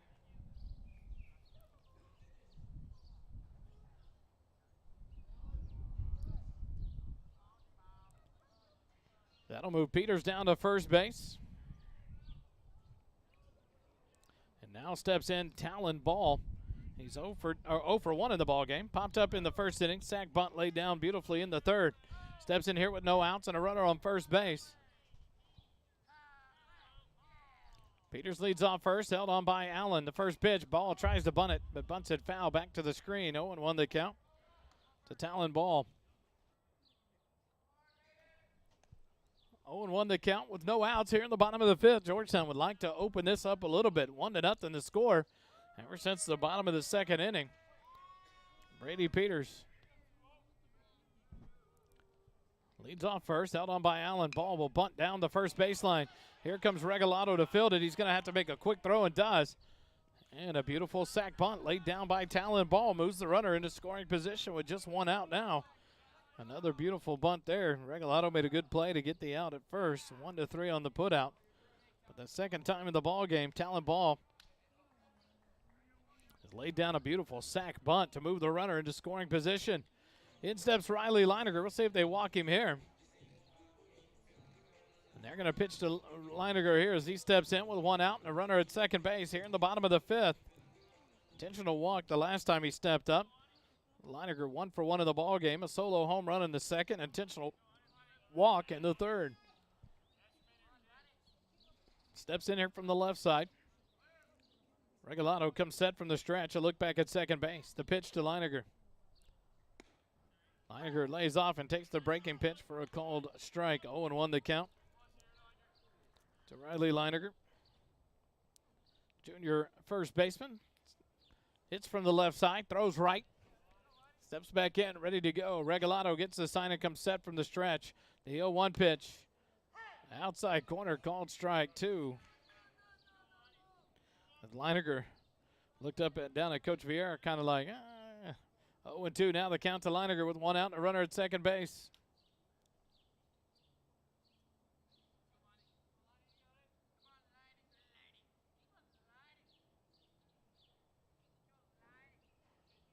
Regalado gets the sign and comes set. The 0-2 pitch. The bender hit out into right field by Leiniger. It's a base hit. And here comes Brady Peters around to score the second run of the ball game. On the throw, Leiniger's going to head to second base and slide in safely.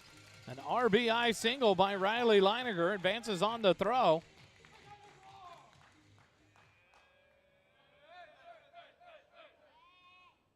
So the Eagles take a 2-0 lead.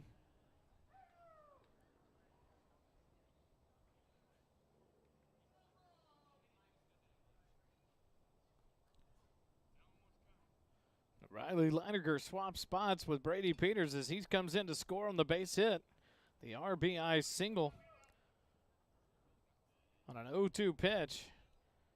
Leininger advances to second on the throw home.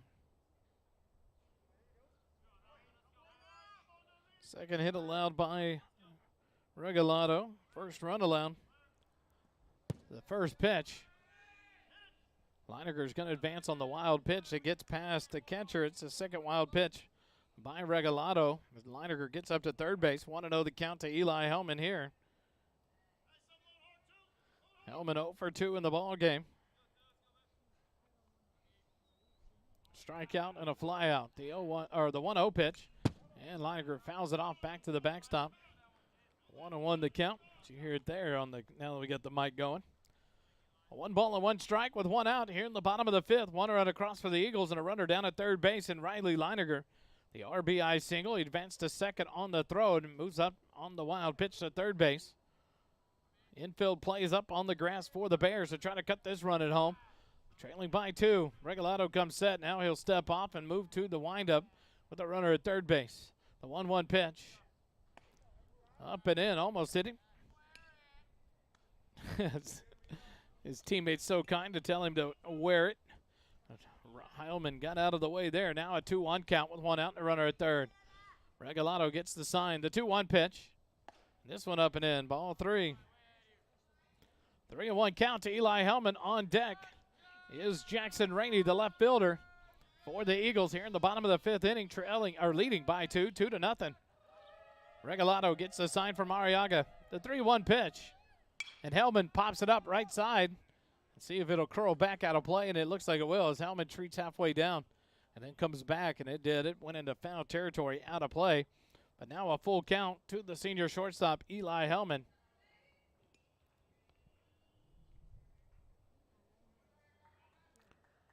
Go back to Texas High School baseball website. See if there's any updates for District 23 or 24. No update out of Elgin yet.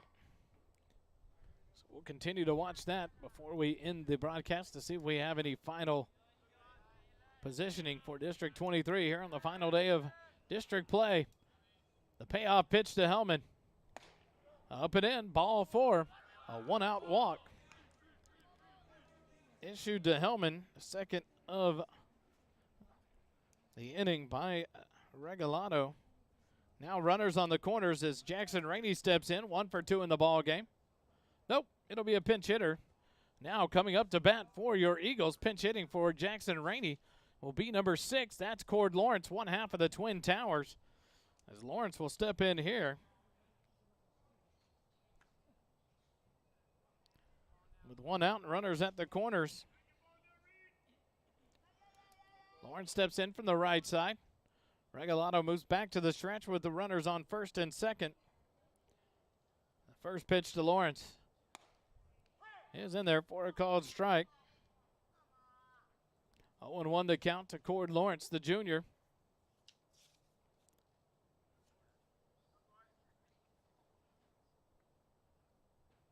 Hellman leads off first base, being held on by Allen. Leininger leads off third. The 0-1 pitch.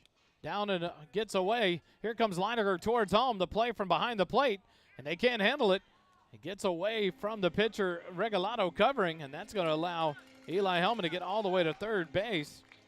So the wild pitch, the third of the day for Regalado, allows the run to score from third base, and the Eagles lead it 3-0. But more importantly, allows Hellman to move all the way up to third base. 1-1 the count now to Cord Lawrence, who's pinch hitting here in the bottom of the 5th in the number 6 slot for Jackson Rainey. Regalado from the windup, the 1-1 pitch. Lawrence lays off, takes it high, ball 2, 2-1 the count.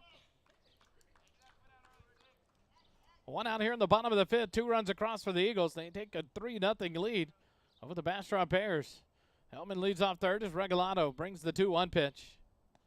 And that hits Cord Lawrence, and that one hurt him. That was a hard one.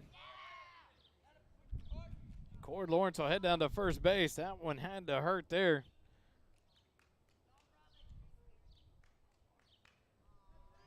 The other half of the Twin Towers in the background. I can hear Mighty Mouse, Talon Ball down there yelling at him, don't rub it. But that'll bring Coach Carrillo out of the dugout. And we'll have a pitching change for the Bears and some defensive moves. We'll change it up. We'll bring you the updates here in just a moment on SHN.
Back here for the pitching change, brought to you by Nathaniel Funk, your Leander Georgetown Edward Jones financial advisor.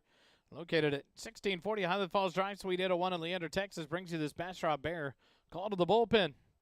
Easton Allen will go to the mound for the Bastrop Bears. And then the defensive changes as they mix things up here in the bottom of the fifth. Defensively for the Bears, Regalado will go back to third base. Smith, the second baseman, will move to shortstop. The shortstop, Bacon, will move to center field. The center fielder, McClanahan, will move to first base. And Tabola, the third baseman, will go to second base. So a lot of changes, but everyone on the field still remains. But just moving players around as Easton Allen will come in relief here with one out in the bottom of the fifth to face off against Reese Herrera. Cord Lawrence down at first base. Eli Hellman at third base with one out. Cord Lawrence reaches on the hit by pitch. And Allen will face off against Reese Herrera. He'll start in the stretch with runners on the corners and one out. The Eagles 2 runs across here in the bottom of the fifth. Take a 3-0 lead. The first pitch from Allen stays high, ball one. Easton Allen, the junior right-handed pitcher. It's the second time the Eagles have seen him. He came in on Wednesday in relief for the Bears.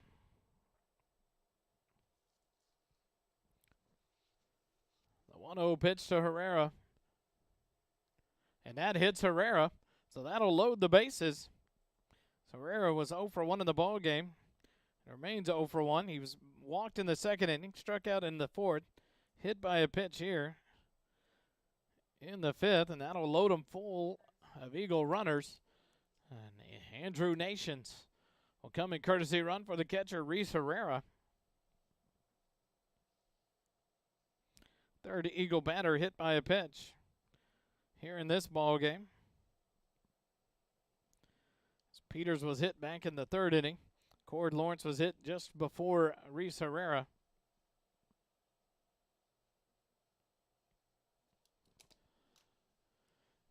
David Fluid will step in, the designated hitter for the Eagles. Steps in from the left side. 0 for 2 in the ball game. Flew out to left in the second inning. Reached on an error. Grounds to first base here. The play's going to beat a home, and a nice play there. And that'll go 3-2 on the force out at home plate to get Hellman at home for out number 2. Nice play by McClanahan. Lawrence will move up to third base. The courtesy runner Nations moves up to second. And Fluid will reach on the fielder's choice. And that'll bring up Jacob Faltasek. No, it will not. There will be a pinch hitter here for the Eagles. Number 5 will step in. TJ Warren, the junior, will step in from the right side. And pinch hit here for Jacob Faltasek. From the windup is Allen. The first pitch to Warren misses outside, ball 1. Faltasek was a 1 for 2 in the ball game. Warren steps in here to pinch hit in the bottom of the 5th inning. This wild pitch gets away and a delayed start, but here comes Cord Lawrence, and he's going to score from third base. 4th run of the ball game, 3rd of the inning for the Eagles on the wild pitch by Allen. That will allow Herrera to move up to 3rd, or Nations, and Fluid to move up to 2nd base. 2-0 the count to TJ Warren. Allen looks in to get the sign from Arriaga. And now the 2-0 pitch. That one sails high, ball 3. 3-0 the count to TJ Warren. Pinch hitting here in the number 9 slot for the Eagles in the bottom of the 5th inning. 3-0 count.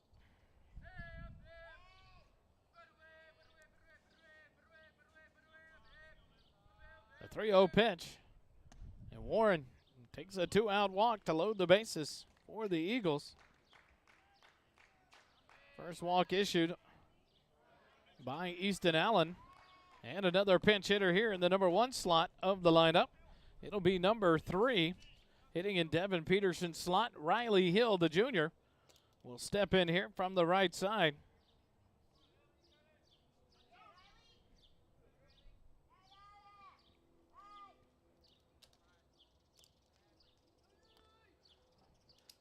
First pitch from Allen to Hill.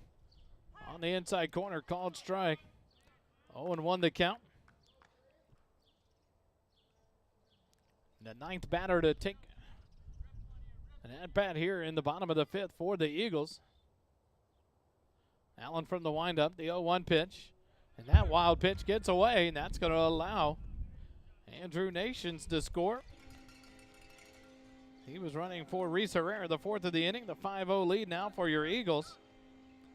Second wild pitch thrown by Easton Allen.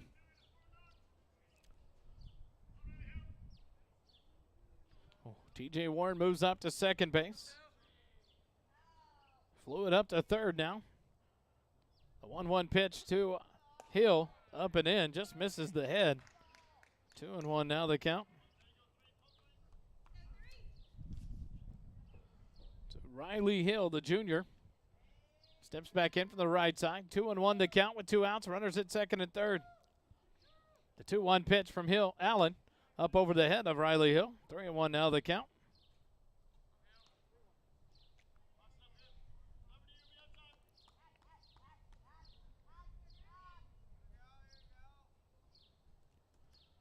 Allen will get the sign from Arriaga. The 3-1 pitch to Riley Hill.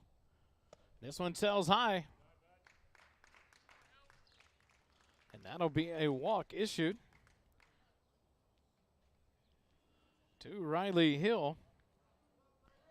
Second walk issued by Allen. That'll load the bases, and here comes Coach Carrillo. It looked like Easton Allen kind of shied away like his arm was hurting. And that'll be it for Easton Allen. Quick timeout. We'll come back, reset the Bear defense here on SHN.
Now, number 4, Mason Smith, will head to the mound for the Bastrop Bears. McClanahan gets his outfield glove, heads back to the outfield.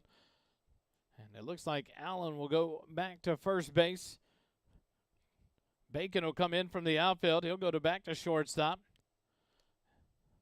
And now at second base, Tabola will stay there. So McClanahan back to the outfield.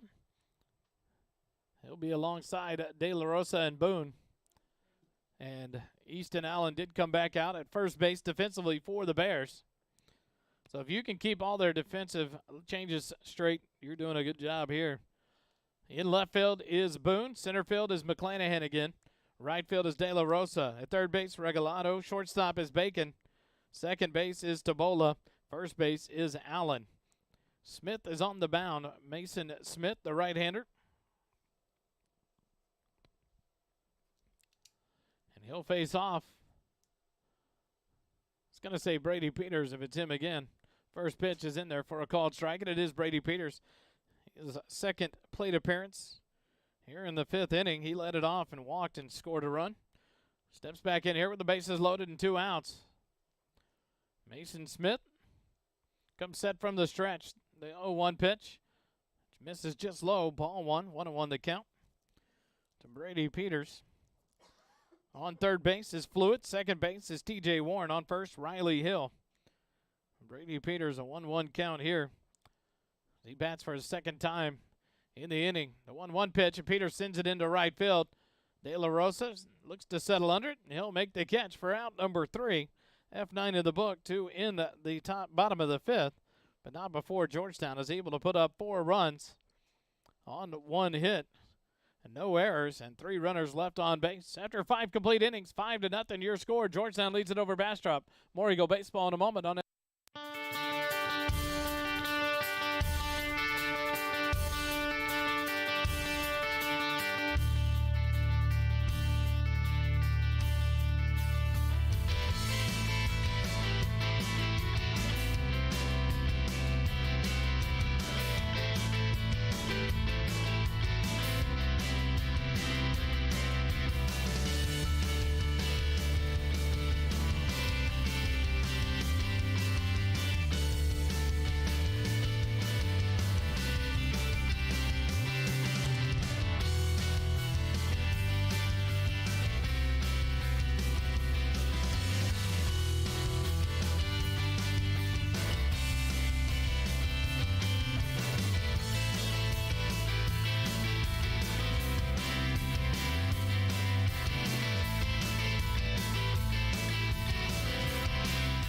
here in the SHN broadcast booth, brought to you by Matt Morrow and Borrow from Morrow. For your mortgage needs, remember Matt Morrow, borrowfrommorrow.com.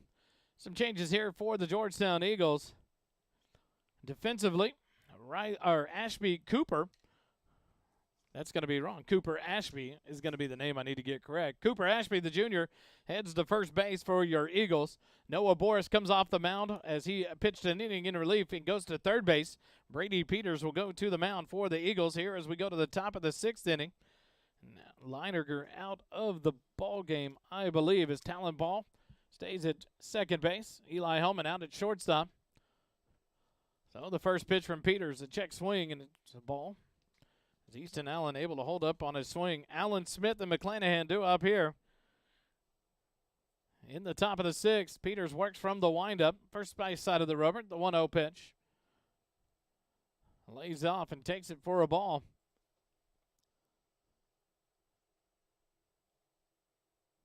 The scoreboard has it 1-1. We'll see what it is. The pitch from Peters in there for a called strike. So we'll see what the umpire gives us an updated count. It is 1 ball and 2 strikes, so he did call that first pitch on the check swing that he did go around. So 1-2 the count to Easton Allen. Peters from the windup. The 1-2 pitch and a ball hit into right field, and that's going to be down for a base hit. And that's going to get past Faltasek. He's going to run it down before the wall, but Easton Allen is going to leg out a single there. So a leadoff base hit for Easton Allen and the Bears. Got behind on that one, but sent it down the right field line, a base hit. For Easton Allen, just the second hit of the ball game for the Bears, and that'll bring up Mason Smith, the pitcher.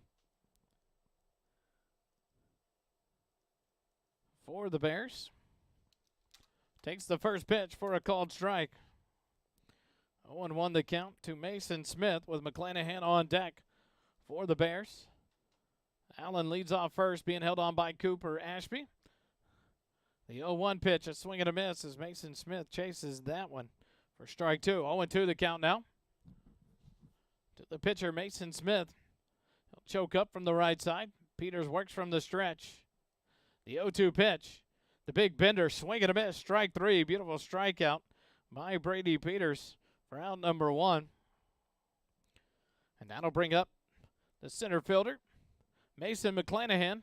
Throws left, hits right, steps in from the right side. McClanahan 0 for 1 in the ball game. Walked and left stranded in the second inning. Struck out looking in the fourth. Swing and a miss for strike one to Mason McClanahan. 0-1 the count. The 0-1 pitch. Fouled off back to the screen. 0-2 the count now to Mason McClanahan with the catcher Arriaga on deck for the Bears. Peters comes straight as Easton Allen leads off first. The 0-2 pitch, and the ball sent into center field. Devin Peterson will shade his eyes, a few steps to his left, and come up with the catch for out number two. So F8 in the book to retire McClanahan, and that'll bring up Arriaga. He's 0 for 1 in the ball game. Walked and left stranded in the second inning. Flew out to right field in the fourth. Steps in here with the runner at first and 2 outs. The first pitch in there, called strike one. 0-1 the count to Arriaga. The number 8 hitter in the Bastrop lineup. Peters comes set. The 0-1 pitch. Inside just high. 1-1 now the count. Thought he got the corner, but just a little bit elevated. 1-1 now to Arriaga. The 1-1 pitch from Peters. The big bender down in the turf. Good block there by Herrera. 2-1 the count now. Here in the top of the 6th inning. 5-0. Georgetown leads it over the Bears. Peters comes set. The 2-1 pitch. Not sure where that was. 3-1 now the count. Thought he came up to call a strike. Says outside now 3-1. The pitch from Peters. And a ball fouled off down the right field line out of play. Now a full count to Arriaga with 2 outs and a runner at first base. A leadoff single by Easton Allen, and that's where he stayed the entire inning. And now Peters comes set. The payoff pitch to Arriaga. Inside corner. Strike 3 called. A nice pitch there. 2 strikeouts on the inning for Brady Peters. And the Bears are down here in the top of the 6th. No runs on 1 hit. No errors and a runner left on after 5.5. 5-0. Georgetown leads it over the Bears. More Eagle baseball in a moment on SHN.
come back for the bottom of the 6th inning.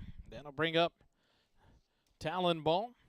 Riley Leiniger, which will be Cooper Ashby, batting for Leiniger as he came in defensively in the top of the 6th. Ball will lead off against Mason Smith. First pitch, sails high, ball 1. Talon ball 0 for 1 here in the ball game. 2 beautiful sacrifice bunts to move runners around. He steps in here, popped out in the 1st inning. A sac bunt in the 3rd and in the 5th. Leads off the bottom of the 6th. The 1-0 pitch. Outside and low, ball 2. 2-0 now to Talon ball. Cooper Ashby on deck for the Eagles. Some other defensive changes for the Bears, and I'm not even going to try to keep up with them. The 2-0 pitch misses low outside, ball 3. Number 1, Bacon moves to left field. McClanahan in center, and Owen Boone in right field, which means Regalado stays at 3rd, and thinking Arriaga may have moved to shortstop, number 2. We'll check that out. Behind the plate may have moved De La Rosa. So Arriaga moves out to short. De La Rosa moves behind the plate. Tabola is at second base and Easton Allen at first. The 3-0 pitch is in there for a called strike, and now a 3-1 count to Talon ball. Here in the bottom of the 6th, Georgetown a 5-0 lead over the Bastrop Bears. The final game of the regular season. Next week starts the playoffs. Smith comes set, the 3-1 pitch, and ball grounds it towards 3rd. Regalado up with it. He'll fire across the diamond. It's down in the turf, but a nice scoop there by Easton Allen. Gets the out there, 5-3 on the putout to retire Talon ball. And that'll bring up Cooper Ashby.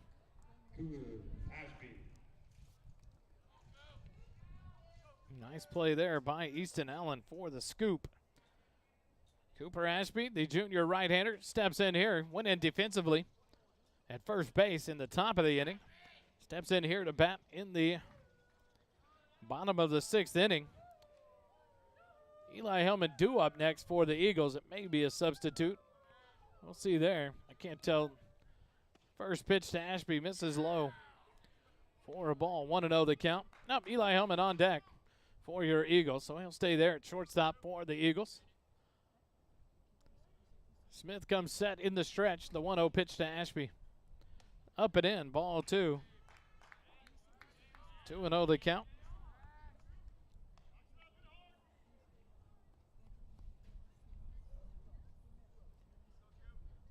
Ashby will settle back in from the right side. Smith gets the sign from De La Rosa and comes set in the stretch. The 2-0 pitch and a swing and a miss, strike 1. 2-1 the count now to the junior first baseman, Cooper Ashby. Number 1 on his uniform jersey, back in on the right side. 2 balls and a strike. 1 out here in the bottom of the 6th. Mason Smith gets the sign and comes set, the 2-1 pitch. Up and in, ball 3. 3-1 now the count to Cooper Ashby. 1 run in the bottom of the 2nd for the Eagles, 4 in the bottom of the 5th. They lead at 5-0 over the Bastrop Bears. Smith comes set, the 3-1 pitch. Ashby fouls it off back behind the plate. The count goes full now, 3 balls and 2 strikes.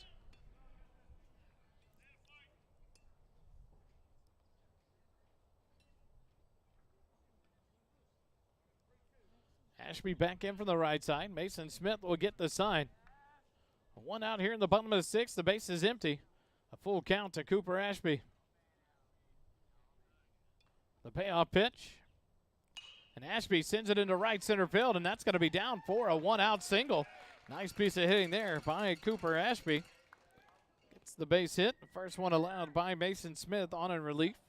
And that'll bring up Eli Hellman, shortstop for the Eagles. Eli steps in, 0 for 2 in the ball game. Struck out in the 2nd, flew out in the 3rd, reached on a base on balls. Back in the 5th inning, steps in here with 1 out and a runner at first. Smith comes set, the first pitch to Hellman. Up and in, just misses him. Ball 1, 1-0 the count.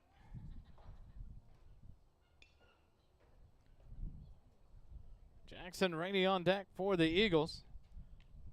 Scored Lawrence pinch hit for him back in the 5th inning. Rainey went back out defensively, throw over to first base, and Ashby back in safely there. So Rainey will come back out to hit here in the bottom of the 6th inning.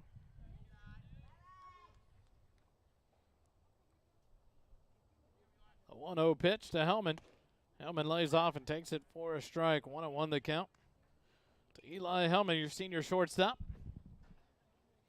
Last regular season ball game for him here at Georgetown High School. Hellman steps it back in from the right side. 1-1 the count with 1 out and a runner at first. The 1-1 pitch, and Hellman hits it out towards third. Regalado up with it over to second base for 1. On to first base, not in time. So Hellman will reach first on a fielder's choice. Ashby recorded as out number 2.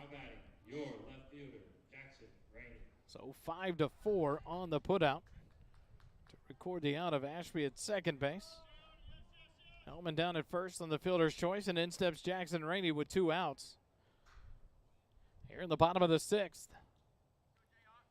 No runs, 2 hits, and 1 error for the Bastrop Bears. 5 runs, 4 hits, 2 errors for the Eagles.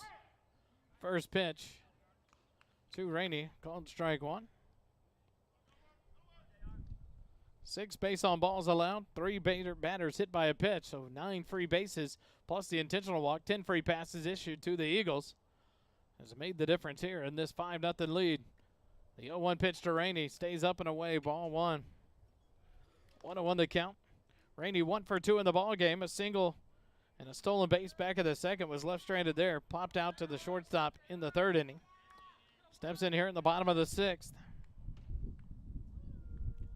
The 1-1 pitch. Rainey hits it over the first baseman's head down the right field line. That's a 2-out base hit. Rainey is around first base, and he'll take off to second base and advance on the throw as the right fielder, Boone, came up throwing to get it all the way to third, but unable to get Hellman, who moved all the way around to third base on that base hit. So a base hit Now batter, your catcher, Reese Herrera. by Jackson Rainey. Has runners in second and third with 2 outs, and in comes Reese Herrera, the catcher. Herrera 0 for 1 in the ball game. Was walked back in the 2nd inning, struck out swinging in the 4th, was hit by a pitch and scored a run in the 5th inning. Herrera steps in here with 2 outs and runners on second and third. First pitch on the outside corner, called strike 1. 0-1 the count to the catcher Herrera with David Fluitt, the DH, on deck for the Eagles. Should Herrera extend the inning for Georgetown. Smith comes set, the 0-1 pitch. Herrera sends it into shallow left field, and Bacon unable to get to it. That'll be a base hit there, an RBI single for Reese Herrera. Scores Hellman from third base, 6-0 now. Georgetown leads it. And Rainey was off and running. Oh, Rainey did come around to score, so a 2 RBI single. I apologize. I thought Rainey just moved up to third, but he took off running. Courtesy runner down at third base, or first base for the catcher Herrera. I think it's Andrew Nation's courtesy running. So 2 outs and in steps David Fluitt. First pitch, breaking pitch in there, called strike 1. 0-1 the count. A 2 RBI single for Herrera. Scores Hellman and Rainey with 2 outs, and now Nations runs for him. Fluitt back in from the left side. 0 for 3 in the ballgame. Has reached base twice. The 0-1 pitch, and Fluitt sends it into center field. And McClanahan will move to his right, make the catch for out number 3. F8 in the book to retire the final out of the inning, but not before Georgetown picks up 2 runs on 3 hits. No errors and a runner left on base. After 6 complete innings, Georgetown 7, Bastrop 0. More Eagle baseball after this on SHN.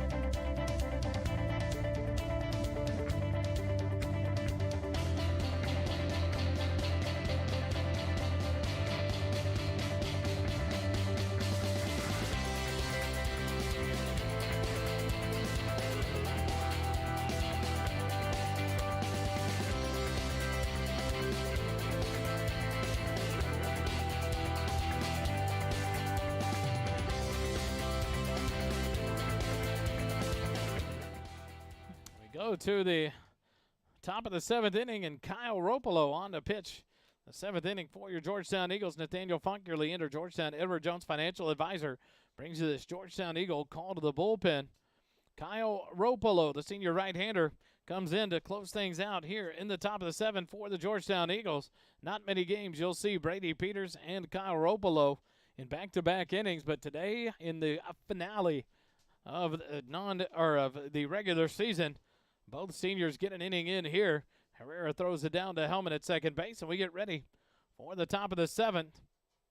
The Bastrop Bears will bring up the 9-1-2 hitters here in the ball game. De La Rosa, Tabola, and Regalado. Brady Peters goes back to third base defensively. Noah Boris comes out of the ball game. Ropolo goes to the mound. He'll work from the stretch. First pitch to De La Rosa is up and in, ball 1. Last inning to pitch here for the senior right-hander Kyle Ropolo in the regular season here at home in his senior year. And this 1-0 pitch, it's De La Rosa. So he'll take first base on the hit by pitch. Second batter hit by Eagle pitching here in the ball game. Not many times you'll see that out of Kyle Ropolo. In relief, Noah Boris had an inning of work. He walked 2, had 1 wild pitch. Threw 15 pitches. Peters came in, 1 inning pitch, allowed 1 hit, struck out 2, threw 16 pitches in relief. First pitch here to the leadoff man, Tabola, is in there for a called strike. 0-1 the count to Kyle Ropolo.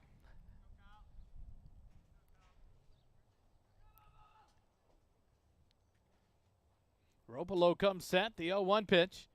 Stays up and in, ball 1, 1-1 the count to Tabola with Regalado on deck for the Bastrop Bears.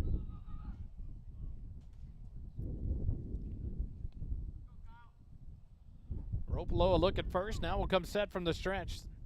The 1-1 pitch. And a ball hit onto the left field, the line drive right at Jackson Rainey. He'll take a step back and 1 step in, make the catch for out number 1. L7 in the book to record the out of Tabola. And that'll bring up Regalado with 1 out and a runner at first base here in the top of the 7th. The Bastrop Bears down to their last 2 outs here in the ball game. As Regalado steps in, he's 0 for 2 in the ball game. Reached on an error in the first, struck out in the second, walked in the 5th inning. Ropolo will come set after he takes a look over at first base. Ashby holds the runner on to throw over to first base. De La Rosa dives back in safely there.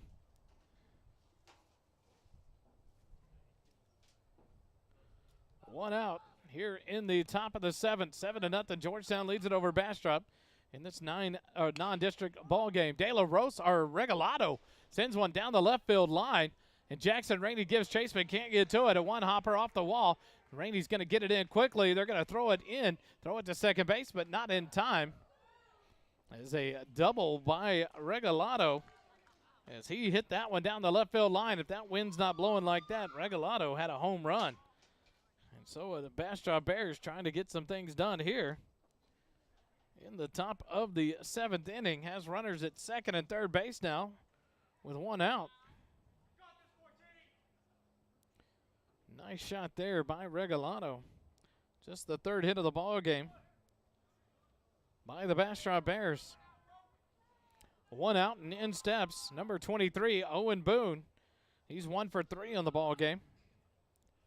A single back in the first, was left stranded at first base. Popped out in the 3rd and the 5th. The first pitch from Ropolo, ground ball foul over to the first base dugout. 0-1 the count.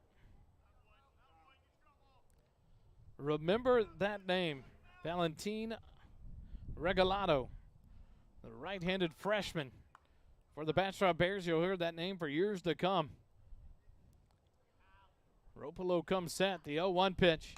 Boone fouls it off his own foot for strike 2. 0-2 the count now to Owen Boone. 1 out here in the top of the 7th. Runners on second and third. De La Rosa reached on a hit by a pitch. Regalado doubled to the left field wall. The 0-2 pitch. Down in the turf. Nice block by Herrera. 1-2 now the count. To Owen Boone.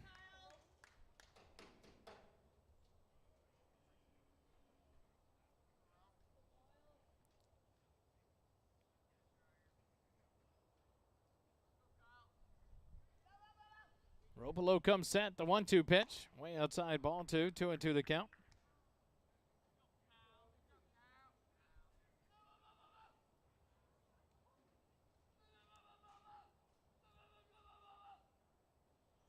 Ropolo gets the sign from Reese Herrera.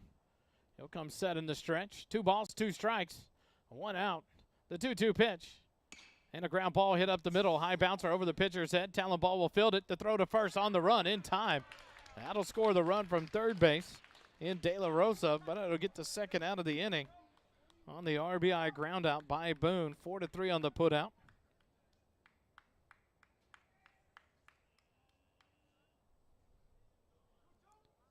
For out number 2, Regalado moves up to third base.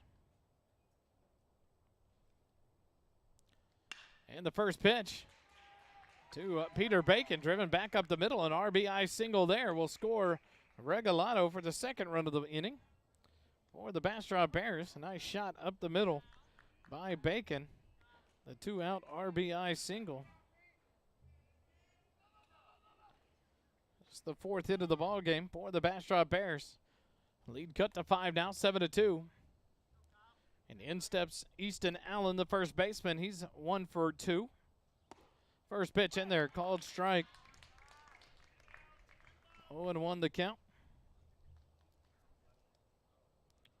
To Easton Allen. Struck out swinging in the first, hit by a pitch in the third, singled in the 6th inning. The 0-1 pitch. Check swing. But Easton Allen did not go around, so ball 1, 1-1 the count. To the big first baseman, Easton Allen.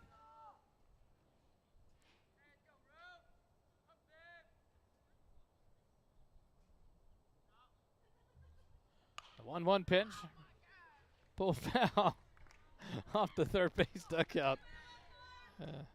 This players scatter, and Nolan Jondo runs that one down in foul territory.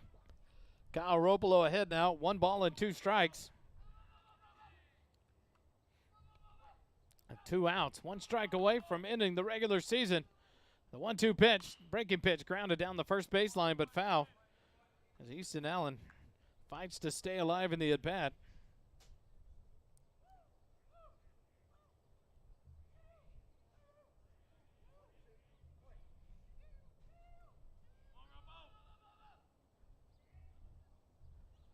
Ropolo will come set. The 1-2 pitch.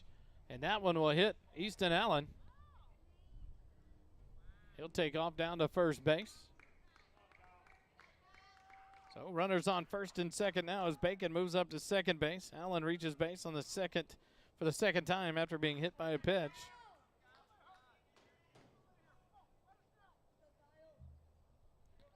That'll bring up Mason Smith, the pitcher of record for the Bears.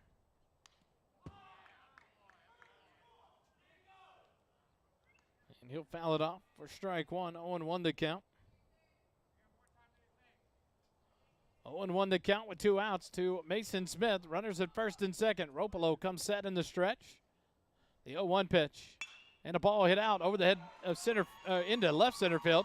Peterson around to get it there. He'll come up and throw it in towards Hellman for third base. Keep the runners at first and second. But that'll score Peter Bacon from second base. The Bears have put up 3 runs here. In the bottom of the top of the 7th inning, Allen moves up to second base. Smith, the 2-out single to score the run, an RBI for Smith.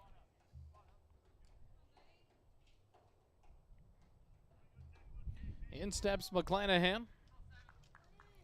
Step in from the right side, McClanahan. 0 for 2 on the day. Walked and left stranded in the second. Struck out looking in the 4th and flew out in the 6th inning. Talon Ball charges this ground ball. Flips to Ashby at first. And the ball game comes to an end. 4-3 on the putout. To record McClanahan for the final out. But the Bears get 3 runs on 3 hits. And make it a 7-3 ball game, and that is all for the Georgetown Eagles as they win it 7-3 over the Bastrop Bears. Georgetown improves to 20-12-1 on the year. They finished the season of district at 13-1, the district champions, and Coach Vieira will move on to the playoffs of this Eagle team as the district champions. We'll take a quick timeout. I'll go down and visit with Coach Vieira, and we'll close things out from the field. You're listening to Eagle Baseball on SHN.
Down here live at Eagle Field with Coach Vieira. Coach, just a quick chat here. The Eagles victorious, a doubleheader today. An important deal to lock down a 3-game series win this week as we get ready for the playoffs. Some things to work on as you go into the playoffs, but at least an opportunity for some players to get some swings today. David Fluid throwing nice 4 innings here, and then getting some relief work in. How do things look now as we look towards the playoffs? Yeah, so we're just ready to rock and roll heading into Thursday with Navarro. Just waiting for that contract to come out so we can finally officially finish everything.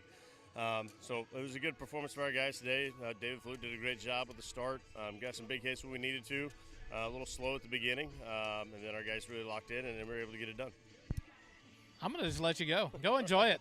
Another 7-3 victory, a good day of baseball for the Georgetown Eagles. The Eagles advance to the playoffs now, and it all becomes real baseball for these kids as they go in as the #1 seed out of District 23. We'll put that schedule out as soon as Coach Vieira does. We'll try to retweet and get it out on social media to get all the fans out there as the Eagles go to the playoffs as your district champions of District 23. Big wins here today, 7-1 over the Bastrop Bears and 7-3 here in the nightcap of the non-district affair. The Eagles finished the year 20-12-1 on the year in regular season, and now the playoffs await. Thanks for joining us live here on SHN. We'll sign off for the weekend. Have a good weekend, and don't ever forget, it doesn't cost you a dime to be kind. Have a good night, everyone.